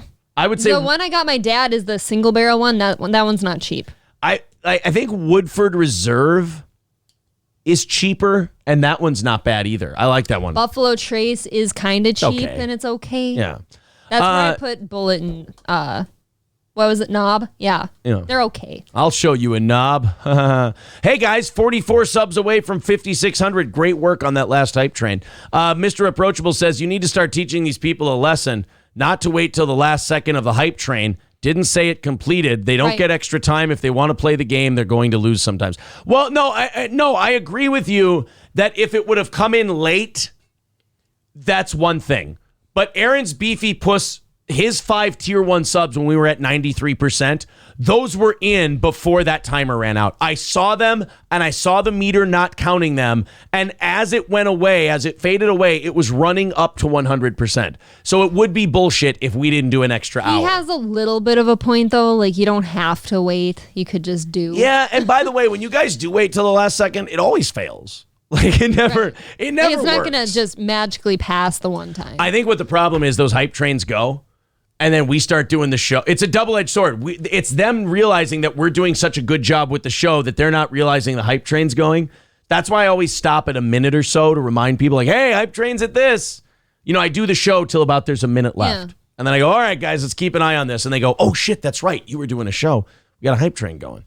Uncle Rugburn says, my wife got it and said it was the best choice she's ever made. Vision went to 2015 and has never had to worry about contacts or glasses. I want to try it. There was somebody at my last job that scared the shit out of me about LASIK, but he got it like 20 years prior, so I've got to think it's good now. It wasn't good years ago. Yeah. I know that when I first started wearing glasses in high school, they told me, they go, your eyes aren't bad enough for LASIK. Like, they wouldn't give you LASIK if your eyes were really bad. Mm-hmm. Or if your eyes weren't really bad. They told me the same thing. Yeah. So I think now they'll do it for just about everybody. I think they do it in the grocery store now. And while it might be expensive, like, what is it, $3,000 to get it done or something? But if you add Is it an insurance thing or no? I'm not sure. Maybe if you qualify for something.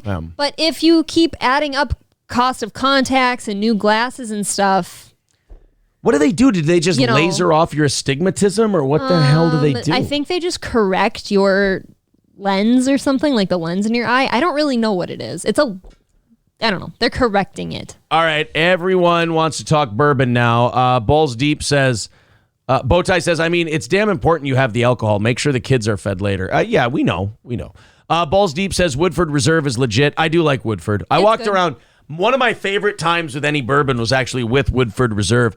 I took my dad to Arrowhead Stadium during the 2019 football season, and we went to watch the Vikings play the Chiefs.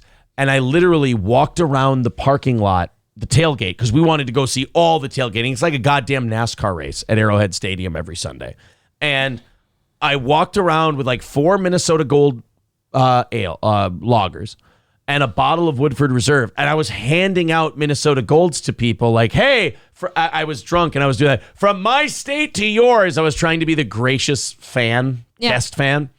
And I was pouring out, I was drinking my Woodford Reserve, and I'm just walking around Kansas City having a great time. That was fun, man. You are funky in this way. You hate spending money. You hate it. You hate spending money. But when it comes to spending money like that you don't need to spend, you do it with no qualms. I will be totally honest about what a piece of shit I am.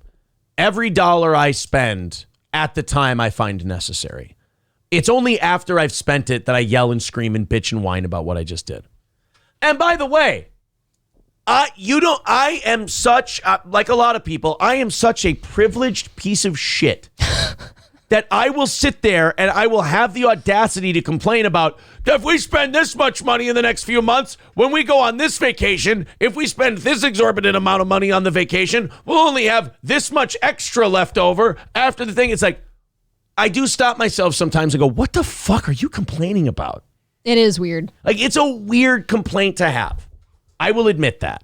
No, I've gotten to a point because I've always been very particular about my money too, because I've worked very hard for the things I have and I never had much money, like on my own when I was living in my own apartment and stuff. Money's tight, right? So I'm scared to spend my money, but now it's extra. There's 2 of us, money Nazis. I'm afraid to buy myself things. Yeah, and I don't want to hear it from you if I buy myself a new shirt or something. But here's that old saying. Like, when your life changes, you don't go like, oh, I'm going to live the same life I did before. I'll just have a little bit more. You just find new things to do. There's an old saying. By the way, Savory Dingleberries, this is a great point about Friday shows, like we were saying, like the summertime being terrible for Twitch. He says, yeah, buddy, early day from work. Now I can't actually watch the show. Like, summertime I've been hearing that from so many people. Like, we were looking at Bubba's channel today, down 300 viewers or so. Yeah. And that's just, it's not really down. You got to stop looking at it as you're down 300 viewers. That's your summertime audience. There's a reason that the networks, like TV learned this a long time ago. All of us Twitch hacks are just learning it now. TV plays nothing but reruns this time of year. Why? Because nobody's on. Nobody's watching TV. Your audience would be nothing. I do feel bad because I do think that Friday shows have gotten much improved. I think there's really good conversations, great shows, and I hate that people miss them, but I do hope that they go back and listen. But what did we learn when we did that research on the show? We were like, God damn it, Twitch doesn't count video on demand views. That's bullshit, like in your analytics and your stats. Yeah. And then we realized how many people were watching after the show's over. We thought our biggest audience came from when we were live. It turns out that it might be close to half and half. Like, it's a lot of people who do not listen live. It's a weird thing to think about. It's a good thing. I was watching Bubba until 7 a.m. Eastern, and then you came on. Well, thank you, Lentz. I appreciate that. I like all the people who go back and forth between Bubba and us. I don't like these people that say, I got to pick you or Bubba. There's going to be some days where maybe we're doing something that you don't dig on, and Bubba's doing something funny. And then you switch over. I trust that you'd come back. Yeah. I mean, you're going to go back to Bubba. You're going to go back to us. You're going to flip back and forth. I think you can be a fan of both. I think that whether it's about like the people on the show that day or just the topics, there's so much variety here. I don't know why you wouldn't come back just to check it out.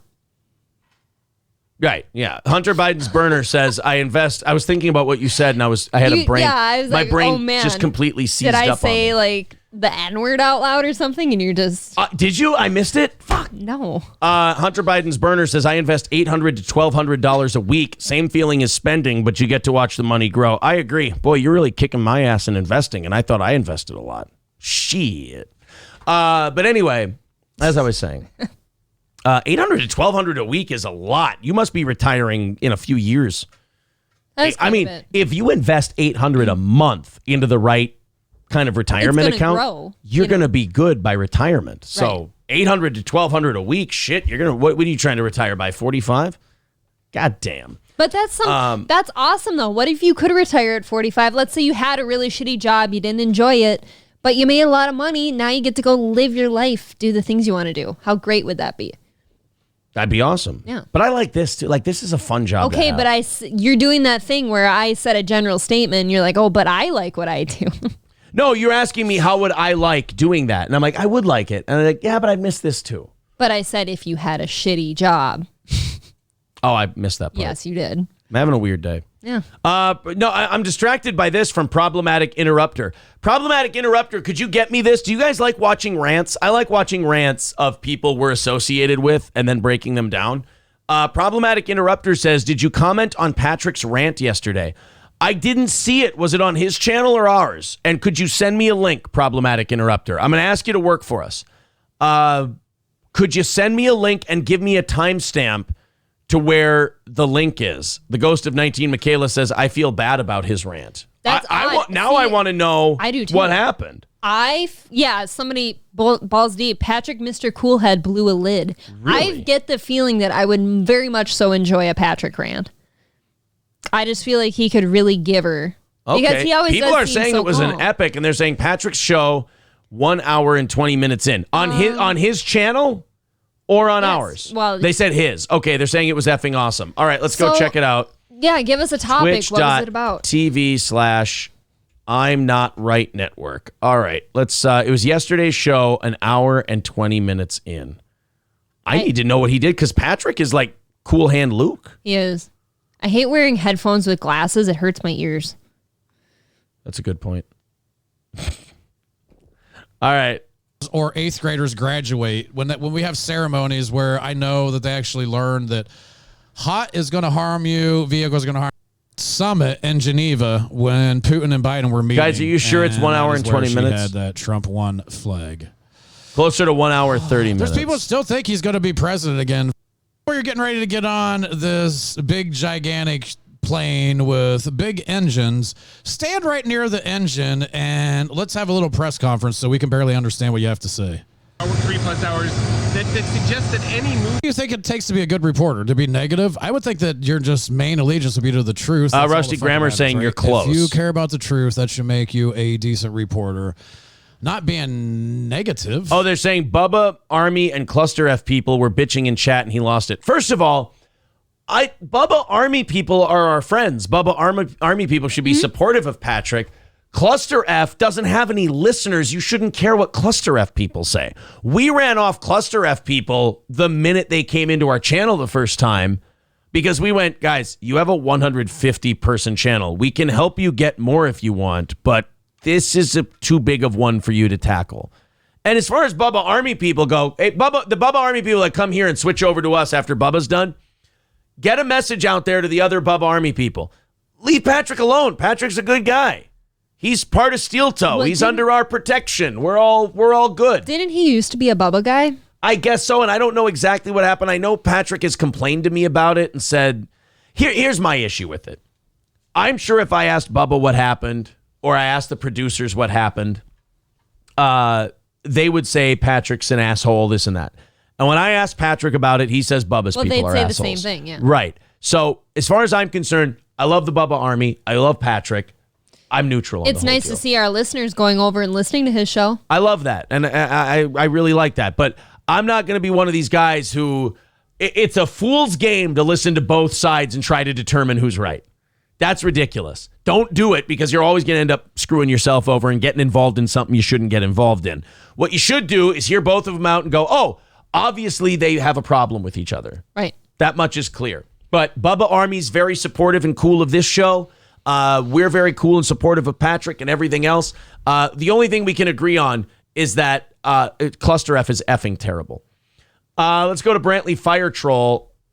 He says, I still got that Bubba Army leather jacket for sale, signed. Well, I mean, good luck, buddy. Post a link, I guess. Jim Dangle subscribing at tier 1. Thank you, Jim. I want to Thank get the you. Bubba Army's take on this. I think Dog Blooded's a Bubba Army guy. He says, I like all three He shows. is. Good, good. The chat got heated in crosstalk, not at Patrick. He lost it over the crosstalk. All right, we're about to watch that. Need Trump says Bubba's Army is okay, but it's too gloomy and is very boring in my opinion. Oh, no, you're talking about the show. I'm talking about his fans. The Bubba Army fans are some of the funniest people I've ever had in the chat.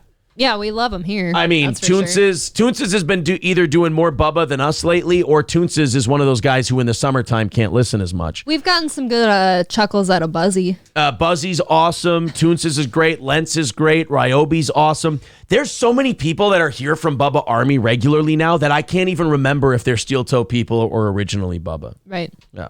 Brantley Fire Troll says, I'll even throw in some assless chaps. Well, then you got yourself, then you might want to just send that link via private message, because now... I'm all in on the chaps. You can have the jacket. PH Cheddar says, Eden Beaver was Bubba Army. PH Cheddar was Bubba Army. Yeah, fanatical Bucks fan. I know that. Bulldog Tommy. And all of these guys, by the way, that are saying, hey, Bubba Army, and we come to your show when Bubba's over, they're all funny. Oh, yeah. Like, they're all really funny. They fit in with this show just perfect. PH Cheddar says he was Rob Garhulo's friend, and they had a falling out. Rob was Bubba's board op. Well, that happens. I don't think you have to hate Rob or Patrick or anyone else. I mean, that shit That kinda seems happens. personal between them, right? Not something that any of the listeners needed to be involved in. But I will say this, Bubba and me and Patrick, like all of us personalities, we do crank the audience up on that shit. Yes, you do. We do. We can't sit there and I guess we can't really blame the audience when they initially react That's that way. true. Because we sit there and crank we gaslight the shit out of our own audience for fun, you know? I can't argue with that. 100 bits from Budapest. He says, poor guy over here could use a sub. Somebody get Budapest a sub. We like him. He's good. Yes. He's good, people. Wyatt says, I watched a show from a month ago last night, and Buzzy called in. It was the funniest shit I've heard in a while. Buzzy is effing... We love Buzzy. What's funny is Buzzy loves ass. What's funny is Buzzy started as a guy who was mad at us because he thought we were shit-talking Bubba when all we said was, hey, I think for what we do a better show. Bubba probably thinks he does a better show. Like, stating the obvious. It's like Corey said yesterday. He's like, I'm a stand-up comedian. Of course I'm going to tell people I think I'm funnier than Aaron, or I shouldn't be a stand-up comedian. Right. And I'm going to say, Corey's full of shit. I'm funnier than Corey. I'm the funniest guy in broadcasting. And if I didn't believe that, I'd be a stupid asshole. Well, you should be confident in your own, absolutely, product. Patrick should think he does a better show than all of us.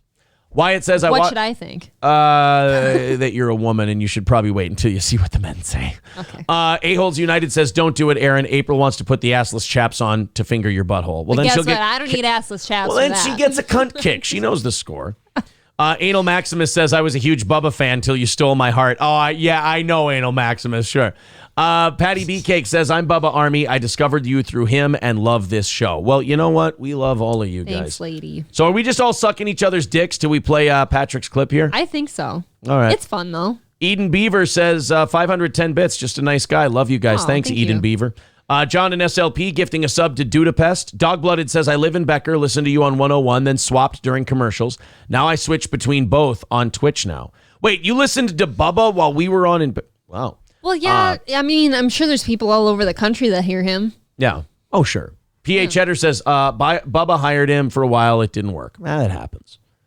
I think H3 would blow you all out of the water. New fucking boots, says Rusty Wait. Grammar. Rusty. If there was no NBG at the end of that, I would die. Haven't listened to Bubba, would cut into you guys too much, says Savory Dingleberries. You can always go back and listen to everybody. That's what's good about Twitch is the subs. Yes. Let's go to Patrick now. This is yesterday's show on the I'm Not Right network. I guess people are saying he went off at the chat. I wouldn't think. I agree, Scruffy. I don't know why. Let me get the link to his Hey, channel. let's fight about shit that's 10 years old. We're all adults, right? Let's fight about stuff that's 10 years old. Let's say things that aren't fucking true. Can we show it? Blame people. I wanted to that, get the link, but had little to do with some things. Very interesting. Again, did I ever say groups suck? You guys ever heard me say that? Groups are fucking horrendous because everybody wants to go, my group's the best. Oh, you're no longer a member. What's so it's okay. So the Cluster F people and the Bubba people are getting to him in the chat. And, you know, a lot of people have told me about this show that, some of the funniest shit ever is when you blow up at the chat. It's like, I'll get Patrick's back on this one. Sure, we're talented broadcasters, so we can make it sound really good. But I can tell you guys, this being a fun job to do, that's never the fun part. No, is those blow-ups. We can make them good because we're good at this. But what I always tell Corey, because he kind of gets in that attitude too of like, oh, that's funny. The things I had planned for today's show were going to be funnier. I promise. This was good. I'm not saying that me melting down at you guys is not good. I'm saying the stuff I had for you, you were going to laugh. It is weird. I don't ever know why the audience likes the meltdowns from anybody so much. Like, I kind of quit doing it because if I'm ever on a show where I start, ranting about something, then Aaron gets fired up and suddenly we're both fiery, that doesn't create a good rest of the show. It's not a good environment anymore. I agree, though, with the audience that it's enjoyable for them to listen to. Absolutely. That's true. I think for me, I kind of quit doing it. Like if and I can disagree with you on something, but I won't pot commit to anything anymore. Let's go and check out Patrick's rant. Am I there? I'm at 1:31 right now. 1 hour and 31 You're a piece seconds. of shit because you're not a member now. Color Cork says, but it was okay to ask Trump negative questions, but just not Joey. I don't even know if Joe... Can I tell you something? He's distracted right now by whatever just happened. Yeah, I can tell because of my own speech pattern changes. He's trying to get away from that comment and go to something else. It's futile at this point. I'm guessing at some point, he's just going to embrace it, lean in, and go, you know what? Piss on it. Right. I'm in. Because this is what happens. You try to go back to somebody else. You start talking about something else. But this is the sign of an honest broadcaster. An honest broadcaster goes, nope, I'm not going to be a phony. I'm not going to try to talk about something else because if I don't get this off my chest, it's going to bug me the rest of the show. That's true. It seemed like he was just saying that in general, that, hey, you guys are all negative. You're always negative with your questioning. That's how reporters are. But he's watching the chat. Yep, he's had it. I don't know. What's positive about politics? Is there anything he's positive trying about to hold politics? Oh, I don't fucking know if there's anything positive about politics. It's bugging the shit out of him right now. He's gritting his teeth. Look at him grind his teeth. I feel for him right now. I see it. Oh no, the smile too. Popeye Doyle says, that is such a stupid question. Said, which president when asked a tough question? And here's what sucks. Here's where I feel for him. And sorry for pausing, guys. But I feel like I can really dig into this one. And when we decide to dig into something, we're going to point some stuff out. I'm sorry in advance. But I feel for him so bad because now he's at the point where the facial tics and everything, I as a broadcaster can notice stuff subtly. But this is stuff that even an audience member, a troll certainly can pick out. Oh, yeah. So now they're going to keep commenting. If I ever see you like this too, I have a neck thing I do. Yes, you do. And then I'll watch the chat a little bit and they're catching on like, oh, look, we're getting under his nails. Yeah. A lot. I'm guessing we could probably find clips where most presidents have responded with that. When they got asked a question they really didn't want to answer, they was like... Come on, man. That was a stupid question. Oh, I guess before the blow-up starts, now is the perfect time to tell you guys, Patrick is on this channel Thursday nights at 7 p.m., so get ready for what you could see at 7 p.m. on Thursday nights on this channel. Come on. In some Oh, no. Just lean in, Patrick. Just get them. Go for it. Say just block the fuckers, man. I'm ignoring them. You're not, though. Let them have it. No, you're not. That's what I would say. If He's you doing want the to thing I fight do. about dumb shit, then... That's what I'm saying. Dude, hey, I don't give a fuck about Bubba. I don't fucking care about Bubba. I don't care about fucking clusterfuck. I don't care about any of that fucking shit whatsoever. Zero. It plays zero fucking role in my life. Why can't you be the fucking same, man? Seriously. You come in here and fuck off to all you guys. Seriously. All... Can I let me get his back on this? And this is a great rant already. He's doing the right thing. Yep. I think he should. People are saying, "Oh, he blew up." He should have done it 2 minutes earlier. Yes. He should have blew up right away. When it was crippling him, he couldn't move on with his show. He should have done it. Here's what I don't like that when people look at what Patrick's doing. Like, you can't get caught in other people's head shit where he's like, "I don't give a fuck about Bubba," and then people go, "Oh, if you don't care, why are you?" He's not blasting you and yelling at you right now because he cares about Bubba or Cluster F. He's yelling because you're fucking up his show. Right. That's why he's yelling. So you can yell about stuff and still not care at the same time. You can yell, I don't give a fuck about Bubba. I don't give a fuck about Cluster F. And it can be true, but you can still be upset that those people are in the chat bringing it up because Patrick runs a show like ours where he likes to go to the chat sometimes. Now, our chat is pretty much on autopilot. We rarely have to involve the mods because everyone's pretty cool. It's a great community. Yes. But if people do start being dicks, you go, hey, get rid of that guy. We're not dealing with that. Because we may not, you can't get caught in the attitude of, oh, if I block the troll, does he think he won? And blah, blah. No. Are you doing a show? Do you want it to go well? Then get that guy the fuck out of there. This Who is cares? his space. This is his thing that he's providing for you guys, and you're bringing that nonsense in. Of course he's going to blow up. Yeah. So I like this rant so far, and I like that he's like, I don't give a fuck, but you guys are screwing up my shit right now. Right. Oh, you motherfuckers that are in here fighting, fuck off. What the fuck is wrong with you? I don't understand it. Dude, fuck off. It's so fucking you act like fucking children. It's so pathetic. Like, I'm in here trying to fucking enjoy myself, hang out with you all. I have my own fucking children. Fucking kids, you fucking pussies. The fuck is wrong with you? I love him. That's an Alex Jones level rant right there. I have children, you fucking pussies. I have kids. That's pretty goddamn good. I like that. I like seeing this. RS Lynn says, I love how you censored Cluster F, but after that said fucking up your show. RS Lynn, let me point something out that's very funny, but I'm being brand specific. They're not called the Clusterfuck Show. They're called the Cluster F Show. I'm showing respect to that dog shit show. Seriously. The fuck is wrong with you fucking kids?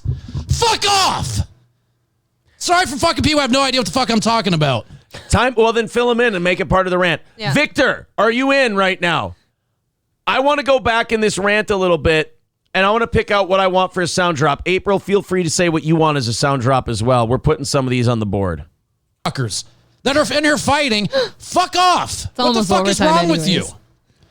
I don't understand it. Dude, fuck off. It's so fucking you act like fucking children. It's so pathetic. Like, I'm in here trying to fucking enjoy myself, hang out with you all. I have my own fucking children. Fucking kids, you fucking pussies. There. That one. Victor, I want fucking kids, you fucking pussies. It's right around 133.07.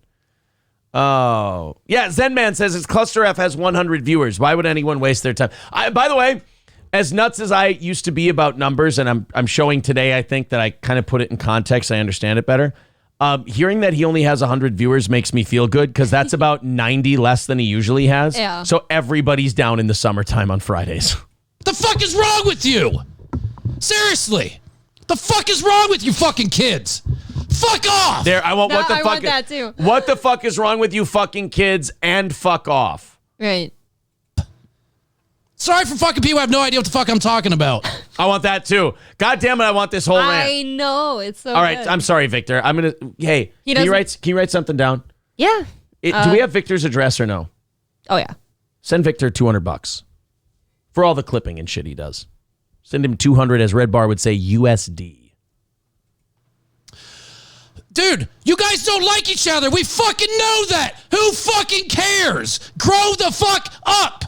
I want fucking that. crazy that you fucking hang on. Dude, the people that you support so much. You know what, Victor, time out. We're going to like everything, so you pick out what you think we should That's true. have. And he says he has to do it at a different time. His laptop is glitching. Okay, Victor, you pick out the parts. Pick like 5 or 6 out that you like and send them to us. You know our taste. Yeah. Give a fuck about you. They don't fucking care whatsoever. Fuck off and shut the fuck up. Holy shit. Oh, I like that. Like, I like that. That means he's feeling this shit. This isn't radio shtick. I like that. I wouldn't believe any of this is shtick coming from him because he's so level-headed all the time. Yeah. He's mad. I like that. And people saying he sounds like Corey. Yeah, but what makes it cool is like Corey will do this daily. I'll do this regularly. It's special. Patrick never does this. That's what makes this so special. People saying, "Oh, he's not done yet." Oh, I know. We got time. We're doing an extra hour today, guys. We're going on until 11 o'clock Central Time. So, for me, this Patrick rant, he's right. The people doing these shows don't care. Bubba doesn't care that I have Patrick on. No. Who is it? Manson doesn't care that we have Patrick on. Like, they don't. The audience cares. The listeners care. They don't think about it. I think the Steel Toe audience has grown up quite a bit. We used to go in people's stuff and go, bleh, bleh, bleh, and then we've realized, oh shit, we're our own thing. We can just be our own We don't thing. need to do that. It's so fucking annoying, man. Seriously. It's so fucking annoying. And I know a lot of you come from the different fucking families, and I love it. Guess what? When you come here, fuck all those other people. I don't fucking care. He's right. I don't fucking care whatsoever. Fuck Bubba, fuck Manson. When it comes to yours, all fucking allegiance to them. Not fuck them individually, but when it comes to your allegiance, fuck them so hard because it's pathetic. It's fucking pathetic. If you go act that way representing me, then fucking don't follow me, man. I like this. I love this rant a lot because he's handling it perfectly. The megalomaniac in me is a little upset he didn't sneak a Steel Toe plug in there. Like, fuck Bubba, fuck Manson, fuck Steel Toe. I would have taken a fuck Steel Toe. I would have. I'd have taken a fuck Steel Toe. I like his mentality of this is my home. Don't bring your outside shit into my home. I love that. Yeah, it does sound like he's about to say, I think it's right. Yeah. 300 bits from Eden Beaver. Thanks, buddy. Seriously. As Casey saying, do you care about... Dude, Steel Toe, none of you fuckers are in here bitching about anything. We didn't wait long enough. Hey, guys. He wasn't mad at us. You guys were all in here being nice. Look at that. Hey. Steel Toe's all right with Patrick. Patrick's all right with Steel Toe. Patrick had a nice night, by the way. Yeah, you didn't tell me. Patrick had a nice, not audience-wise, because it's summertime. It's not going to be nice sure. audience-wise. Okay. He made himself a nice little chunk of change last night. Oh, good deal. Which is good for him. And us. So hard because it's pathetic. It's fucking pathetic. If you go act that way representing me, then fucking don't follow me, man. Seriously. As Casey's saying, do you care about... Dude, Steel Toe, none of you fuckers are in here bitching about anything. None of you are in here bitching about fucking anything. People come in here and because they have problems from fucking years ago, they get bothered. But why? I love that he has a dabbing Star of David as his bit thing. I like that. Why?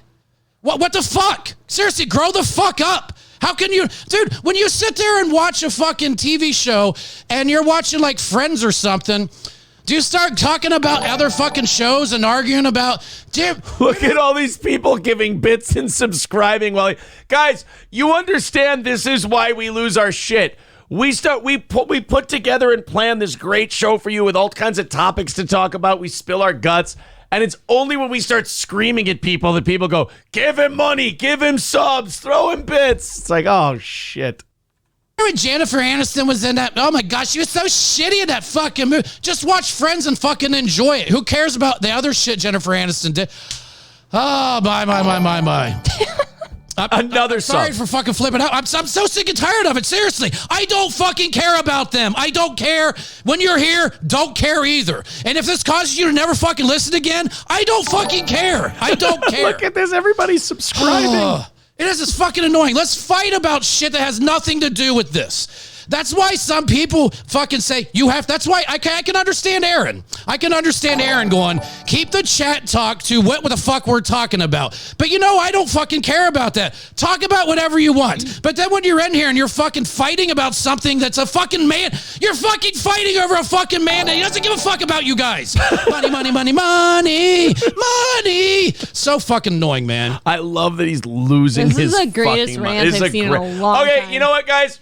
I had to see this from the inside out in order to get... I get why you guys love it when I lose my shit. I understand. Because this is entertaining. He's right about all of it. It's very entertaining, and he's right. I just hate that he had to do it because that put him through some stress. Like, he's stressing about his show right now, and that's why he's ranting. So I hate that he's got to feel that way. Guys, don't ever go in somebody else's chat and feel like you have to fight somebody else in someone's chat on our behalf. Just go and enjoy the shit show. It's so fucking annoying. Marissa, you said all this comes from one person, but you guys have problems with him too. Just when you all see Draclonis' name, because of your issues you had with him from before, that brings stuff to rise up. Block the motherfucker if you don't like him, man. If you don't like Draclonis, block him. If you don't like Bong Ripper Bob, block him. Where's Draclonis been on our channel for a while? I'm getting jealous now. You. I'm getting jealous. Where'd Draclonis go? He used to watch, and I've never had Bong Ripper Bob. Why doesn't Bong Ripper Bob like our show? Actually, that's what I love about anti-weed. What I like about What I like about having Patrick on our channel, our follows go up when he's on. We get a lot of followers, especially for the crowd. Like a Thursday night crowd in the summer is going to be fucking brutal. It's going to be bad. But he still grabs a dozen people or so to come follow the channel for the first time. I was very worried going into summer about evening shows for sure. People saying Draclonis is a dick. I don't know. I don't see him enough when he's here. People saying Draclonis is a douche. You probably went off on him once and he never came back. That doesn't sound like. What does that sound? That doesn't sound like me at all. CAC kicking in. Relax. That doesn't sound good. The audience can't hear it. P.H. Cheddar says, if he didn't care, why is he screaming? I tackled this a little bit ago. Patrick is screaming not because he cares about Bubba or cares about anything else. He's not mad about that. He's mad that his show and his chat that he goes to for material and listener feedback, because being in touch with your audience grows your audience. On Twitch, when you allow your chat to be a part of the show, more people listen. How many times have we grabbed new listeners because they're like, wow, you guys are really interactive and cool with your fans? That's the point. So when he goes in there and it's a bunch of people fighting about stupid shit. It's a dumpster fire. It's frustrating. Oh, yeah. And he's venting that frustration because as a broadcaster, if we make this look easy, man, great. That's the greatest compliment you can pay us. But it's hard to sit here and entertain people. For today, it'll be 5 hours a day. So you got to be on. You got to be focused. And when you go to the chat, it's got to be right. And if it's not right and that's fucking up your head, you got to get that poison out of you. You got to yell. You got to rant to the audience. You got to do all that shit. He's scolding these people because they came into his house where he wants things to be done a certain way, and they're doing the opposite of that. Right. Uncle Rugburn says it's entertaining and it feels real. Sometimes the audience feels the host is disconnected and doing the show just to do it. It's an unfortunate way this shows that guy really cares and are completely invested. Yeah, I 100% agree. I don't think there's many shows that we do just because we have to. I think no. I don't know when that ever happens. You know, there have been some times where I've been like, evening show when you're just shot to all hell, you're tired. You've had the kids all day and you do it, but you know, once the lights come on, you know that you love doing this particular thing. That when the lights come on, when we turn the lights on and we turn the microphones on, boom, it's showtime. I'm willing to admit, like this morning, I got almost no sleep last night. Aaron snored like a bear all night. I didn't sleep. I showered this morning. I'm tired as fuck. But when I come down here and all the lights are on, he's right. You kind of just come to life and you enjoy doing it. I got to tell you guys, I slept like an angel. And it shows. Great night's sleep. It shows. Great night's sleep. Yeah. You look like shit. You want to go take a nap? I will tell you. I'm just kidding, by the way. Do you I want know me to I look rail like you? shit today. Do you know why? You don't look... I played into cash. You're 26, blonde and cute and skinny. You never look bad. I had a rough morning. I woke up tired. I don't feel good. I dropped my contacts down the sink. Whatever.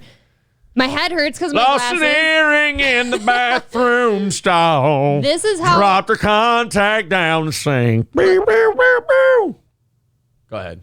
All of that aside... She don't mean nothing. She's just having fun. Sorry. Go ahead.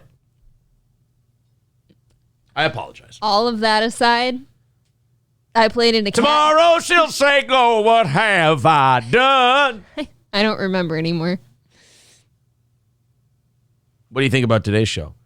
I think she might come home in the tablecloth. Rhoda makes her clothes fall off.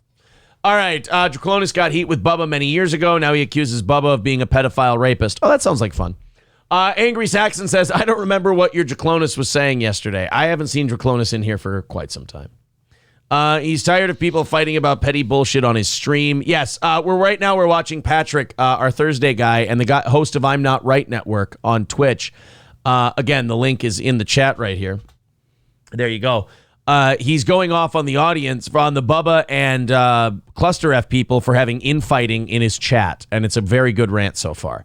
Rusty Grammer says, it's really funny that us bloodlusting piranhas were commended for good behavior. I'm not sure if it's a compliment or not. You guys are growing up with the program. It's nice.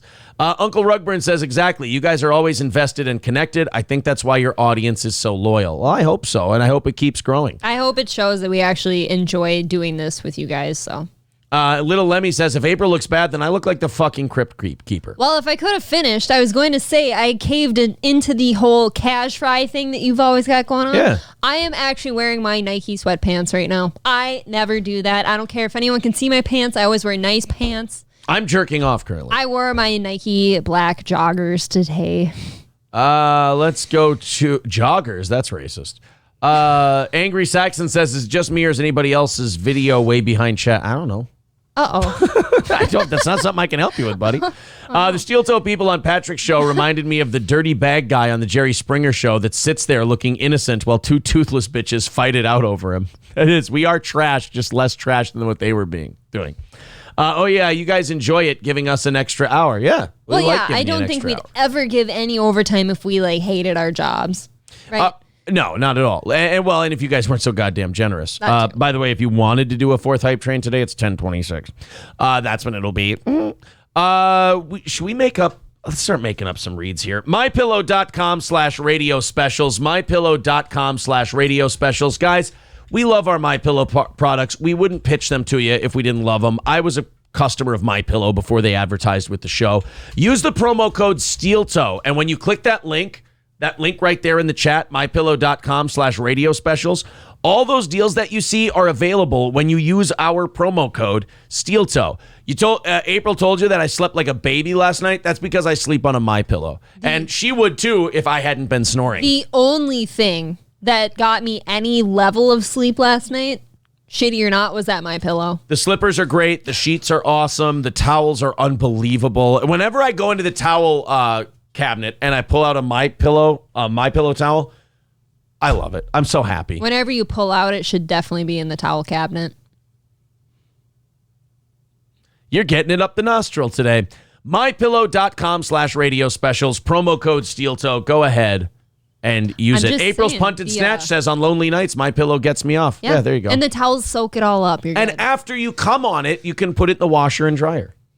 It's great. Let's continue with Patrick's rant. I don't know where the fuck it comes from. And if Bubba fucked a fucking child, go get him fucking in trouble for it. Quit posting this shit in the fucking chat. Well, that took a turn to Realville. Can I just for a second? Jesus, if Bubba fucked a child... by the way, Victor, I want that one.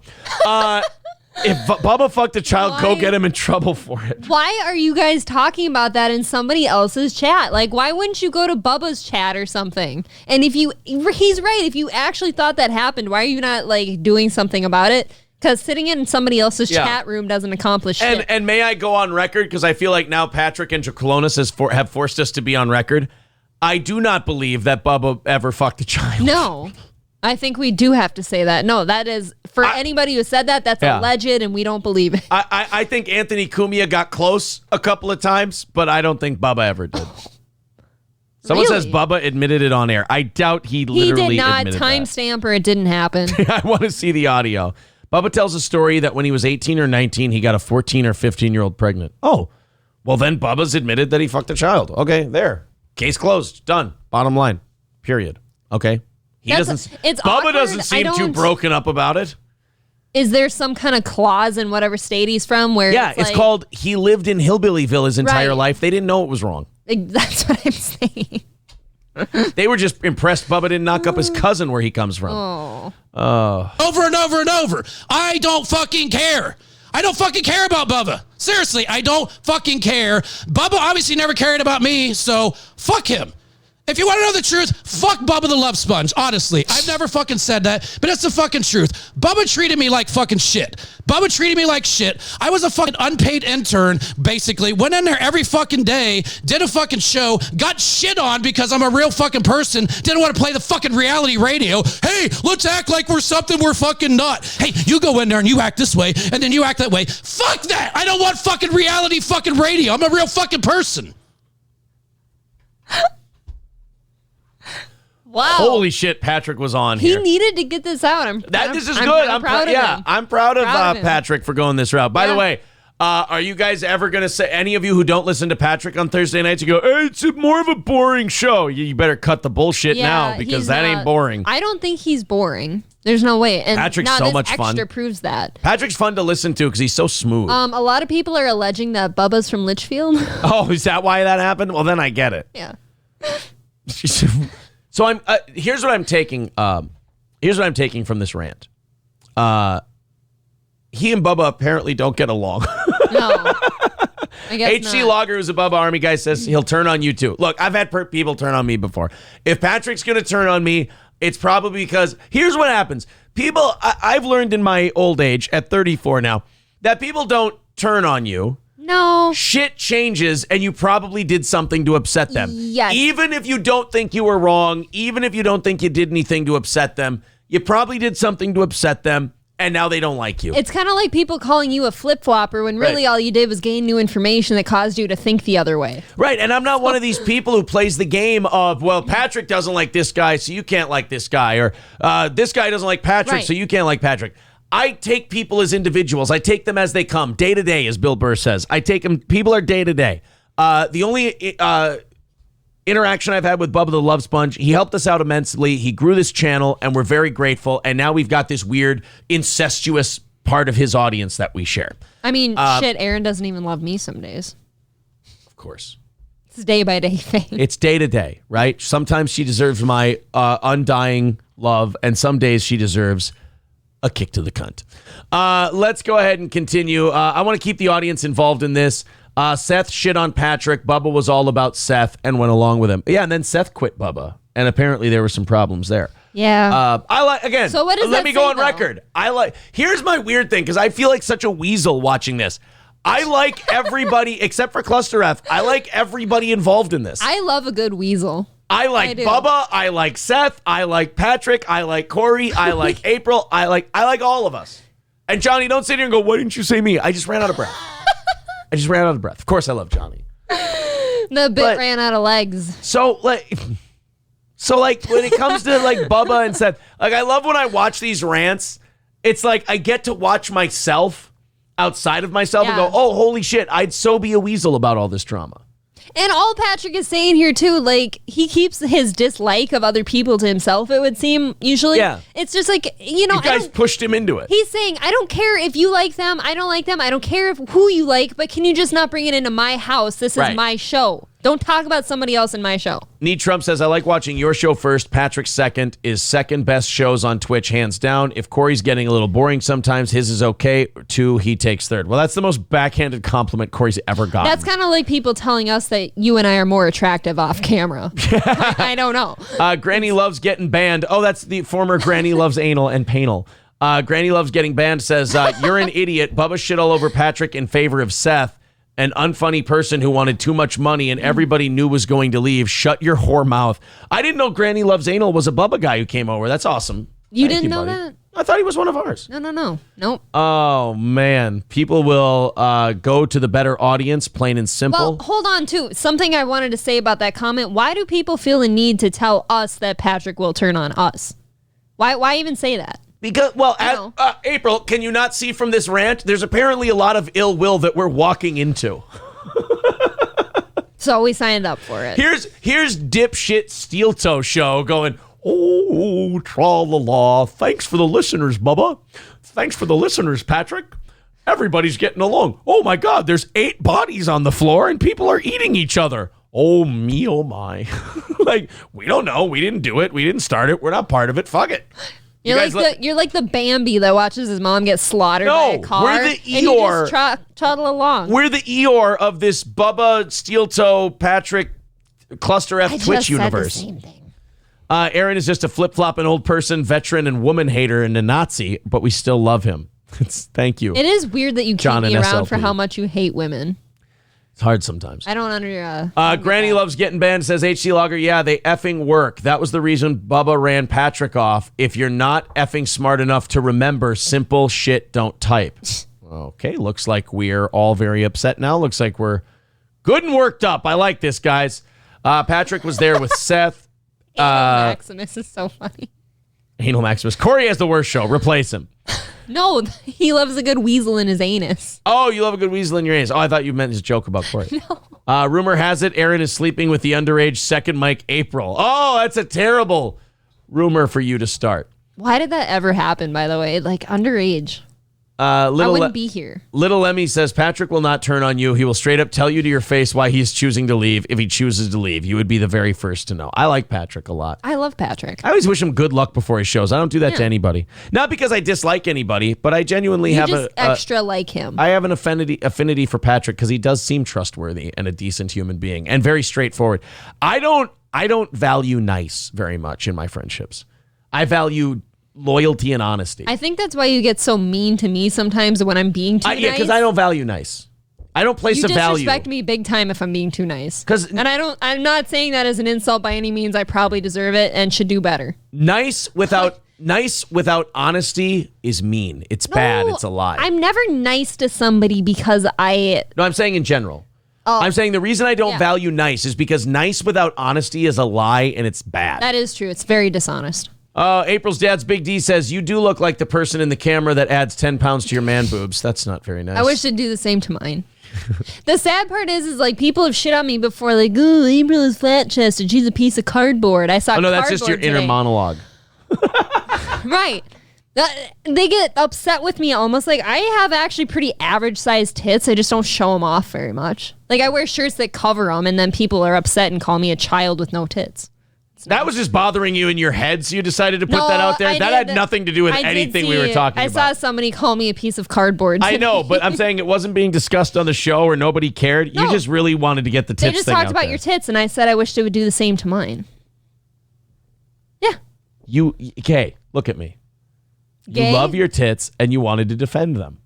I do love them. Okay. You should always love your own product. CTT, that's why I like smelling my own farts. CT Tito subscribing at tier 1. Can we Thank talk you, about buddy. how you gagged me the other night with your underarm smell? We can get to that. We're on Patrick right now. I'm already behind on this Patrick thing.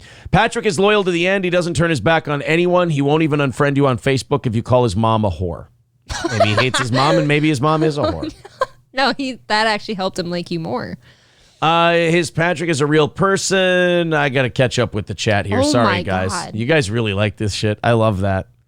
My wife is 120 pounds with 38 double Ds. You have small tits. Well, your wife's a freak. Pardon me. Like I said, I have legitimate average sized tits, I'm pretty sure, unless the average size has gone up because everyone's fatter now. But I mean, they're not small. I just Eden don't show Beaver's a them off. Bubba guy, so he says you have great tits. But then apparently what we're learning is the Bubba audience loves teenagers. So I don't know. I don't fucking know what's going on. Thanks, Aaron. Oh, Patrick was there when Manson was there. All right, let's get back to the Patrick rant. I want to go back a little where he says, fuck Bubba, fuck this, fuck that, fuck everything else. Like he's had it. Get him fucking in trouble for it. Quit posting this shit in the fucking chat over and over and over. I don't fucking care. I don't fucking care about Bubba. Seriously, I don't fucking care. Bubba obviously never cared about me, so fuck him. If you want to know the truth, fuck Bubba the Love Sponge. Honestly, I've never fucking said that, but it's the fucking truth. Bubba treated me like fucking shit. Bubba treated me like shit. I was a fucking unpaid intern, basically. Went in there every fucking day, did a fucking show, got shit on because I'm a real fucking person, didn't want to play the fucking reality radio. Hey, let's act like we're something we're fucking not. Hey, you go in there and you act this way, and then you act that way. Fuck that! I don't want fucking reality fucking radio. I'm a real fucking person. I'm a person I too, want that Pop, clip. goddammit. Victor, if you're still listening, Hey. I'm a real fucking person. Victor knows what the good ones are. Seriously, fucking He'll pathetic. know. Watch what he sends us. So fucking pathetic, man. I have to deal with my fucking kids. I have to deal with my fucking wife. Then I come in here and try to fucking provide some entertainment, provide some fucking information. And then there's people in the chat acting like a fucking child, fighting about a fucking grown man that's fucking barely existing anymore. God damn. Oh, shit. Wow, he really doesn't like Bubba, does he? I love righteous rants like this. It's great. Holy shit. And like I'm me sitting here watching this, I'm in a way associated with both of these people through like some sort of connected You're in the tissue. ether. I'm in Yeah. that ether. I'm in this unit. I love that now between me going on Bubba's show and us bringing on Patrick and Cluster F getting jealous that we were on Bubba's show. Between those 4 shows, we've created a universe. Like we have our own Twitch. You know what? Here's what I propose. We start a clan. Because you can start clans on Twitch or groups or whatever.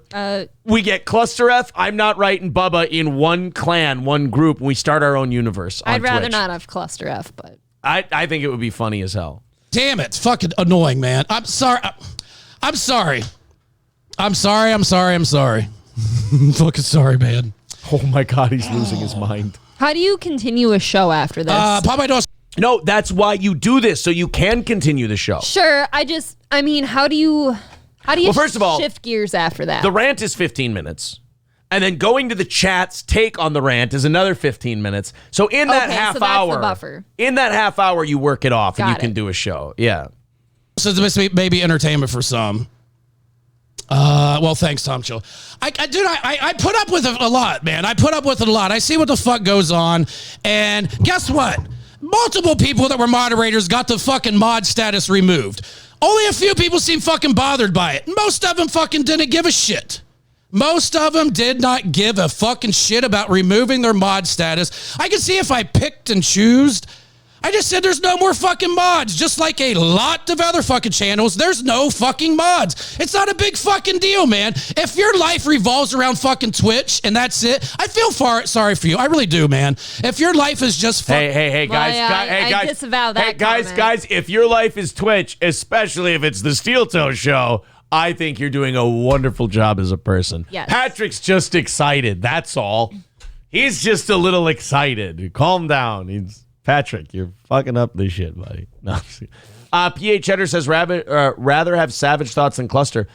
Oh, wow. PH Cheddar knows about Savage Thoughts. He's a Bubba guy. Savage He's been Thoughts around a long time. Savage Thoughts is better than Cluster. I will say that. Of course they are. Yeah, Matt does a good job. Fucking Twitch and nothing else. They get a fucking life. Get a fucking life. He's getting Seriously. a hype train. My neighbors are probably wondering what the fuck is going on. Oh, is he in an apartment? I would guess. Oh shit, he's yelling like that in an apartment? That's funny. I forget exactly where he lives, down there, but I would guess most of them are apartments than houses.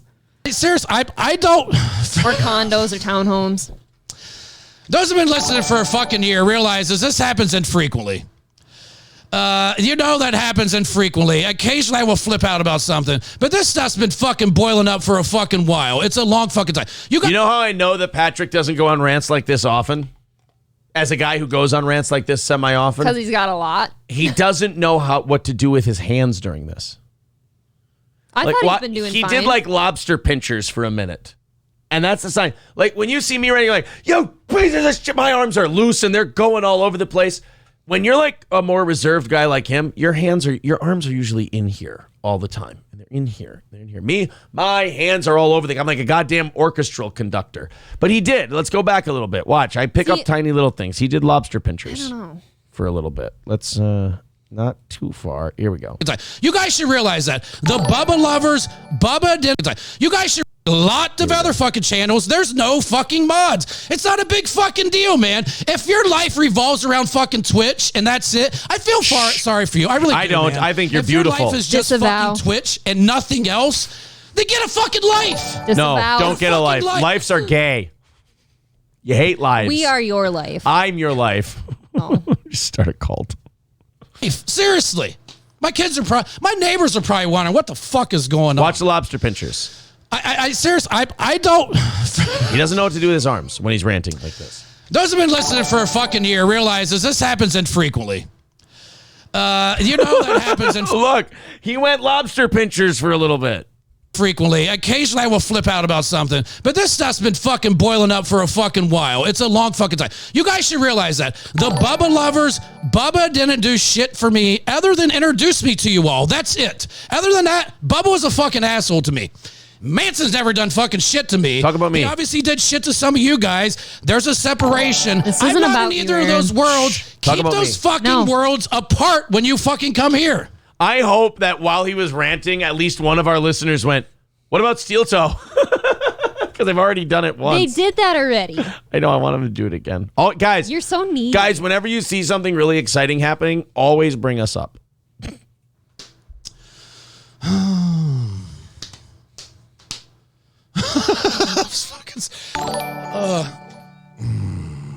I love that growl. What's this? What? Chris Jericho? Break the walls down! Is this a hype train? What is this? Is he done? Guys, I feel like I'm in a cult now. Guys, for those of you who have seen this, is he done now? Is the rant over? I don't know. Or do we keep going? Or is he getting, they said, yeah, it's over. Or is he getting hotter? I don't know. Well, shit. He took a smoke break. He had to cool down. He had to take a breather. So the rant is over? Are we done here? Somebody said, I think... He had to step said it was away. over. Yeah, they're saying yes, it's over. Okay, so that was the Patrick rant, huh? Nice. I liked it. I enjoyed it. That was a good that rant. very much. That was a good rant. I get why you guys say now that when we do shit like that, it's fun to listen to. I think it's fun to listen to. I don't think it's fun that the people on the show have to be feeling the ways they're feeling on their show. Yeah, it sucks. By the by, we just ended the cool down period. We are doing an extra hour today. If you guys want to do a fourth hype train, you can. Since I'm a slimy piece of shit beggar person, I would take it for sure. But we're not going to sit here and stop the show to start a hype train. So if you guys want to do 8 100-bit gives in the next 5 minutes or 8 subs in the next 5 minutes, feel free to do so. Where did we end up today on subs? 55, 52. So we're 48 away from our goal. If you want to do a fourth hype train, you can. If not, you've already completed 3 level 5s, which is why we're doing an extra hour today. So thank you very much for the support. But again, yes, as a you. filthy beggar person, always love an extra fourth hype train. This would be the first week we've ever had 2 4 days. We had one on Wednesday. That's true. I don't think you guys have ever had a fourth one on a regular anything day? but Friday. No. Mr. O's Auto Service and Repair, MrO'sAuto.com. That's MrO'sAuto.com. Again, MrO'sAuto.com. There it is in the chat. Off Veterans Drive in St. Cloud, Minnesota. They are awesome.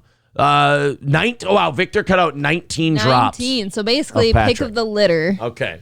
Sicky with 100 bits. Thank you, buddy. MrO'sAuto.com. Take your vehicle there if you're looking for a mechanic you can trust. It's Mr. O's Auto Service and Repair.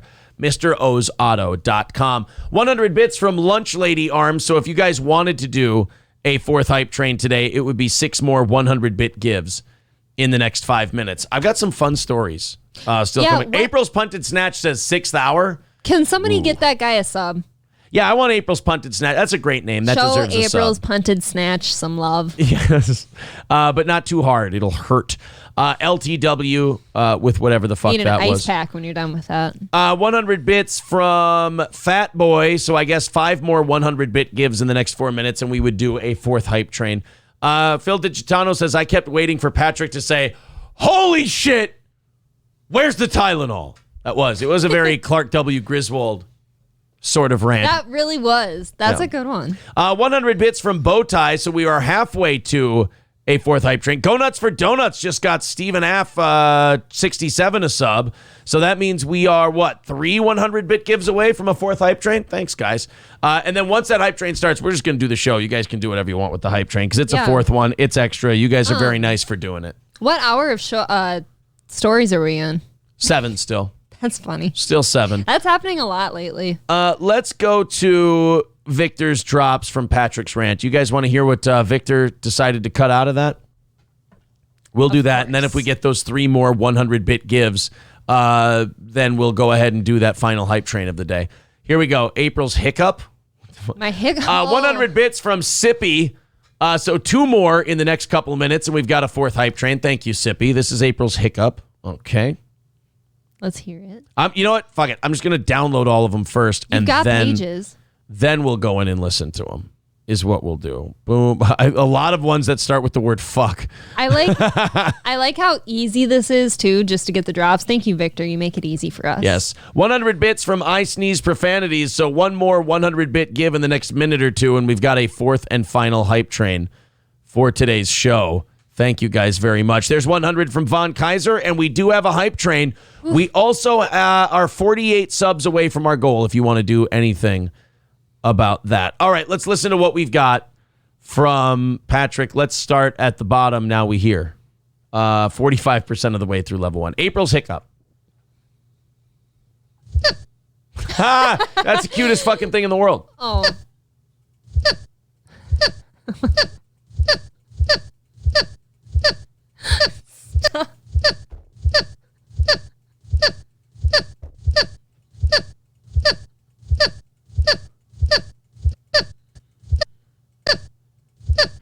Are you done?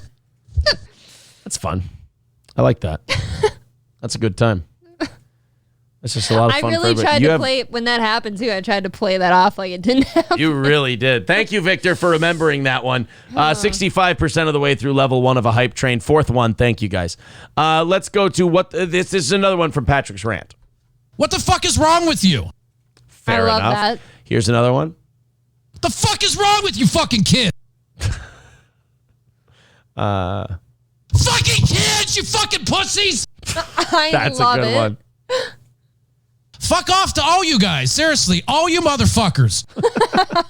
Devin JK, thanks for the 5 tier 1 subs. We appreciate it. Here's more of Patrick's rant clipped out by Victor. Fuck off! There's some gold in here. I know. Fuck off and shut the fuck up. There's gold in them there hills. There really is. Grow the fuck up. Yes. I might have to include all of these. Holy shit. I want it. Oh, my. I want the holy shit. Money. Oh, a hype train drop, maybe. That is, you know what? That's a good one. Good hype train drop. Who fucking cares? Sorry for fucking people who have no idea what the fuck I'm talking about. But we can use that one. Fuck that! I don't want fucking reality fucking radio. I'm a real fucking person. Fuck him. These are great. Get a fucking life. Seriously. Even if you would have just said, get a fucking life. Yeah. Like, how do you pick out Fucking of these? pathetic. It's not a big fucking deal, man. And then the last one. My neighbors are probably wondering what the fuck is going on. So there we are. Thank you, Victor. We appreciate all of those. They were very good. Oh, shit, is that funny. You guys are 36% of the way through a 4th hype train today. Level 2, 3.5 minutes left. Thank you. Let's get on with some stories here as we have another 28 minutes left in the show. Someone said if we get to level 4, we have another 10 minutes. Unfortunately, we don't have that kind of time. We got to go pick up the kids, get the camper packed up, maybe get a workout in. I don't know. And then we got to go to the campground today. We got to go up to Lake Mille Lacs. Oh, yeah, Lake Mille Lacs. Yeah, at first I thought it was Moose Lake, but then I thought, maybe it's Mille Lacs. Oh, I thought you were going ice fishing. Are you going to go crazy by the lake today? Oh, I'm going crazy out there by the lake. I said, I don't arrange that sort of thing. What do I look like? And he says, well, what do I look like? He says, are you calling me a jerk? And so I don't say nothing. And he said, because the last guy who called me a jerk, he's dead, and I don't mean from old age. And he says, what do you think about that? And I said, well, that don't sound like too good of a deal for him. Says, man, I'm going crazy out there by the lake. All right. 100 bits from Balls Deep. Thank you, buddy. All right. Fireworks tent owner gets into a sign war with their neighbor. This is in Washington, Iowa. See, now, the last time we did one of these stories, it disappointed me. It was total bullshit. Yeah. Because the sign war was them, like, having fun with each other. This is a real one where the two people hate each other and are putting up signs. Right, be angry. I love a good passive-aggressive sign war. This is fun. It's two neighbors. Fireworks tent owner gets into sign war with neighbor. Let's hit play on this one and watch it together. An explosive sign war is happening between you're fired. Now it's ruined. Now it's Can ruined. we go home now? Get it? An explosive because it's a firework. Oh, I wish it blew your hair off. Fireworks tent in Washington and its neighbors. The fight even ended up in front of the city council. KCRG TV9's Brian Tabak has the story from Washington. Walk in, we have our kids' packs of our small fountains. David Robbs, owner of World's Cheapest Fireworks in Washington, has been open. By the way, that talk about knowing your audience. Holy shit.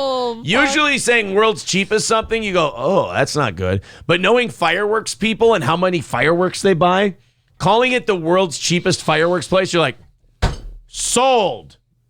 Because you know that there's a higher risk of blowing off your hand. You assume it to save the money. Oh, yeah. So good for him. I like that. I want to meet the guy who runs the cheap fireworks awareness. stand. He's self-aware. I want to meet the guy who runs the cheap fireworks stand. He sounds like he'd be a fun guy. Road trip. Yeah, Iowa? Sure. They have Diamond Joe's. We're not doing they have anything Diamond else Joe's for the Casino, 4th? you addict. So Think that's about that. doable. Oh. 39% of the way through level 2 of our 4th and final hype train. 40 seconds left in it. Again, we're not pushing this one too hard because it's an extra 4th hype train, and we do appreciate the generosity. For 3 days and have already had the police called on them 6 separate times. This has definitely been one of the most difficult years I've ever had. Neighbor has made it very difficult. He says By the way, that guy totally looks like he's got cousins who have crossed the streams in the family tree. Something's weird. He strikes me as very mousy, like his teeth in his ears. Something weird going on there. And it's Iowa. 10 seconds left in level 2. Thank you, Curtis Versus, for gifting that sub. We appreciate it. You're a nice man. And thank you guys for a 4th hype train. We appreciate that. Yeah, thank you. Complaints from his neighbors stem from signs being put in the right-of-way, and this grand opening sign that his neighbor says blocks his view from getting out of the driveway. I did not realize that city code was 10 feet back from the sidewalk, and I had some small yard signs that were in that right-of-way, which I have since moved back to make sure they are 10, 11 feet back from the right-of-way. All right, this is what I hate about people. This is what I always say. You have to give people an out. So this guy had some signs. They were up. This neighbor bitched about it. Okay, kind of a dick move, but I guess fine. Okay. I'll move 'em. He moves them. Now you got to let it go. Now it's over. You don't keep bothering the guy. You told him he did something that's kind of messed. Now, first of all, you should have gone to him and told him and not to the city. Yeah. That's a bullshit move. Now you're tattling. It is. You know what it is? The small chin and lips with the big nose. I was going to say, look at that little extra chin under that small chin, too. Yeah. He's got very puffy cheeks. Really big nose. He looks like a guy who runs a cheap fireworks stand. Yeah.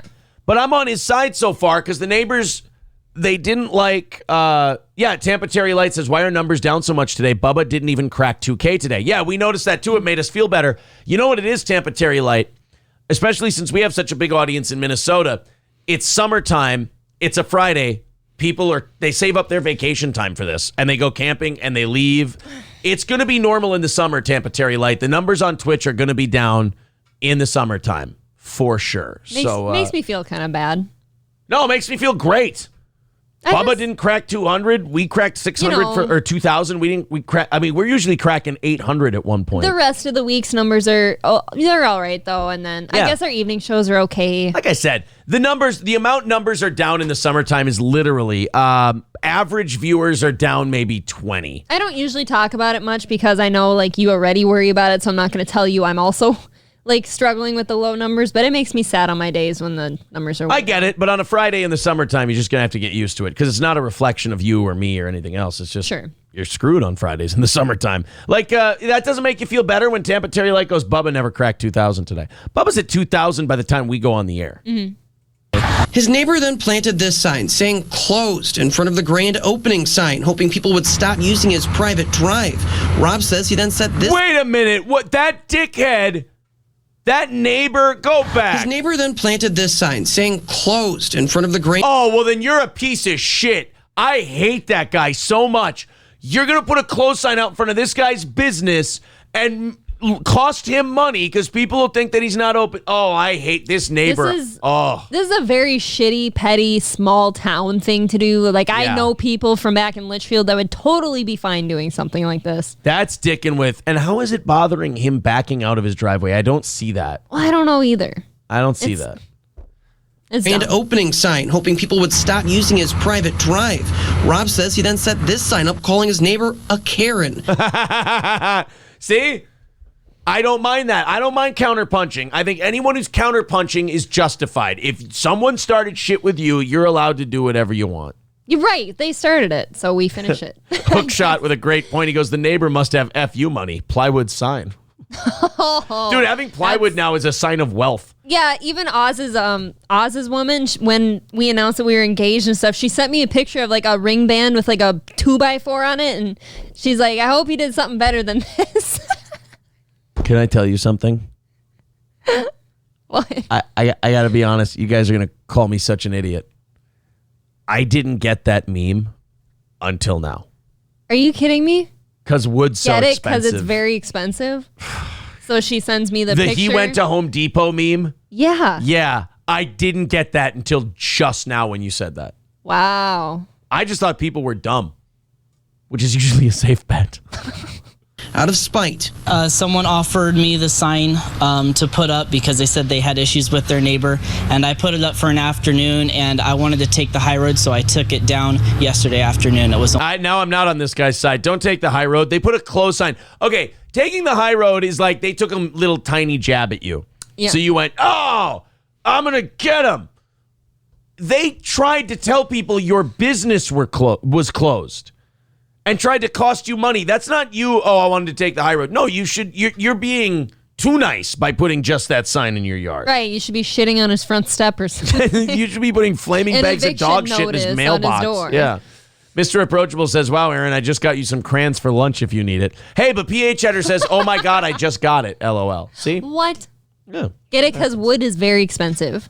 Only up for a few hours. Robs brought up the complaints to Washington City Council. City Councilmember Steve Galt told Robs to remove the Karen sign. Take your sign down that says neighbor is a Karen or Catherine or whatever it is. With Robs removing his signs, he hopes the argument can now start to fizzle out. He definitely doesn't like me being set up here, and the threats and him calling the police are proof of that. In Washington, Brian Tabby. So they couldn't get that person on. You know what I hate about the person calling in also? They're one of these people that wants to start shit, but the minute you make them accountable for it, they back off. They're like, hey, you're being a piece of shit and a real pain in the ass to this guy who's running a business. Yeah. And then that guy goes, oh, don't put me on camera. I don't want to talk to the news. I don't want to do it. So I want to be a piece of shit and a thorn in this guy's side, but I don't want to have any responsibility for it. I hate guys like that. Why wouldn't that guy just like in the middle of the night, if they're cheap fireworks anyways, like when that guy's trying to sleep, why not just light off a bunch of your fireworks in his yard? Now there's not taking the high road.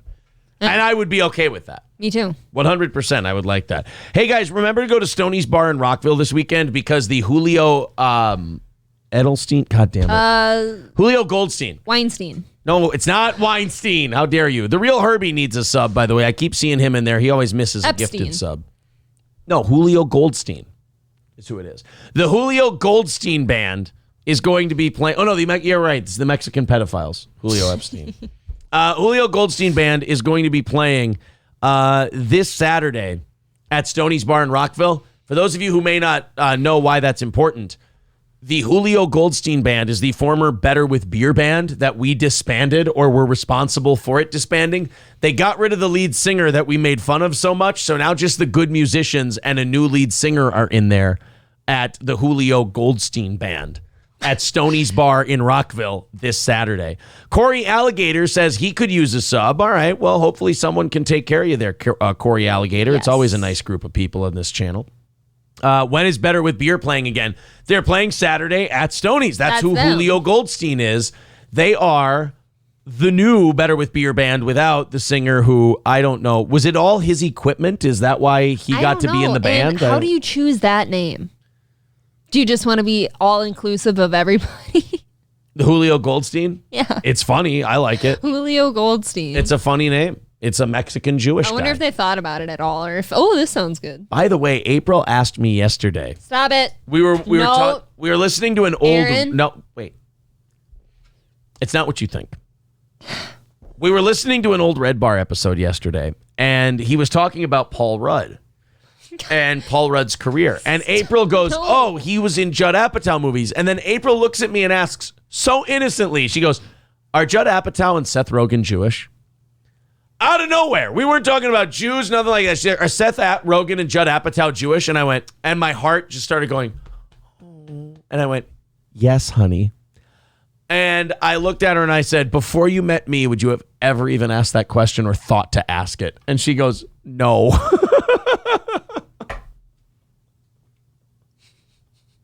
She asked me, are Seth Rogen and Judd Apatow Jewish? And you know why you asked me? I don't remember. Because you've listened to me enough talk about like traits and things like that. You're like, oh, they kind of seem like they would. How dare you? I would never. The only things Aaron's ever taught me is like Jewish names include like Metals or Steen or Berg. I don't know anything else. I would never know how to tell. No one could tell that I grew up Lutheran. I don't really give a fuck anymore. But you know why? Because it's not important to know if people are Jewish or not. I just happen to know some things. God, I'm sorry. You're terrible. Well, you just told people that I stereotyped the shit just now. Yeah, RJ Rose writes, what the fuck, LOL. It's a very private conversation. Victor saying that's adorable that you just asked. I just love that she asked it out of nowhere. She just went, are Seth Rogen and... Like, she asked it in a way like she knew, but she wanted confirmation. She was like, are Seth Rogen and Judd Apatow Jewish? And I'm like, yes, honey. Yes, they are.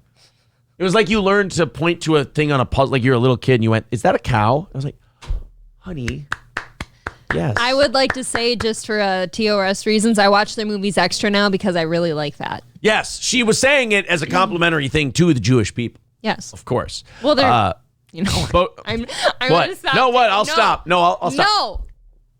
I don't. Go ahead. I don't remember.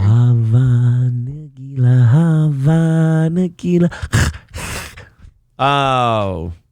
Bowtie says this is why you can never turn this show off. Just gold on the spot. Yeah, the last 15 minutes of overtime. This Now, is what that you whole get. story was meant to Be private. It was that whole story was meant to be throwing shade at you. You turned it around by going, yeah, Aaron's told me it's really names with precious metals or the Steen or Berg. That's how you know they're Jewish. I It's would have like, never known. That doesn't make me look good, though. It's supposed to only make you look bad. I think those are the coolest names out there. I think so, I too. think Anderson is very boring. And that's why I'm upgrading to Imholtz. I'm a Führer now. My favorite wrestler, Goldberg. There. Call me anti-Jewish. I dare My you. favorite bank, Yeah? Jew World. Goldman Sachs. Ah, of course. Yes. To Gemini subscribing at Tier 1, thank you very much. Here we go. Let's play this clip from Mr. No. Approachable. No. Better than ever. Not your basic white chick. I will hit you every time. Don't you do that. Talking too I fast. disavow. I was. That's all I was doing was talking too fast. It was chick. Look at that face. You know you screwed up. Yeah, but I didn't do it on purpose. I disavow that language. Oh, but I you'll don't just want it you'll in just my go ahead chat. and stereotype and typecast Judd Apatow No, and I Seth never Rogen. did. I was just curious, thoroughly curious. Is Goldberg Jewish or is he the Gollum the Jews create? I think it's really common for people to ask, like, oh, you're Catholic, right? What's the difference? I don't know. Nothing. Is there a difference? Nothing. Why do you feel so much guilt about it? Wait, I just reread Skeezy's comments. That's very funny. Goldberg, the wrestler. You know what's funny is like in a earlier time back when people didn't read too much into shit and you could just say stuff. Sure. Eric Bischoff, the former director of WCW, he said, he goes, I like Bill. Bill's a good friend of mine. He goes, I'd rather chew off my arm than negotiate with Bill because he negotiates for every penny, nickel, and dime. And he goes, I think he has the first dime he ever made. He's very cheap. And it's like he's just saying all this shit about Goldberg. And it was so nice to watch this because it was back in like 03, 04. And it was so nice to watch it because he didn't mean Jew. He didn't mean Jewish. He was just saying that that's how Goldberg as a guy is. Right. But now you can't say that stuff without people telling you what you meant. Like if Eric Bischoff said that today, they go, oh, because he's Jewish? You'd be like, wait a minute. Why do you get to write that into what I said? And then that means I meant it just because you did a certain thing with what I said. That's why I always say, like, just say whatever you feel because that way nobody can tell you what you meant by it. It's true. Like, don't leave shit up to question. If you two have a son, just name it David. Permanent pass card. You'd all be dead now if it wasn't for my David. I'd say that all I the talked to time. Mike the other day. You did? Mike David? Yeah. How's he doing? Is he He's still not sick? doing well. Oh, boy. Hey, you want to get the shit scared out of you? Look what's going on in Australia. They got a bunch of spiders, and they're just building webs everywhere. Look at that shit. They're having like a spider invasion in Australia this year. This is like their cicadas. You know how people are having all those cicadas? My eyes are watering because I just gagged. These spiders, look at that. They just build webs all over the roads and the trees and everything else. Just this whole area is spider web. That is unacceptable. That needs a controlled burn immediately. You could give 3 guys flamethrowers and just go to town on that. You know how many spiders you'd kill? It'd be so satisfying. Yeah. Somebody just hand me a flamethrower. I'm walking through that bitch. Just go in there. A region in Australia's southeast has been cloaked in sheets of web after floodwaters forced thousands of spiders to higher ground. Residents in Victoria's Gippsland region, that's racist, witnessed the spectacle after intense rain and heavy flooding rocked the area last week, damaging dozens of homes and leaving 2 people dead. The waterlogged soil sent thousands, possibly millions of spiders scrambling for refuge on plants, signs, and anything else above ground. We are constantly surrounded by spiders, but we usually don't see them. They are hiding in the leaf litter and in the soil, said Lizzie Lowe, a postdoctoral researcher at the Macquarie University. When these flood events happen, they need to evacuate quickly out of holes they live in underground. They come out in mass and use their silk to help them do that. So you just got an influx of like a million a million spiders into this one area, and they've webbed everything off. It's incredibly disturbing. You want to go live there? I don't know. There's so many reasons to not go to Australia at this point. Why is that? Number one, I hate kangaroos. I think they're disgusting. That's kind of racist. Sure. Like, biggest, I think it's, like, if you go surfing and stuff there, I think it's, like, the highest rate of great white shark attacks. There's humongous spiders. I think there's scorpions there. Like sting or? I don't know. Just like scorpion. I don't know which one. Yeah, people are pretty much just saying burn it down. I'm fine with that. Yeah, that it's pretty much just nuke the whole place and get it out. Killer of there. jellyfish. Look at this shit. Oh yeah, Australia's a terrible place to go. Dingoes. Like if you go outside of the city, you're just dead. Yeah. Everything in the outback. I would never make it. I need to be outdoors, and the outdoors kills you here. Yeah. If you go to Australia and you go in the outback, something's gonna come up and go, hey. Something's gonna kill you out and then you're gonna drop dead. That's it. You're just gonna go, and then you go. You just fall over. I think kangaroos are possibly one of the most disturbing creatures I've ever seen. Do you know how kangaroos defend themselves from humans? Their feet? What do they do with them? Kick you with them. And what do they have on their feet? Long nails. Long ass claws. Yeah. So they got the front ones that they box with, you know? Mm-hmm. You know, these hands? Those, I'm not worried about those. They kick their front feet up and they hook their claws into you and disembowel you. And don't they like sit on their gross tails? I don't want to even look at them. Honey, I believe that's Tigger. I think you're confusing them with Tigger. Kangaroos do the same thing. The wonderful things about Tiggers.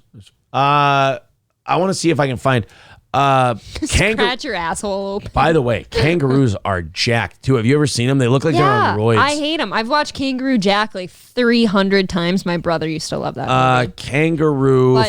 Kangaroo fights man. No way. Man punches kangaroo in the face. Are you allowed to play a guy punching a kangaroo in the face on Twitch? If it's in self-defense, I think you're allowed. I don't know if it's considered self-defense if he walked up to the kangaroo. He didn't. So the kangaroo attacked his dog. Oh. Here. Man punches kangaroo when it places boom, his dog just lands a good shot on the kangaroo. Doesn't even phase him. Footage you're about to see. So look, this kangaroo's grabbing the dog. He's like, I got him, bitch. They just look like they're pals. I know, but the kangaroo's like, no, bitch, you can't. No, he's got him in a headlock. Look at that. He's got the arms linked, the whole deal. He doesn't even have like the clinch going on. Look what you have to do in Australia. You got to sit there and carry this long blade in a sheath so that you can kill whatever comes to you. In all fairness, you do that out east too. You just carry ninja swords in your pants. Just carry swords in your pocket. Billed as the most Australian thing on the internet. A man going toe-to-toe with a wild kangaroo to save his... You know what I love about the kangaroo? The kangaroo immediately, like, because it's part human, immediately goes, oh, I get it. You and I are going to, let's do it, bitch. Right. Like the kangaroo's got some bar fight instinct in him. He's like, oh, hold on. I'll deal with the dog later. Let's go, bitch. Come on. What do you got? Being billed as the most Australian thing on the internet. A man going toe-to-toe with a wild kangaroo to save his pet dog. On June 15th, a group of buddies set out on a hunting trip to show their dying friend, Kylem, one last good time before he passed away from cancer. Oh, you know what? Before he dies from cancer, then put him in front of the kangaroo. If he dies, he gets sweet release. And if he wins, he beat the shit out of a kangaroo before he died with cancer. And if you're that kangaroo, you just lost to a dude with cancer, you bitch. I feel two ways about this guy that fought the kangaroo. Yeah. It's like, once that thing let your dog go, can't you just walk away too? No, because do you see it hopping? It's getting ready to do that lunge move. Okay, but walk away. No. Run away. Teach that kangaroo a lesson. I feel the other way too. It's like if you're standing there in front of a kangaroo that's facing off with you, you're not going to not fight that thing. You have to have that story. Yeah. The men traveled deep into the bush of the outback, searching for a massive wild boar. I don't like bush. Me either. Their dogs ran ahead of them. The hounds are trained to pick up the scent of the pigs and steer clear of kangaroos. Unfortunately, one of the dogs got a wee bit too close to a tall buck, and it wasted no time grabbing hold of him. Realizing his canine was in danger, the dog's owner, Greg Tonkins, ran out to the rescue, ready to go toe-to-toe with the menacing marsupial. The dog happened to be wearing a protective vest designed to shield him from the sharp tusks of a wild boar. Luckily, it protected him from the nasty claws of the roo, too, which can cut through flesh. Yeah. Greg Tompkins ran into the ring unprotected, though, and one steady kick to the gut from the kangaroo could quite easily have disemboweled him. Yeah. Ew. The dog was Oh, yeah, that's how they do it. They kick you right in the gut and rip your guts See, out. that part I never knew. I thought they just kicked you, like hit you basically. Kangaroo, why aren't you stomping Private Pyle's guts out? This is disgusting. I'm never going here. break free, and suddenly Greg Tompkins found himself face to face with the kangaroo. So, he put up his dukes. The fight lasted all of one punch, a sweeping right bare knuckle fist to the mouth. The kangaroo's gonna cry. See what I mean? Just walk away. The Roo, shaken up, must have seen stars. He'd probably never been hit like that before. It took him a moment to reconcile what had happened, and it's no wonder. Check out that punch in Oh, that's a slow-mo. good shot. I can't believe the kangaroo out stayed again. up. Good for the kangaroo staying Seconds up like later, that. in a stunning upset, the kangaroo accepted defeat, bounding off into the distance. Media reports following the match revealed the winning fighter, Greg Tompkins, also happens to be a professional zookeeper. Oh. No wonder he had the edge. Oh, that's so he punches kangaroos regularly, is what we're saying. Kangaroos are so uncomfortable. It's like a bunny crossed with a human, crossed with a gorilla, Part alien. part eagle with them talons. I don't know, Yeah. man. Disgusting. Digit Slipper says, I finally joined Twitch. Missed your show since November. Great to hear you guys again. Awesome show. Very entertaining and fucking hilarious. Hey, well, thank you. good to know you're still jumping aboard. Digit Yes. Slipper, go ahead and share the link. Tell people how to join. Tell them how easy it is and how much fun you're having. I That's like that great. name too. That's fun. Thels W needs a sub. Thanks for checking in. Myth One Kai, thanks for following the program. Let's go to, I missed a lot in the chat here. Kangaroo versus Mayweather. Yeah, I still think Mayweather pulls that off. Standing in front of a kangaroo is like standing behind a horse. Yeah, it's pretty accurate. I think, see, that's what I'm saying. My dog's free. I run. If that thing can disembowel you, I'm out. I think it's like you said, though. You're standing in front of a kangaroo. Yeah, You've that- got to take your shot. And if you die, that was your time. If he dies, he dies. Uncle Rugburn says, I love how when the dog is released, the guy doesn't just walk away, but he squares up. That's what I'm Exactly. He's like, all right, let's do it. Here's a story of a lifetime. I punched a kangaroo in the face. Yeah. I mean, you can't pass on that story. Puerto Rico Gringo gifting a sub to Thels W. Thank you very much. Now, Thels W., if you're new to the channel, you, sir, can now watch the archives. You can watch whatever you miss. Thank you. In the cartoons, I watched kangaroos jump and then hind kick you. Yeah, that's incorrect. Never have I seen them tear your See, guts out. Now I hate them worse. I had no idea they can like tear your shit out. Oh, yeah, and they're jacked. They're big animals. That's scary. That's really scary. You give me a wallaby, maybe? That's okay. I want an echidna still. Here's the problem. Like, the media kind of screwed us all up. Like, they didn't teach us. They showed us koalas as these nice, cute things. They're really disease-ridden whores. They have chlamydia. You didn't know this? Koalas have chlamydia. Do you know what? When I was like in elementary school, I did a project where I researched, you had to research an animal. So I picked a koala. Yeah. Never in my research did I find that they all had chlamydia. Yeah, yeah. And they're vicious, too. I knew that. Koalas, Chlamydia. Is it good that I don't know how to spell chlamydia? That's a good thing, That's a right? good sign. Okay. Why the heck So I do don't so have many... to get tested. Look at this. Livescience.com. Why do so many koalas have chlamydia? They do. Look at those. Look at these little They're just a bunch of skanks. disease bitches. Look at these little whores They're running all around rubbing with their hoo-ha's all over the same branches. these dirty dick little animals. Chlamydia infected koalas made the news May 6th of, when was this? 2018. Yeah, this is pretty recent. Oh, no. But chlamydia is no joke to koalas. Surveys have shown that some wild populations demonstrate a 100% rate of infection, Oh which my frequently God. leads to blindness, severe bladder inflammation, infertility, and death. And treatment with antibiotics could create further problems for the marsupials, upsetting their gut microbes and making it difficult for them to digest eucalyptus leaves that are a staple of their diet. So they just have to have chlamydia and deal with it. it just kind of sounds like we could get rid of koalas then, right? It's their time to go. Everything in Australia, everything in the outback, you can nuke the whole thing and, pave paradise and put up a parking lot. Fuck koalas. They all have chlamydia and they're dying anyway. Citizen Cogburn says, wait for the next koala SARS epidemic. Oh, we yeah, heard why about- haven't koalas given a super disease anywhere? They're going to be mass spreaders of chlamydia. Whatever you guys do this weekend, I want you to have fun. I want you to make sure it's good. Do not fuck a koala. No. And if you do fuck a koala, don't fuck anything else forever. Wear protection, boys. Yeah, exactly. All right, there's your extra hour. Thank you guys and girls very much for the support. We appreciate it. April, thank you. Thank you. Want to go get something to eat? Sure. Let's go eat some food. Bye, everybody.